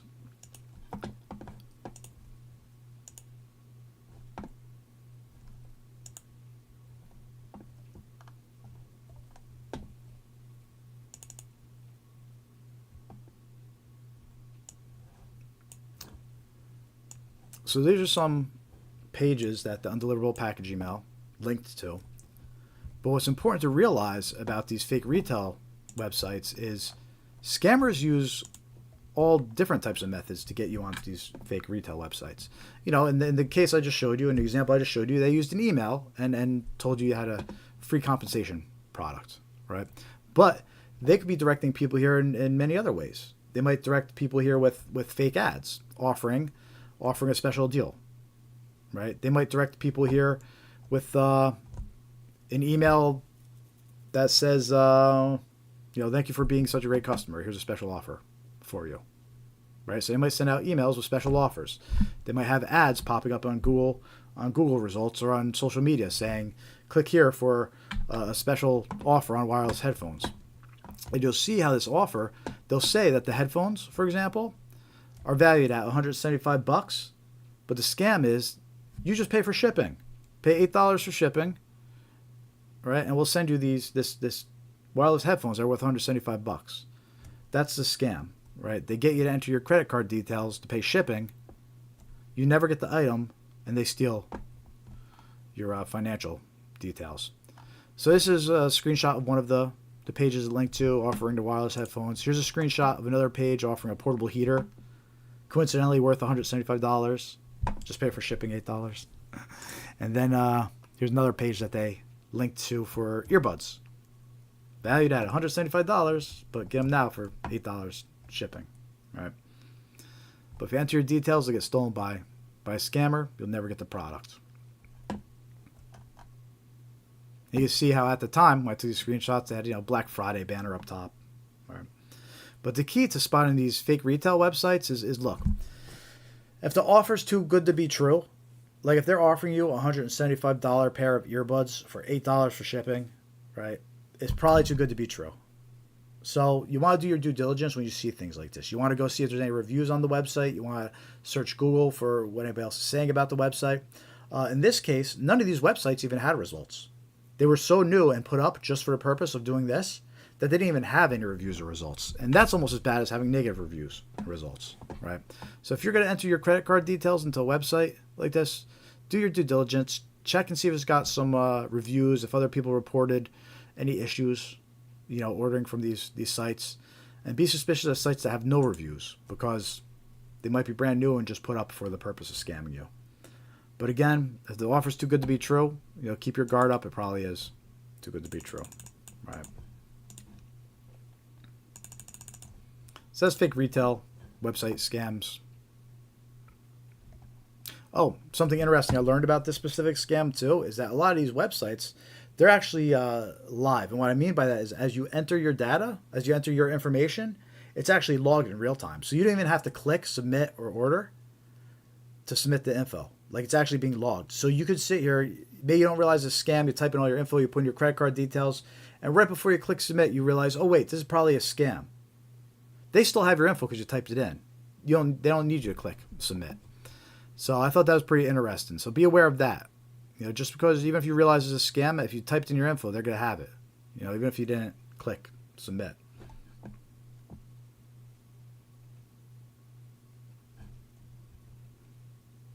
Yeah, Sam, when I was researching and looking into these, this scam itself, each page used a different domain. Like in this screenshot, it's technojoyhaven.com. But then in this screenshot, it's luxuryproductportal.com. So they were just using all these different domain names. And you could tell when we get shut down, they just swap out another one, right? But when I did some research into these domains, the ones that weren't set up privately, a lot of them led back to random places in India and countries like that.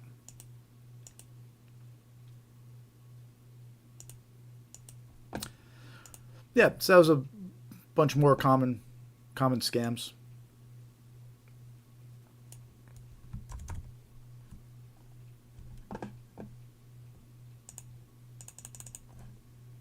If you're just joining us, say hi in the chat. Let us know how you found us. Click the heart, click the thumbs up, click the like.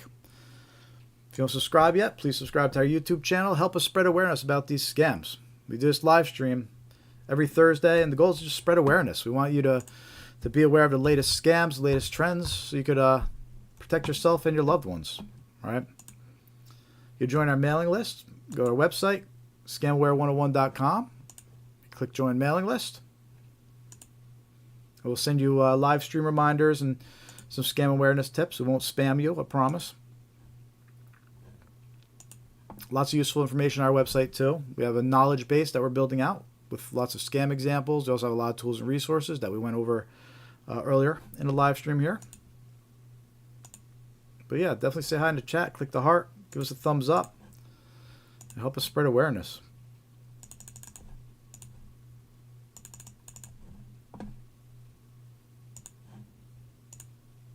We have Scamaware 101 coffee mugs and cups on our YouTube store.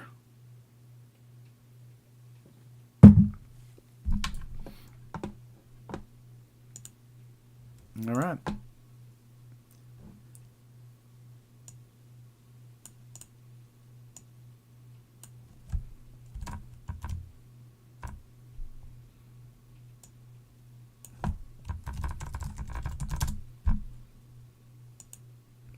All right, cool. So I got 3 more examples to share with you. And these are actually snail mail scams. That's right, actual scams that come through the postal service.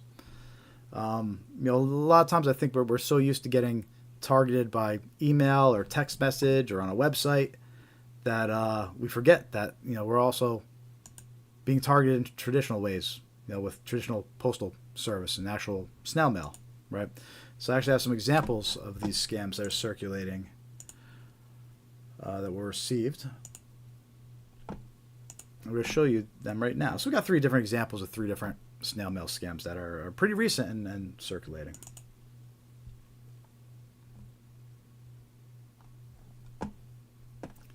So the first one I'm going to start out off with is basically a QR code scam.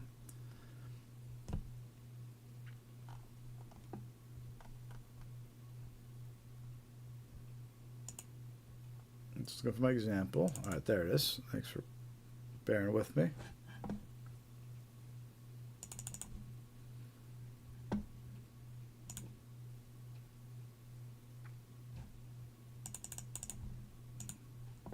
All right, so in this snail mail scam, it's just an example of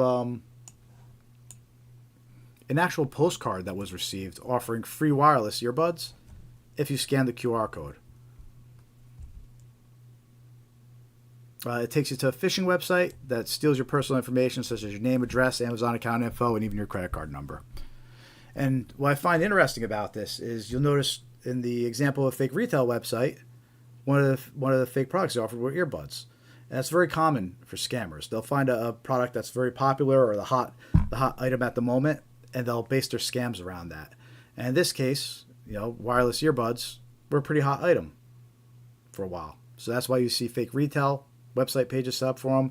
You see them sending out these fake postcards with QR codes on them. They want to convince people and scan the QR codes to get the free item. But you're not going to get the free item, and they're going to steal your personal information. You need to be very careful about scanning QR codes. Realistically, scanning a QR code is the same thing as clicking on a link, right? And you don't want to just click on any old link.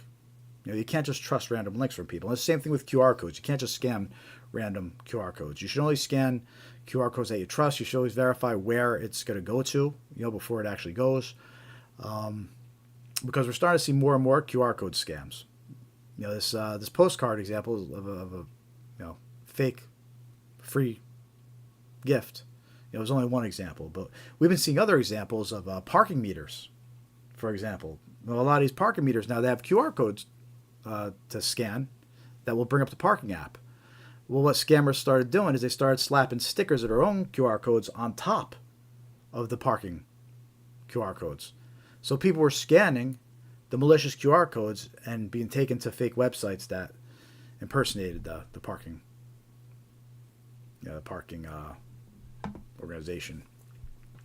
So yeah, you gotta watch out for QR codes. They've kind of become accepted mainstream now. They're all over the place, and be skeptical. Even emails will get emails with QR codes in them, and they'll do that because the QR code will get past the email filter. If they put the website in the email, a lot of times it will get blocked. Put a QR code, it'll bypass the filter. So watch out for QR codes. But again, back to this example, this is an actual physical piece of mail, a postcard that was received that tries to trick you into scanning a QR code. Another example of a snail mail scam that's currently circulating, we have an inheritance scam example. So that was good. Earlier we shared the email example from Katie, which was excellent, and now we have an inheritance example for a snail mail scam too. So we got an email version and we got a physical version. But let's take a look at the snail mail version here. And this was actually sent to a family member of mine a couple months ago. And this was actually a physical letter that was received in the mail, dated November 29th, so it was late last year, a couple months ago. And what this letter says is it impersonates a law office, and it claims that a family member or someone sharing the last name had died of COVID-19. And now they have a policy, a life insurance policy of $10 million. And because we share the same last name, we're entitled to the policy, and this law office is offering to do all the work to get that that payout. But this is all fake. It's all part of a scam. It's all a fake story. It's a classic inheritance scam. What was interesting about this letter is that the name Deer and then a name actually matched the last name of the victim that was, not the victim, of the relative that supposedly died. So the same last name was used right here where it's blurred out, late Dr. Maria, and the person was addressing. And it was a family member's last name, right? So whoever these letters are going to, it's the same letter, but they swap out the last name to match whoever it's being targeted. It'll have the address right here that's blurred out. So as far as using names, it was pretty clever what they did there. But you do a quick Google search and you see plenty of other people reporting the exact same letter being received. The only difference is the last name is swapped out to match who they're targeting. But how the scam works is, they impersonate a law office. They claim that you have $10 million being left to you. They're all set up and ready to do this, to expedite the process and get this done. But what happens is if you reply and you engage with these scammers, they're going to say that there's fees and taxes that need to be paid first. And that's how they get you. They convince you to pay the fees and taxes, typically for thousands of dollars. And the victims will do it because they figure, hey, I'm going to get $10 million, so yeah, sure, I'll pay a couple $1,000s up front. Well, the scammer takes the money, runs, and then there's never was an inheritance and you don't get anything. Right, so that's how that scam works. And one of the red flags that we discussed earlier in the live stream that we see on this example is they asked for confidentiality, and they actually asked for it twice in this letter. At the end, it says, I do have all necessary documentation to expedite the process in a highly professional and confidential manner. Right, so there's the first mention of being confidential. And the second mention is, this claim requires a high level of confidentiality and may take up to 30 business days from the day I receive your consent. Right, so they closed out this letter by asking for confidentiality twice, and that's a big red flag there, among other things. I mean, they have a Gmail address listed. That's a red flag. So yeah, so be aware that scammers are still targeting people, using snail mail. They're still using traditional post office to send out fake letters and try to scam you. And you can see it's kind of legit looking, has some decent looking letterhead, a logo up top, lists a law office in Canada. I don't know if the law office is real or not, if one exists or not, and they stole the name. But yeah, quick Google some of the text on this letter, and you'll find plenty of people reporting, receiving the same scam letter. And again, this was just November 29th, so this is just like 3 months ago. So it's a very active scam, and it's circulating, so be aware of that one. And the last example of a snail mail scam that's going around is a fake renewal bill. Now, I've been seeing this one for years. And this one, in this example, it typically targets website owners because a lot of times that information will be public. You can see who owns a website a lot of times if it's not registered privately. But in this letter, you could see it targeted a website owner. I blurred out the website, but it was a correct website listed there. It was addressed to the correct person. But it makes it look like it's a renewal for marketing services, right? It has a date to pay by. Make sure to submit your payment before July 26th. And it's made to look like a renewal. And in this case, I think the company used wording in a way where they could avoid getting sued. But at the end of the day, it's a scam. They make it look like a renewal. They got a little, detach here and return this with your payment, at the bottom. They make it sound like your website's going to get turned off or that your listing's going to get turned off. They have the July 6th, 26th date listed. So it's very convincing. It looks like a renewal. And a lot of businesses actually fall for this. A lot of businesses, they just think it's another renewal invoice and finance will send a payment. They won't even think twice about it. But yeah, this one's been going on for a while. DomainNetworks.com is the company that does this.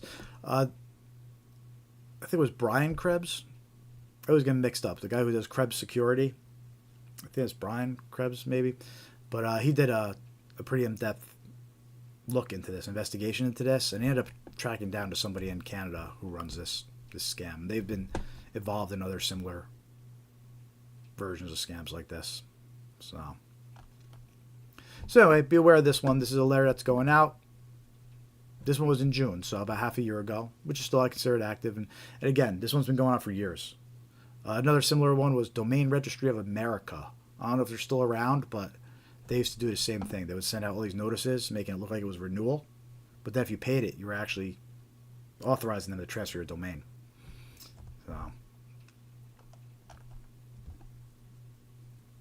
So yeah, those were 3 snail mail scams that are currently circulating and to watch out for.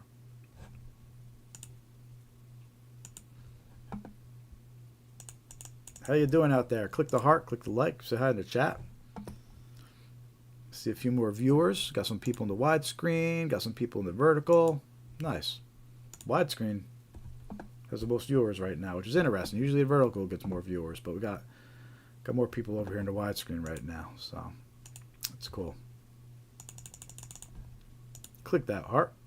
Click that thumbs up if you haven't yet. Please subscribe to our YouTube channel if you haven't yet. It helps us spread awareness. Also, join our email list. It's free. Scamware101.com. Click Join Mailing List. We'll send you reminders when we do this weekly live stream, and we'll send you some scam awareness tips. We won't abuse it, I promise. Speaking of our website, we're going to start wrapping up this live stream, but I just want to show you a couple more things on the Scamware101.com website. Again, we're going to be building this out a lot. We have our knowledge base we're building out. We have our tools and resources. But under Tools and Resources and then Educational Resources page, I have a lot of good links here for your reference. Starting off with credit report or credit bureaus, right? We have a link to Equifax, Experian, TransUnion here. Because in some cases you might want to consider freezing your credit. A lot of people have gotten breached, and they want to prevent scammers from sign up for credit cards under their name. And you can do that by freezing your credit. But that has to be done through each of these agencies. So, and also you could create accounts on these agencies and check your credit. So it's good to review your credit for any unusual activity. Which we also have a link here to annualcreditreport.com, because we're actually all entitled to a free annual credit report. So I definitely recommend that you check a report each year. You always want to check and see if there's any weird activity, any accounts being created that you weren't aware of, or any indicators that somebody's messing with your credit. It's important to stay on top of that now, because so much of our data is out there and being sold on the dark web. It's very easy for these scammers to obtain your data and get a credit card or loan under your name. So it's always good to check the credit bureaus, get your free annual credit report. Once a year. It's always good to check on that. And we have all those links right here under our educational resources. We also have a bunch of government educational resource links. We have a link here to the FTC, a link to Social Security Administration, a link to FBI, a link to IC3, the scam sections of each of these agencies. So you can check for the latest warnings and see what they're talking about. We also have some links to some nonprofit educational resources, links to the BBB. They have an excellent scam studies section on their website. In fact, let me open it up and show you. This is a link to the BBB's scam studies.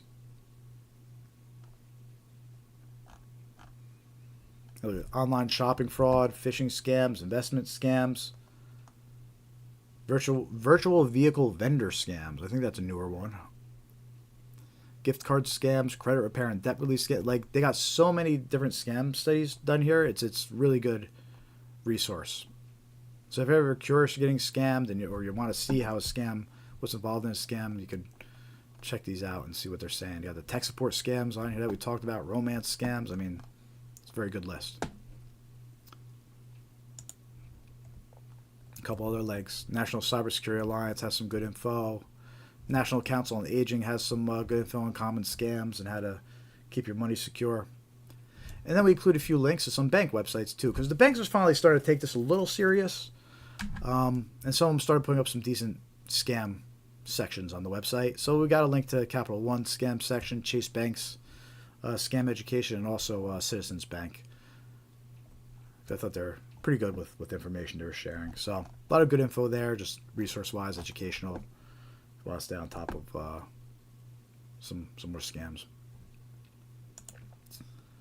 Last thing I want to show you is the scam maps. So I mentioned this earlier when we were talking about the resources, but the links to these are on the tools and services page, all the way at the bottom here. And the one I'm going to show you is actually the AARP scam tracking map. I think this is a really cool tool. So let's open up that map. And what it does is it shows you on a map of the United States where reports of scams are coming in from. It's loading.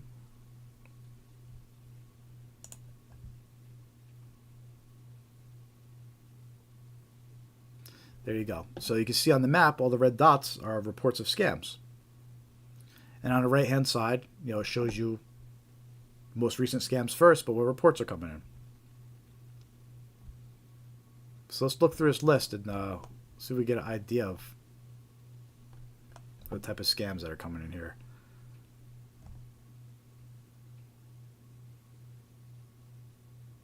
So, inheritance scam. Bonnie from Florida says she needed money to receive an inheritance. Elder scams and fraud. Auto-related scam. So here's a toll scam we mentioned, right? Easy Pass receives an email. So this person's receiving an email 2 days ago that they owed tolls with Easy Pass.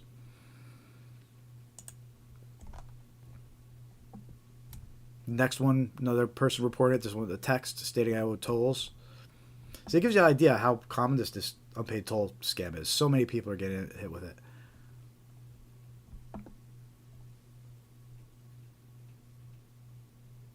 Someone contacted me out of blue and attempted to be friends after misdialing. Right? That's a wrong number scam. We just went over that. That's a wrong number scam. I was told I had to pay Easy Pass amount, avoid penalties. Right? So that's 3 reports. Out of these 10 scams, no, 4, 8. Yeah. So out of 8 scams, 3 of them were the unpaid toll scams so far. Out of the first 8 reports we looked at here. These are all from just 2 days ago, too. Auto-related scam, another one. Unpaid scam, unpaid text.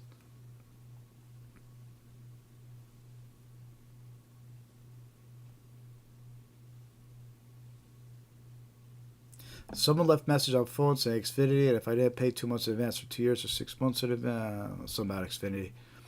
I don't want to look too much into that one.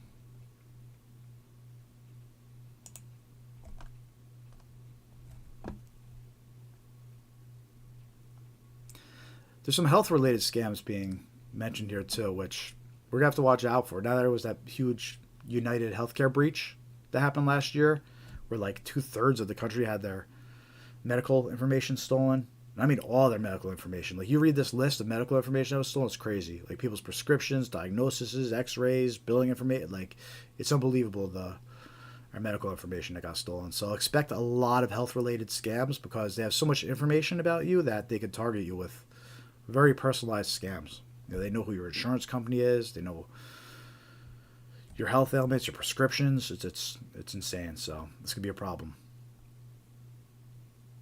We'll do another video on that one soon because people need to be aware about the health care scams. And unfortunately, a lot of older folks will get targeted with that too. But anyway, yeah, this is the AARP scam tracking map. It's really cool. Shows you where reports are coming in. Kind of gives you an idea of which scams are trending. And you can also search it too. You have the filters here. So if you wanted to search for a specific scam, like what type of virus, right? So we'll see how many tech support scams maybe are coming up. So this one mentioned received a blackmail scam. They said my computer was infected with virus and they had videos of me, right? That's very common. Easy Pass MA, unpaid toll. I don't know why that came up when we searched for virus, but cryptocurrency scams and fraud. I thought my computer had a virus. I came across a call, a fake Microsoft number, right? So there you go. It's a tech support scam. that I went over earlier. So that was reported 5 days ago. Yeah, so all these scams are very active, and I don't know, I think it's a really cool tool you could use over on the AARP website, the scam tracking map.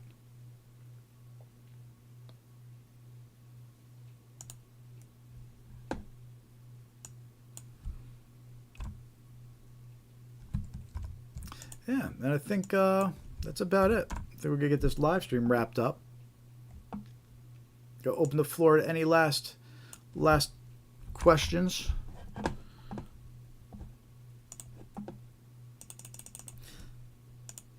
Before we end the stream, I just want to thank everybody that's still with us, everybody that joined. If you haven't followed us or subscribed yet, please subscribe to our YouTube channel. Click that thumbs up. Click the heart one more time for one last boost. We appreciate it. It really does help spread awareness. That makes the algorithm like us a little bit. Again, join our mailing list. It's free. I promise you, we're not going to send you a lot of junk mail or spam mail. We just remind you when we do the live streams, and we'll send you some useful scam awareness info. You can join the mailing list by going to scamaware101.com and click join mailing list. Also, social media. Follow us on your favorite social media platforms. We're trying to get some more followers on Facebook. We need to get, I think, 30 more followers before we can live stream on Facebook. So, even if you don't use Facebook, if you have a Facebook account, take a minute, follow us. I appreciate it. It helps to get our count up, and hopefully we can stream on their platform soon. So, and yeah, that's about it. So thank you again, everybody. Saw a lot of new faces. I hope to see you again next week. We do this live stream every Thursday, 5:45 p.m. Eastern time, but we go for a while. It looks like we went about 4.5 hours today. Not too shabby. About that, give or take. Cool. All right, everybody. Thank you again. I appreciate all of you. We'll talk to you next time. Until then, stay safe.